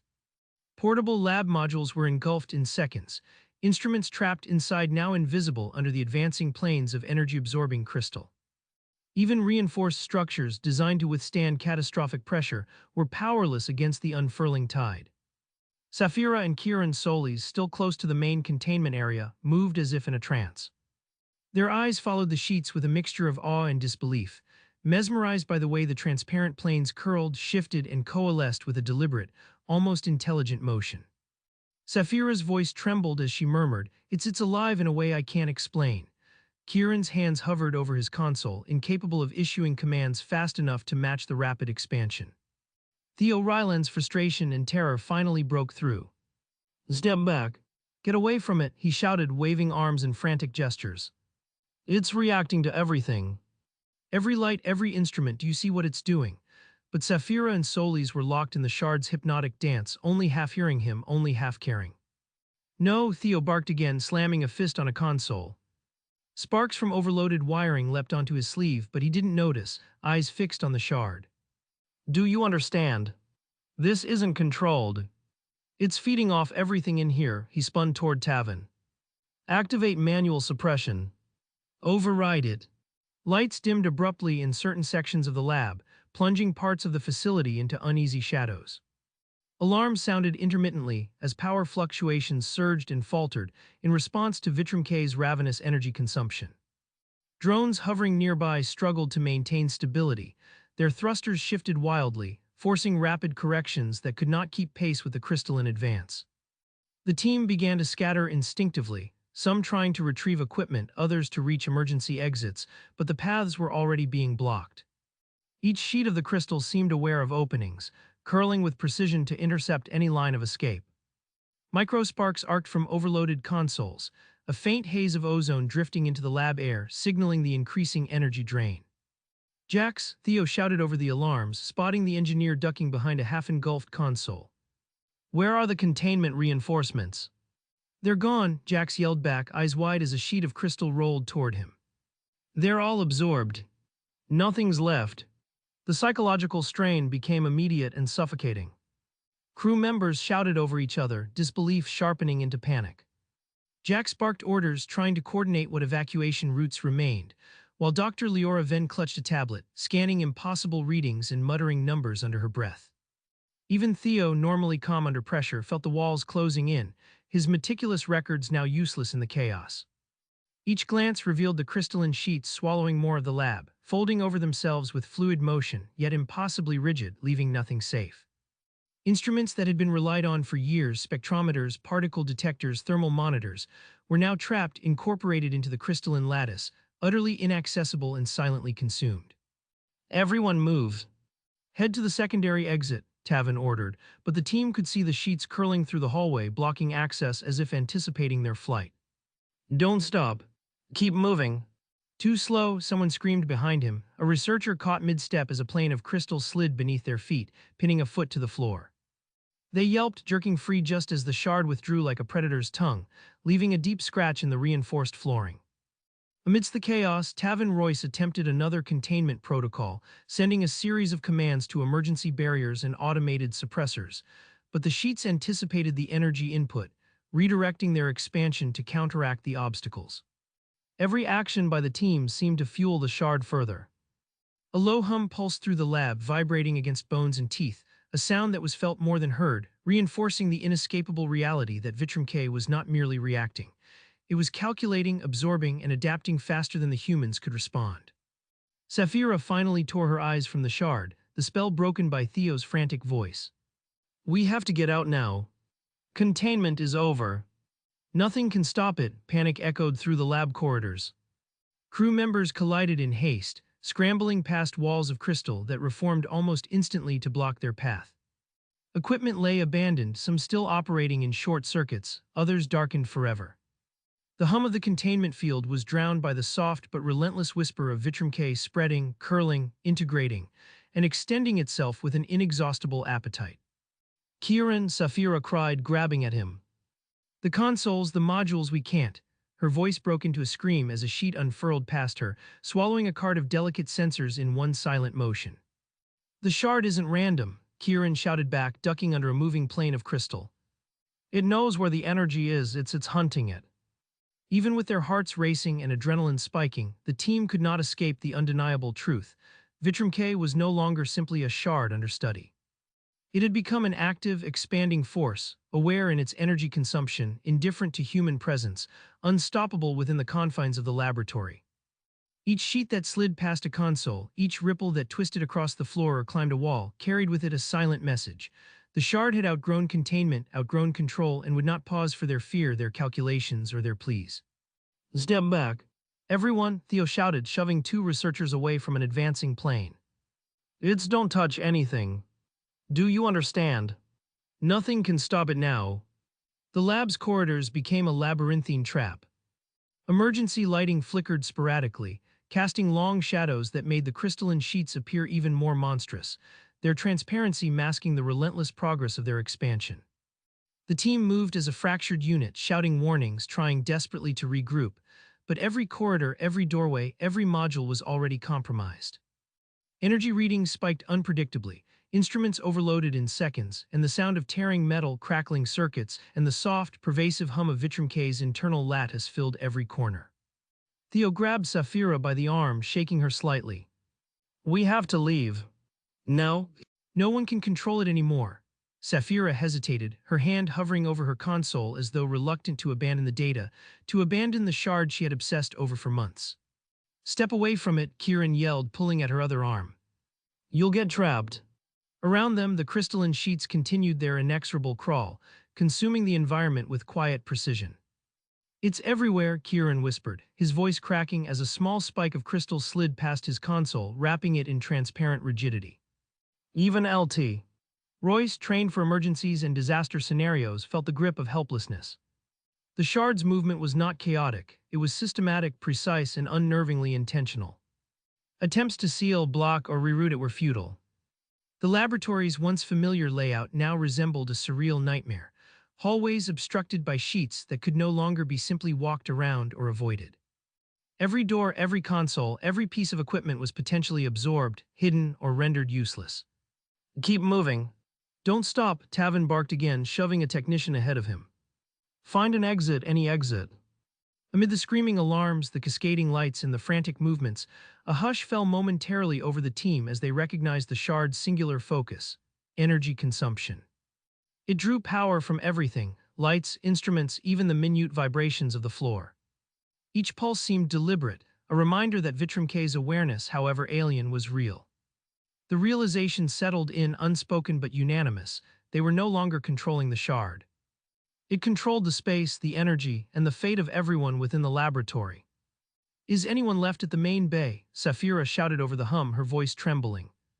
"Theo, Jax, Leora, can you hear me?" She ducked instinctively as a ripple of Vitrum K brushed against a nearby console, sending microsparks across the metal surface. "Answer me. Please just tell me you're okay." A faint reply came from down the corridor. "We're here," Jax called, his voice shaky, breath ragged. "We can't get through, everything's gone. There's crystal everywhere. It's swallowing the doors."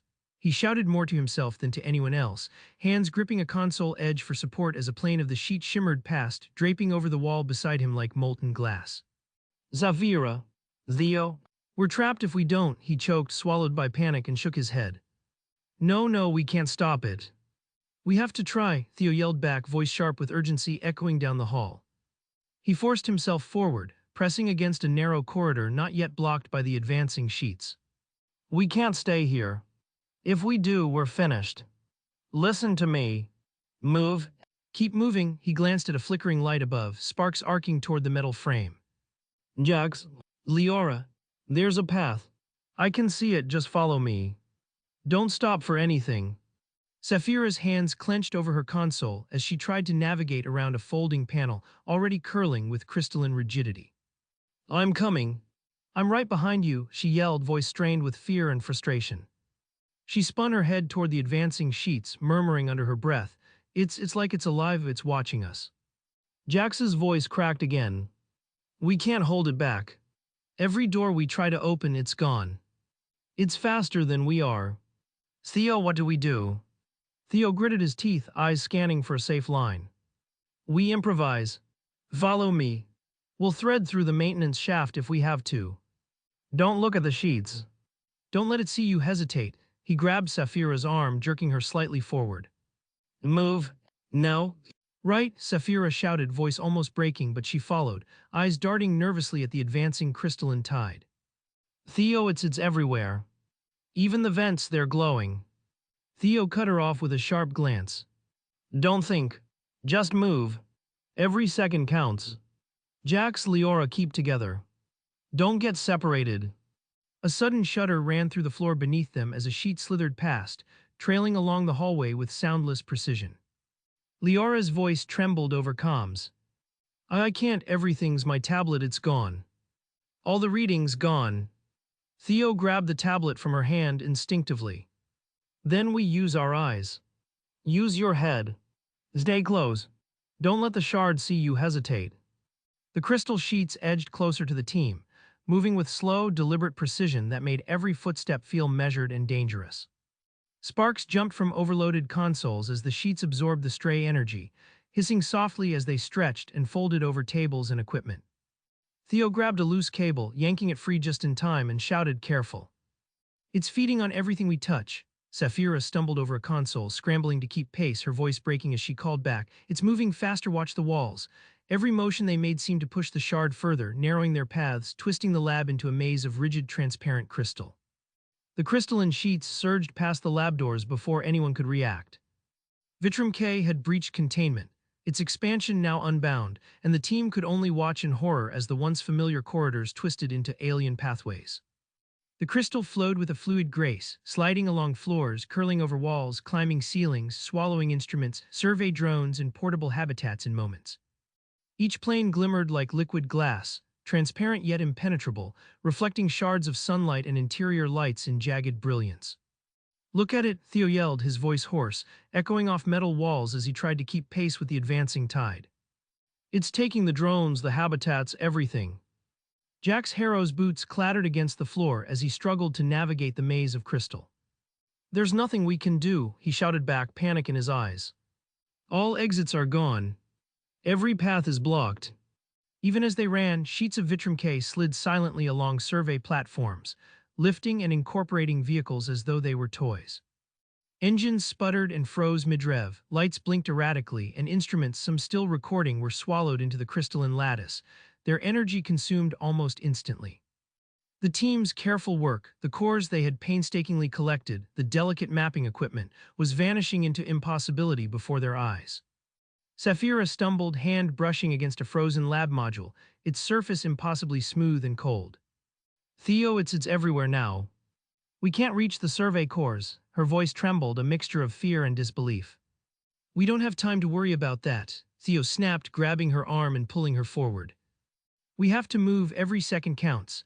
He turned to Kieran Solis, who was frozen, eyes wide as the crystal climbed around his console. "Kieran, move, no." "I caw," Kieran stammered, fingers brushing the surface of a rippling sheet that draped over his instruments. The shard reacted instantly, a faint pulse of energy shimmering through its transparent planes. "It's like it knows, like it feels us." "Then we leave it to feel," Theo shouted, hauling Kieran by the shoulder. The crystal seemed to respond, curling and extending toward the team as though daring them to escape. Sparks arced faintly from overloaded consoles, and a haze of ozone drifted through the air, carrying the unmistakable scent of energy drawn from everything around them. Down the corridor, Jax tried to open a door to a survey bay, only to find the panel pressed flat with crystal, the surface impossibly hard. He pounded on it, his knuckles bouncing off as if the sheet were metal. "We're trapped," he yelled, spinning toward the others. It's blocking everything."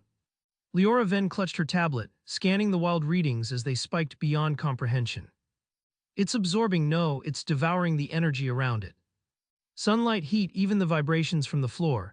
Her voice cracked, disbelief sharpening into panic. "It's exponential, it's growing faster than we can calculate." Sapphira's hand hovered over another console, almost instinctively. "We have to document it."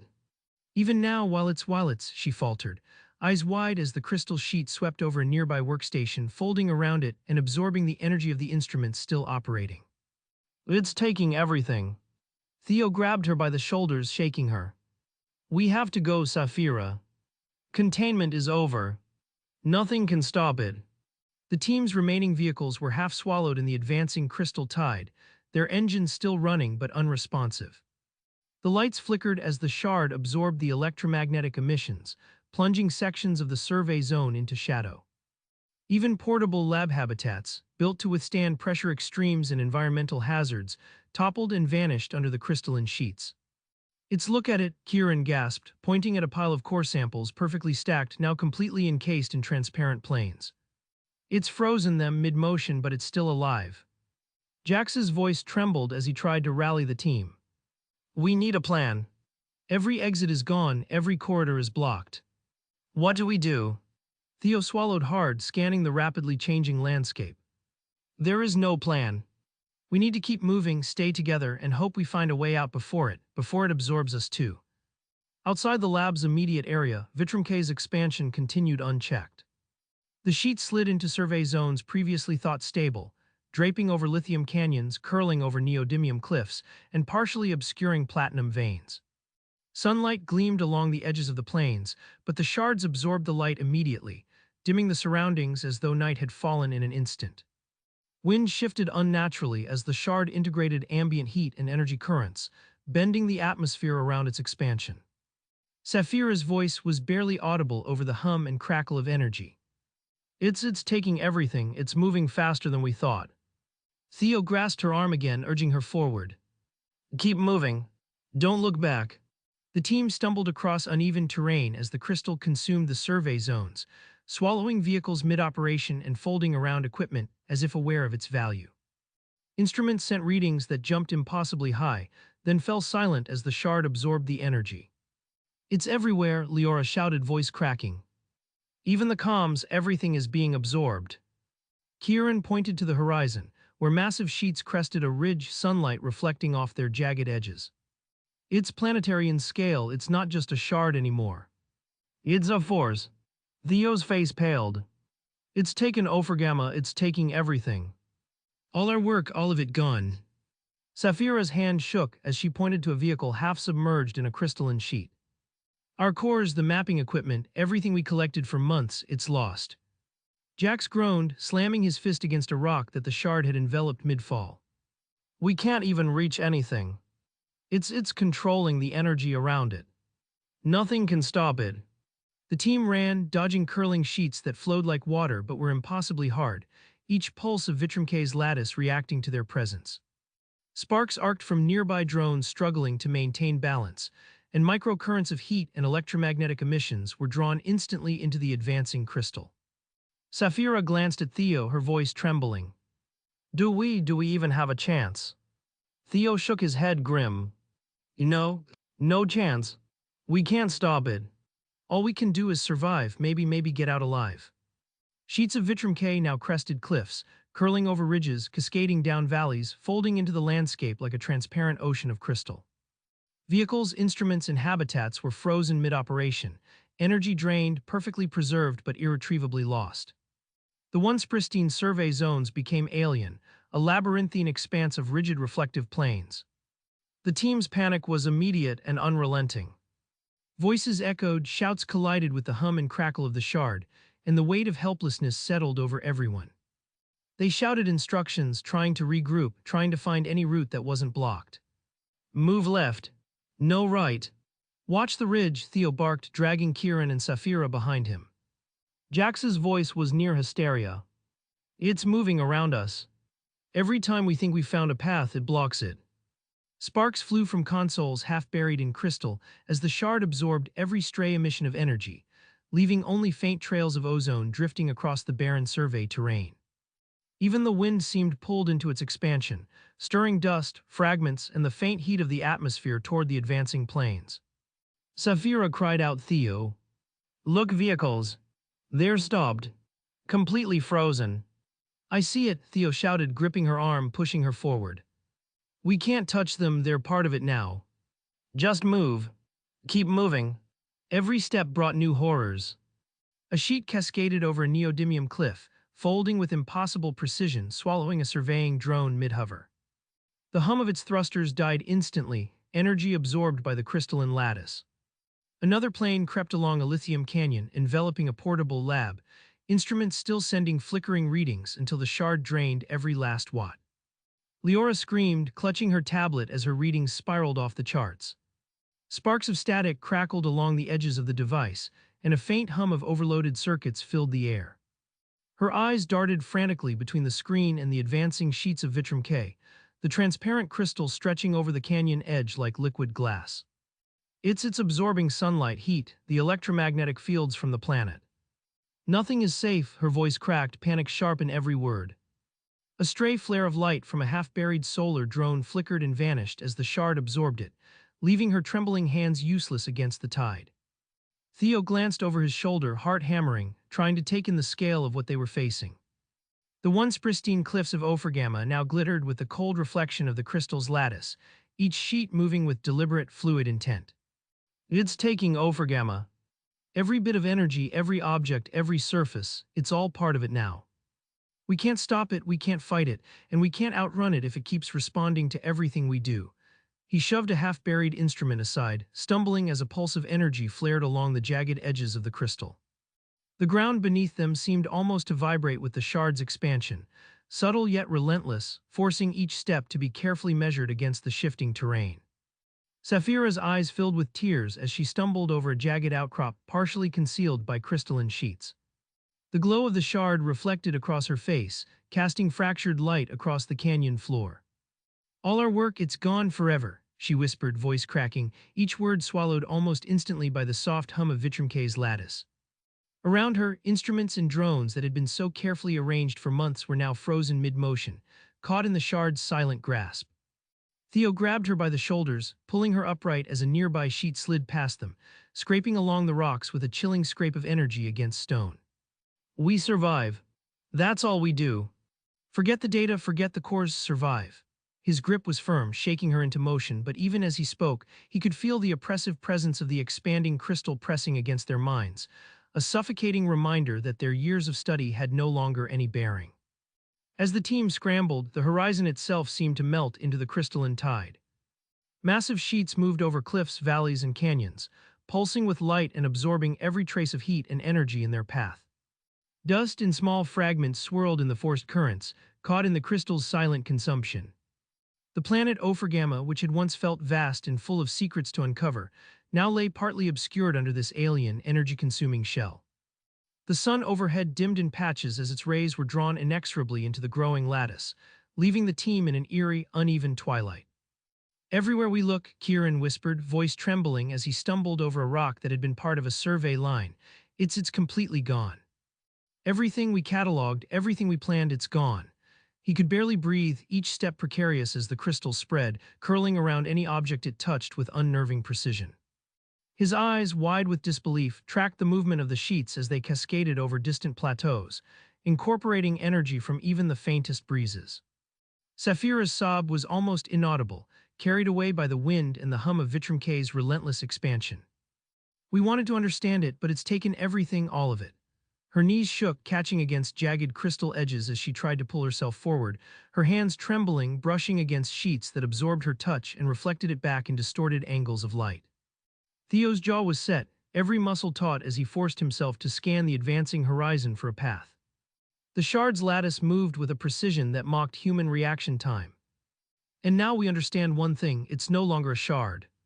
It's a force. Bigger than us. Bigger than Ophragama. And it doesn't care." He grabbed a piece of loose equipment, tossing it aside as the crystal reached for it, absorbing its energy before it even hit the ground. The metallic tang of ozone filled the air, and the low hum of Vitramke was like a pulse of living thought, constant, patient, and absolutely indifferent to their terror. Each step forward was a battle with the terrain itself.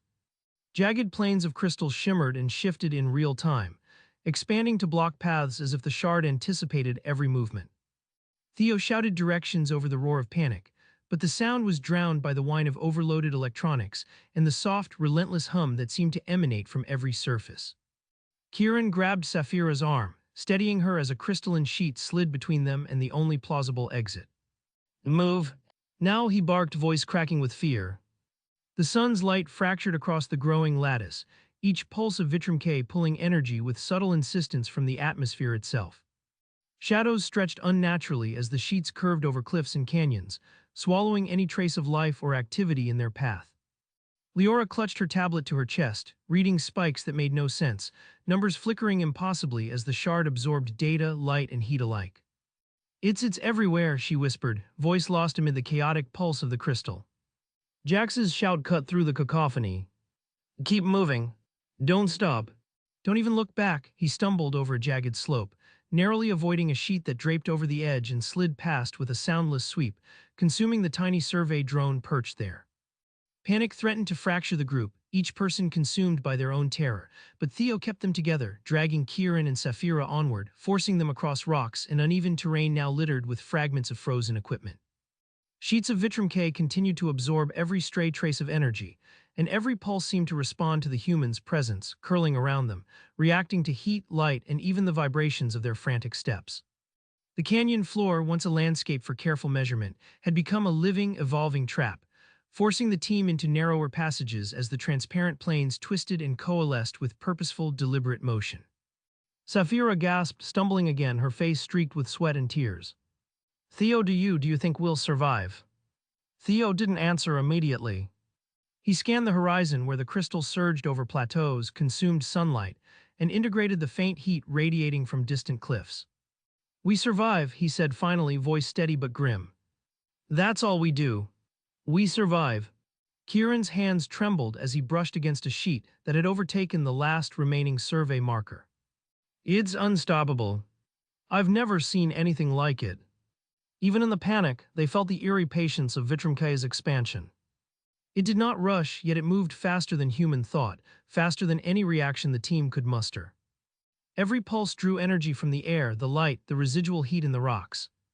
Every step taken by the team seemed anticipated, countered by the shard's subtle, precise adaptation. Sapphira's whisper was barely audible above the hum. "All the months, all the planning, everything gone." Theo glanced at her, jaw clenched. "And yet we move. We survive. That's all that matters."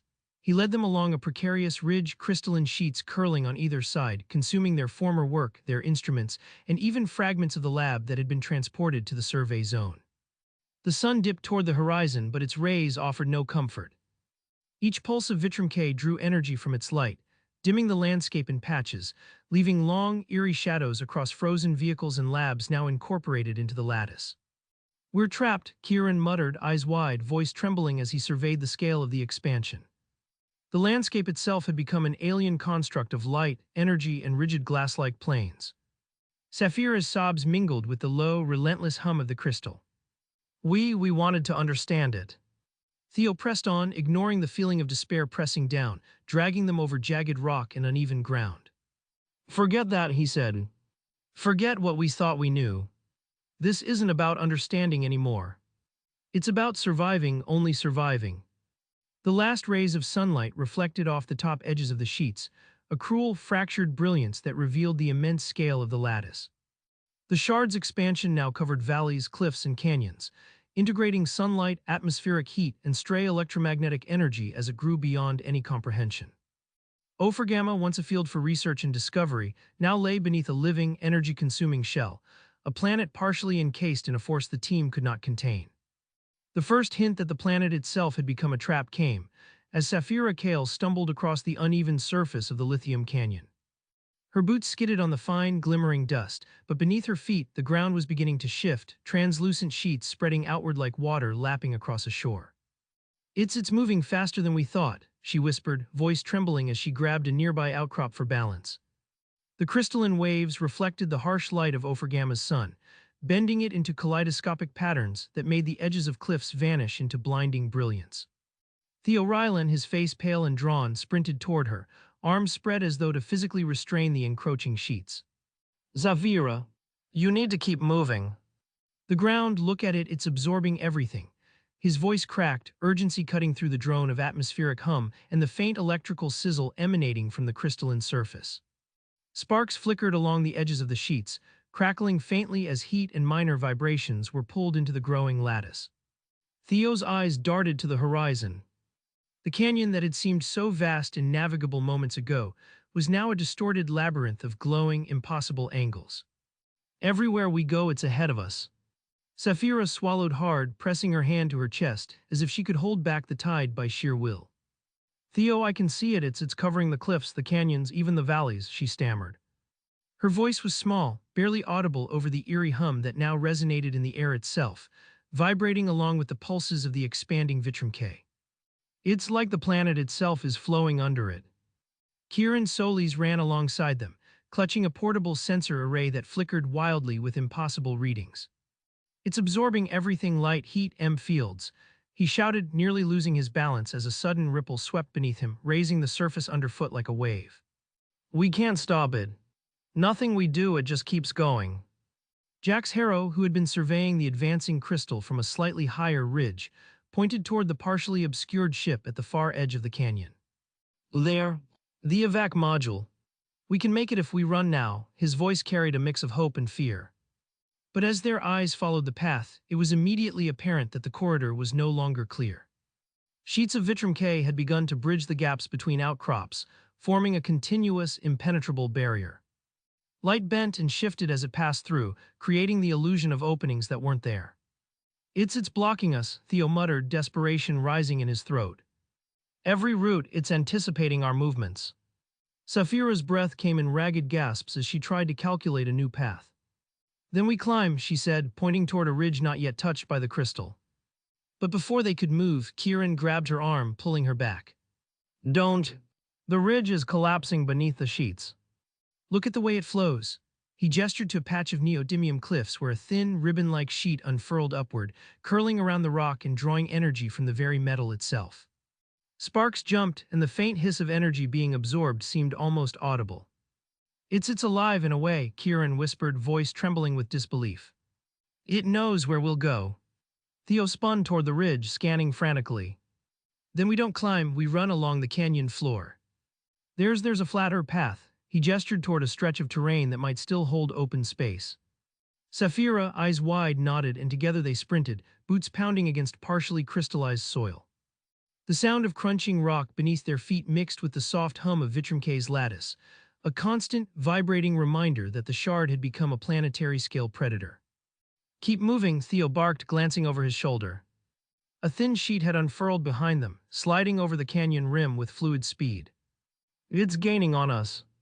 Leora Venn, clutching a tablet in one hand, ran with the other arm outstretched, trying to hold Theo's jacket as they barreled forward. Every drone, every sensor we left behind, it's gone. Swallowed. There's nothing left, her voice shook, half excited and half panicked. A small sparkle of crystal leapt from the advancing front, landing harmlessly near her foot, and the tablet's readings spiked to unreadable numbers. It's consuming everything. Jax Harrow, a few meters ahead, looked back, his face pale. We can't outrun it, it's faster than we move. Every time we try to change direction, it shifts. He gasped, running blindly over a ridge, nearly falling into a shallow crevice partially obscured by the translucent sheet. It's like it's thinking. Reacting to us. Saphira's chest tightened, fear and disbelief battling her fascination. We cataloged everything. The cores, the samples, all of it. Gone, her voice cracked as she tripped over an outcropping, tumbling forward onto the hard ground. Theo was immediately beside her, yanking her upright. Forget the data. Survive. That's all that matters. Do you hear me? Nothing else matters. The sheets continued to flow, climbing walls of rock, folding across valleys, filling in the gaps in their path with impossible speed. Each pulse drew light, heat, and minor electromagnetic energy from the environment, growing thicker and more blinding as it did. Even the sun's reflection seemed to bend and twist along the crystalline waves, giving the illusion of movement where there was none. It's everywhere, Kieran muttered, his voice trembling as he ran alongside Theo and Saphira. Everywhere we look, it's consuming everything. Keep moving, Theo yelled again, dragging Saphira with him. He could see the faint glimmer of their ship now, partially concealed by a widening sheet creeping across the valley. It's blocking the approach. We have to find another way. Saphira shook her head, tears stinging her eyes. There's no other way, Theo. Every root, every ridge, everything is under it. It's unstoppable. Her voice broke as she stumbled, and Kieran grabbed her, pulling her upright just as the crystal ribbon swept over a nearby survey drone, lifting it into the lattice like it was weightless, then embedding it in place mid-flight. Leora's sobs echoed across the canyon floor. All our work. The wealth, the samples, it's all gone. She clutched her tablet to her chest as another sheet of Vitrum K uncurled over a platinum vein, consuming it in a silent, mesmerizing glide. We wanted to understand it, but it's taken everything, all of it. Theo's jaw tightened. He swallowed hard, forcing himself to keep running. And now we understand one thing, he said, voice low but firm. It's no longer a shard. It's a force. Bigger than us. Bigger than Ophrgamma. And it doesn't care. He grabbed Saphira's arm again, pulling her forward. We survive. That's all we do. Forget the data. Forget the cores. Survive. They ran, but every movement was mirrored by the advancing crystalline tide. Sheets flowed over uneven ground, curling around rocks, enveloping the tips of cliffs, and rising in places where gravity should have prevented them from sticking. Sparks arced where the crystal met the remaining active instruments, small hisses of energy absorbed into the growing lattice. The sound was low but insistent, a humming vibration that seemed to resonate in their bones. Kieran, eyes wide, pointed ahead. Look at the canyons. The lithium formations, they're all covered. Every ridge, every cliff, it's shining with its own light now. The glow reflected across his face, making his expression seem almost ghostly. It's not just covering the planet, it's reorganizing it, integrating everything it touches. Saphira's voice cracked, almost a whisper. We wanted to understand it, we thought we could control it, we thought it was ours to study. But it's not. It's never been ours. We just woke it up. Theo glanced over at the faint shimmer of their ship in the distance, now partially obscured by a translucent sheet. We're not getting to that ship, he muttered, his face pale. It's anticipating every movement, every energy spike, we can't approach it. He gritted his teeth, pulling Saphira forward as a small ridge collapsed under the sheet's advance. We have to keep moving, even if there's nowhere to go. Everywhere they looked, the crystalline tide expanded, pulling in sunlight, ambient heat, and stray energy fields. The horizon glimmered, shifting with impossible fluidity yet impenetrable hardness. A drone tried to pass above them, but its rotors stalled, the energy consumed mid-flight, embedding it perfectly frozen in place as part of the lattice. The team's frantic cries echoed against the alien reflective surfaces. Jack stumbled beside them, panting. There's nothing left to do. It's taking everything, Theo. The cores, the rigs, the drones, we can't fight it. Theo's hands were shaking, but he kept moving, keeping the group together. Then we survive. Keep moving, keep breathing, keep alive. We'll get through this somehow. Even as he spoke, the truth was undeniable. Ophrgamma was no longer a planet of study. It was a canvas for Vitrum K's unstoppable expansion, every pulse and ripple a reminder of the team's helplessness. Their work, their ambition, their dreams of wealth and discovery, all consumed, frozen mid-action, preserved in the very tableau of their own failure. And yet, amid the terror, there was a single grim reality they could cling to: they were alive. For now, the terrain between the main research outpost and the orbiting shuttle had once been straightforward, a carefully mapped path across rolling lithium canyons and jagged neodymium ridges. Now it was unrecognizable. Vitrum K had poured outward like a luminous, unrelenting tide, flowing over every surface, folding and curling with impossible fluidity while remaining harder than any known material. Each sheet pulsed faintly, drawing in heat, light, and electromagnetic energy, as if it were a living organism consuming the world around it. Saphira Kale stumbled over a partially concealed ridge, her hand scraping against a smooth, glinting surface that had only moments before been exposed rock. We have to keep moving, she shouted, voice cracking. The shuttle, it's our only chance. Her eyes flicked constantly to the horizon, tracking the faint glimmer of the ship's landing pads as Vitrum K advanced, relentless and indifferent. Theo Rylan was right behind her, dragging a small emergency pack while trying to keep his boots from skidding across newly formed crystal sheets that bent under his weight without breaking. It's faster than we thought, he yelled, scanning the area for alternate routes. Every second we waste, it's taking more of the canyon, more of the path. He grabbed her arm, jerking her toward a narrow pass that had survived the initial expansion. Sparks flickered in the air as tiny arcs of energy leapt between edges of Vitrum K where it met unstable ground, sending a tingling sensation across their skin. Jack's harrow called from a short distance away, his voice strained. Watch out! The ridge is collapsing under the crystal. He had been trying to lead a small cart of portable survey equipment, but now the instruments were half immersed in the transparent sheets, powerless, glowing faintly as the shard's lattice incorporated their residual energy. Forget the equipment. Just get to the shuttle. Even Kieran Solis, who had maintained his analytical composure longer than most, was shouting now, gesturing wildly as he tried to find a path around an expanding wall of Vitrum K. Look at this. It's moving with us, it's predicting every step. The energy input from our bodies, our equipment, it's using it.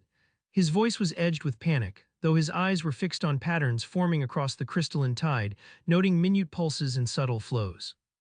Leora Venn struggled to keep up, holding her tablet in front of her as if it could somehow map the shifting landscape in real time. The readings, look at them. Every drone, every module, every energy source we thought was safe, it's all being absorbed. Theo, the shuttle's landing field, it's partially covered. She twisted, trying to find a path between partially submerged ridges of crystal, only to realize that any attempt to bypass one sheet brought them within reach of another that had silently grown across the pass. They ran. Every movement felt like a gamble. Sheets of Vitrum K snaked across the canyons like liquid glass, curling over jagged rock and flattening surfaces in silent, deliberate folds. Sparks leapt along edges, forming brief, static arcs that made Theo flinch. "Step over careful," he barked, shoving Sapphira away from a shimmering ridge that flexed toward them. The shard seemed to anticipate their panic, spreading faster whenever they hesitated, curling into the air to block possible detours. Sapphira's breath came in sharp gasps, the pack she carried clattering against her hip. "We're not going to make it," she screamed, voice breaking. "Every step, every second, it's closer." "Theo, it's everywhere." Her words trailed off as she stumbled, the edge of a newly formed sheet wrapping around her ankle. Theo caught her just before she fell, his hands burning slightly at the contact with the energy-laden surface. "Hold on. We have to keep moving. We can't let it trap us." Jax reached their side, dragging a small emergency ladder that had somehow survived the initial expansion. "Over here. Maybe we can climb to the shuttle ramp, avoid the main flow." He waved the device like a beacon of hope, but as they ran toward it, the crystalline sheets rippled underfoot and arced upward, creating new obstacles even as they tried to advance. Kieran's voice cut through the chaos. "Sapphira, Theo, don't just move. Watch the energy fluxes, see how it reacts to us," but his words were more a warning than guidance. Even as he spoke, a sheet unfurled beneath his feet, lifting him slightly before he scrambled sideways, barely avoiding being enveloped. Sparks leapt along the edges of the crystal, creating a low electric hum that threaded through the canyon like a living pulse. The shuttle appeared within reach, landing pads gleaming faintly in the dimming sunlight, yet each step forward became impossible. Sheets of Vitrum K had curled along the approach, fusing into smooth, impenetrable planes. Even the ramps had been partially consumed, the metal reflecting the shard's internal glow, bending and flexing, yet remaining impossibly rigid. Theo panted, grabbing Sapphira's arm. "We have to jump, climb, we can't walk through this." He looked at Jax and Kieran, who were already calculating angles to leap across small gaps between semi-solid sheets. "Ready?" he shouted, gesturing toward a narrow opening that barely existed. "Ready?" Sapphira barked back, her eyes wide, scanning for the nearest stretch of unconsumed terrain. They ran, leaping together over the glistening ridges, feet sliding on transparent surfaces. Sparks arced along the edges of the sheets as if protesting their intrusion, a faint hiss filling the air. Theo's heart pounded, adrenaline spiking as he landed near the shuttle's partially exposed landing strut. Jax grunted, straining to carry a small emergency module across the crystalline gap. It's reacting to us again," he shouted. "The sheets, they're moving to block us." His voice trembled as the nearest plane lifted slightly, curling toward him with fluid rigidity. He leapt and hit the exposed ramp just as the shard's edge grazed his heel, leaving a tiny arc of energy dancing across his boots. Leora, trailing behind, hissed in terror. It's adapting faster than we move. Every second we hesitate, it closes off our path." She grabbed the last remaining drone, trying to push it as a makeshift bridge over a section of semi-solid crystal, but it slipped halfway and was instantly absorbed, a faint pulse of light vanishing into the shard. Sapphira and Theo reached the base of the shuttle ramp, breathing heavily, eyes flicking to the widening sheets that now blocked all other approaches. We have to get on now," Sapphira cried. Theo nodded, scanning for any weak point in the expanding lattice. Even here, the shard pulsed, sparks arcing, edges curling, as if aware of their plan to climb the ramp. Kieran and Jax finally made it, leaping across jagged intersections of transparent crystal. Kieran grunted, pulling himself up, only to freeze mid-motion as the shard adjusted slightly under him. It's everywhere," he shouted, panic overtaking rational thought. The crystal's subtle movement prevented any easy footing, each pulse and shift nudging him back toward the canyon floor. And then it happened. Sapphira, Theo, Kieran, Jax, and Leora reached a point where the ramp's base was surrounded on three sides by curling sheets of Vitrum K. They jumped, scrambled, and clawed at the surface, but each landing point twisted or bent impossibly under their weight. Sparks arced at their feet, and a low vibration ran through the ramp itself, signaling that the shard was actively incorporating the energy they applied. Sapphira gasped, voice breaking. It's taking the shuttle. It's stopping us." Theo grabbed her, shouting above the rising hum. "Hold on. We keep climbing. Don't look down." The shard responded instantly. The sheets that had curled around the base of the ramp unfurled further, shifting to fill every gap, every crevice, every foot of exposed metal. Sparks flared, light dimmed, and the gentle pulsing of Vitram K's internal lattice became a relentless thrum. Kieran's face went pale. It's not letting anyone reach the ship. It's finished with us. Leora screamed, clutching at the ramp rail. Her tablet slipped from her hands, falling into a sheet that moved like liquid and was gone in a flash of absorbed light. Jax tried to push forward one last time. Come on. We can, his words ended in a strangled cry as the crystal underfoot curled upward, lifting him slightly before pinning him in place, frozen mid-step. Sparks danced along the edges of the sheet, wrapping him like a transparent cage.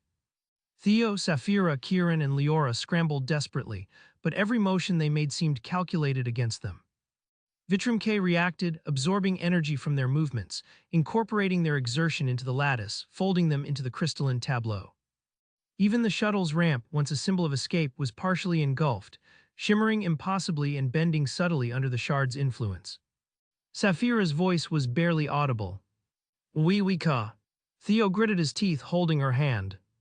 We survive, he whispered, though even he could feel the encroaching rigidity of Vitram K beneath him. We survive. In seconds, the team and their equipment froze mid-action, caught in the unyielding embrace of Vitram K. Saphira's hands remained outstretched toward the ramp, fingers trembling slightly as if in the final reach for escape. Theo's arm reached desperately toward her, muscles taut with effort, the strain visible even as motion became impossible. Kieran crouched low, his expression locked in a mask of panic, eyes wide and darting as if still scanning for an opening that no longer existed. Leora gripped her tablet so tightly it threatened to snap in her hands, the screen still lit with frantic readings that would never update again. Jax remained partially elevated by the twisting shard, the crystalline lattice curling around him with delicate precision, suspending him mid-leap as though the world itself had been paused. Drones hovered motionless above them, their thrusters suspended in mid-rotation, blinking indicators frozen in time. Cores and instruments were locked in place, untouched by gravity or vibration, their lights suspended mid-pulse as the shard absorbed energy from every angle. Tiny arcs of light, once sparks of the shard's insatiable hunger, lingered like frozen threads across console surfaces and floor panels, bridging the gap between human and machine in suspended stasis. The air, heavy with the faint hum of Vitram K's internal lattice, seemed to shimmer around the tableau, bending slightly as though reality itself had been slowed to accommodate the crystal's meticulous expansion. Each member of the team was captured in a moment of tension, every micro-expression preserved. The slight quiver in Saphira's fingers, the tightening of Theo's jaw, Kieran's wide-eyed dread, Leora's strained grip, Jax's half-leap posture. Even the smallest objects, the dropped tools, the scattered notes, the hovering drones, were caught mid-motion, forming a layered, three-dimensional record of chaos frozen in time. The shard's sheets extended outward in precise arcs, incorporating their bodies and devices into the lattice without shattering or deforming, the crystal conforming around them as if sculpting a monument of their final efforts. No motion persisted beyond the team's immediate vicinity. Yet the frozen forms told every story of struggle and panic, a silent record of their last actions. The positions themselves spoke of frantic coordination, failed attempts to reach safety, and the relentless presence of the shard that had anticipated, measured, and countered every motion. Even the suspended drones, their propellers frozen mid-spin, mirrored the human desperation, caught in synchronized stasis as Vitram K spread methodically through the laboratory and out across the ramp. Vitram K continued its relentless pulse, a rhythm that resonated through Ophrgamma as if the planet itself were a single organism breathing beneath the crystalline lattice. The sheets of crystal stretched from lithium canyons to neodymium ridges, curling over cliffs and vaulting across valleys with an impossible grace. Each movement was deliberate, the lattice folding and bending in precise arcs, absorbing sunlight, heat, and even the faint electromagnetic hum of the atmosphere, integrating it into the ever-expanding structure. The shard's energy consumption seemed infinite, and with every ripple, Ophrgamma was transformed further into a luminous, alien world. Machinery, habitats, instruments, drones, all remained frozen mid-operation, trapped under layers of crystal that gleamed and shifted like solidified light, yet were harder than any known material. Sunlight fractured through the lattice, scattering in fractured glimmers that danced across cliffs, jagged canyons, and smooth valleys. The light seemed alive within the crystal, bending, twisting, and reflecting with mesmerizing complexity, while the frozen forms beneath it, humans and machines, remained perfectly captured in motion halted forever. Saphira's hands were extended toward a sample she would never touch, her fingers suspended mid-reach. Theo's arm remained outstretched toward a control panel, a futile gesture of desperation preserved in impossible precision. Kieran crouched as if recoiling from an unseen threat. Leora's fingers clutched her tablet as though she could will information back to life, and Jax hovered partially elevated, frozen in the shard's invisible grasp. Every drone and instrument hung motionless in midair, lights still aglow, caught in the lattice's inexorable expansion. The surface itself was irrevocably altered. Mountains pulsed with internal light, veins of platinum and neodymium glowing faintly within their crystalline armor. Valleys shimmered as the sheets flowed over and around them, their contours blurred into impossible forms, surfaces bending like molten glass frozen mid-pour. Even the sky above reflected faintly in the transparent sheets, stretching the horizon to unfamiliar dimensions. Energy continued to hum through the lattice, absorbed from sunlight, thermal currents, and minor electromagnetic shifts, reinforcing its growth with each passing second. Ophrgamma had become a single unified organism of light and energy, alive in its consumption, indifferent to the humans now embedded in its structure. Every layer of crystal added depth and complexity to the tableau. Small fissures, once unnoticed, were folded over without fracture, tectonic tremors absorbed without disturbance to the shard's integrity. Fault lines were ignored, hills and ridges incorporated seamlessly, veins of metal encased like precious artifacts behind unbreakable walls of crystalline matter. Perhaps this had occurred before, other planets found, studied, absorbed, and eventually buried beneath shifting tectonic plates, hidden until a future age uncovered them anew. Ophrgamma would eventually join that cycle, slowly swallowed by the planet's own geological rhythm, Vitrum K adapting to preserve its frozen tableau regardless of the shifting crust beneath it. The shard's pulses continued with meditative precision, each one feeding on the energy of the planet. Every photon, every flicker of thermal movement, every minor electrical disturbance was drawn into the lattice, strengthening it, extending it outward, integrating it deeper into the planetary surface. The human explorers remained frozen mid-action, expressions of disbelief, panic, and futile effort preserved perfectly. Instruments, tools, and habitats were captured with the same precision, hovering in impossible suspension as if a cosmic photographer had paused time to document humanity's final reach for knowledge and wealth. Subtle textures revealed themselves in the crystalline expansion. Edges of cliffs reflected light differently depending on internal lattice angles, creating rainbows that shimmered across the horizon. Valleys seemed to breathe softly with the shard's pulse, air currents caught and refracted within layers of translucent crystal. The humans, caught in mid-struggle, could have felt the heat of the lattice or the pull of its energy, yet none of it registered. They were suspended, integrated into Vitrum K's will. Each pulse reinforced the illusion of motion, yet nothing moved independently. The planet itself had become a single, coherent artwork of frozen ambition and alien precision. Tiny arcs of light, reminiscent of the small sparks that had once danced across laboratory consoles, now traced long veins of platinum, lithium, and neodymium across continents. The lattice absorbed these currents with silent efficiency, redirecting them internally to extend its reach over canyons, ridges, and open plains. The frozen tableau of humanity, once dynamic and scrambling for survival, was dwarfed by this scale. Theo's frantic gestures toward controls, Saphira's desperate stretch, Kieran's crouch, Leora's attempt to salvage data, they all existed now as static elements within a planetary-scale sculpture of crystal. The lattice bent over canyons, flowed across cliffs, and draped mountains in continuous sheets that reflected the distant stars' light with a kaleidoscopic brilliance. Even the once operational drones were suspended mid-flight, frozen in their attempt to retreat or gather data. Every habitat module, survey rig, and mining drill was incorporated seamlessly, instruments permanently locked in the shard's impenetrable grip. Ophrgamma was no longer a place to extract minerals or conduct research. It was a monument to ambition itself, energy-consuming, alien, and alive in its own way. The tectonic plates beneath Ophrgamma continued to shift imperceptibly, yet the lattice adapted effortlessly. Faults were folded into, ridges extended over, and canyons were enveloped without fracture. The crystalline expansion suggested this was not a one-off transformation. Vitrum K seemed capable of repeating this process on other worlds, its growth cyclical and self-sustaining. The humans, their machines, their attempts to document, extract, and understand were now preserved mid-effort, integrated permanently into a planetary-scale design they could never hope to manipulate.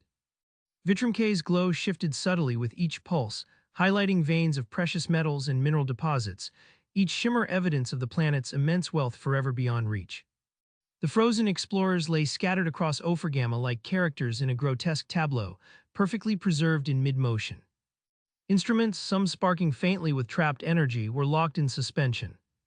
Drones hovered mid-flight, their rotors still blurred in motionless rotation, their sensors frozen as the lattice consumed their functions. Every detail was captured, amplified across continents and canyons, evidence of a force that was patient, precise, and unstoppable. From orbit, Ophrgamma would appear as a single luminous entity, its surface glimmering and refracting light in impossible patterns. Mountains pulsed with internal rhythms, valleys flowed like liquid glass, and tectonic shifts caused no cracks in the integrated lattice. The shard absorbed the planet's residual energy, feeding its internal glow, silently integrating heat, light, and electromagnetic currents. Every frozen human, every drone, every instrument, every vein of metal had become part of a self-contained, self-sustaining organism that had effectively rewritten the planet. No sound reached beyond the lattice. Ophrgamma was a world transformed into silence, light and structure supplanting movement and agency. The frozen tableau of humans and machinery sprawled across the surface was simultaneously awe-inspiring and terrifying, a permanent, alien record of ambition halted by a force greater than comprehension. Each pulse of Vitrum K reinforced the lattice, extending its reach over canyons, mountains, and plains, feeding on energy, preserving humans, machinery, and planetary wealth alike. Even in their frozen state, the humans seemed almost aware of their surroundings. The gestures, the expressions, the frozen attempts at escape captured with perfect clarity. Theo's outstretched arm, Saphira's extended hands, Kieran crouching mid-step, Leora clutching her tablet, each a moment of desperation and realization now immortalized. The shard had not only consumed the planet's resources, but had preserved the story of humanity's final confrontation with an unknowable force. Vitrum K's internal lattice pulsed in synchrony with the planet's subtle vibrations, absorbing energy from tectonics, solar radiation, atmospheric currents, and even the faint electromagnetic background of Ophrgamma's magnetic field. Sparks that once danced across lab consoles were now veins of light traveling silently across planetary surfaces, highlighting metallic deposits, glimmering veins, and frozen humans in a delicate, impossible latticework. The shard's reach was precise, deliberate, and infinite. Every ridge, fissure, and metallic vein became part of the lattice. Every frozen human, drone, and instrument became integrated into its structure. Ophrgamma was no longer a planet for human exploration, extraction, or habitation. It had become a self-sustaining monument of energy and light, preserving both wealth and ambition in a way that no human hand, mind, or technology could ever reclaim. Even as the crystal spread, subtle tremors rippled through the planet's crust, small vibrations that hinted at the impermanence of the frozen tableau. Vitrum K adapted effortlessly, folding over fault lines, bridging shifting canyons, bending without fracture as though it anticipated the planet's restless tectonic heart.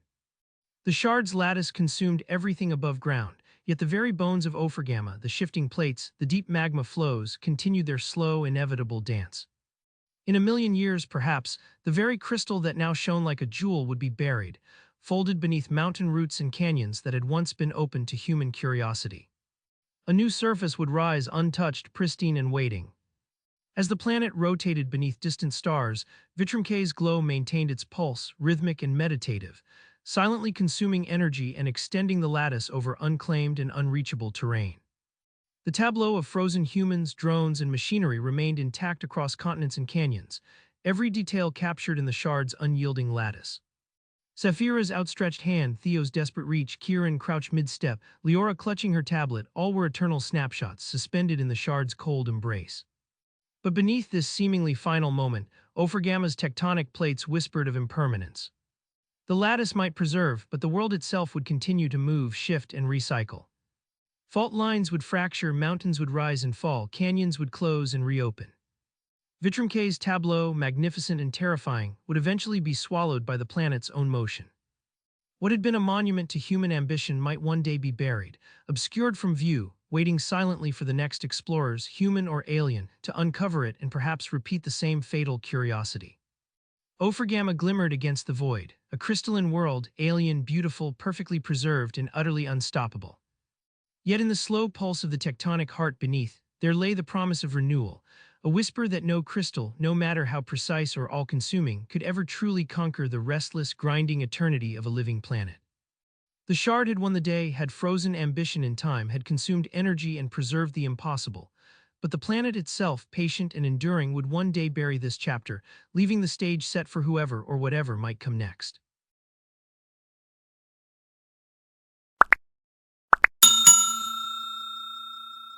I would like to thank you for watching the video to the end. To encourage us to make more videos, please like, subscribe, comment, as well as share.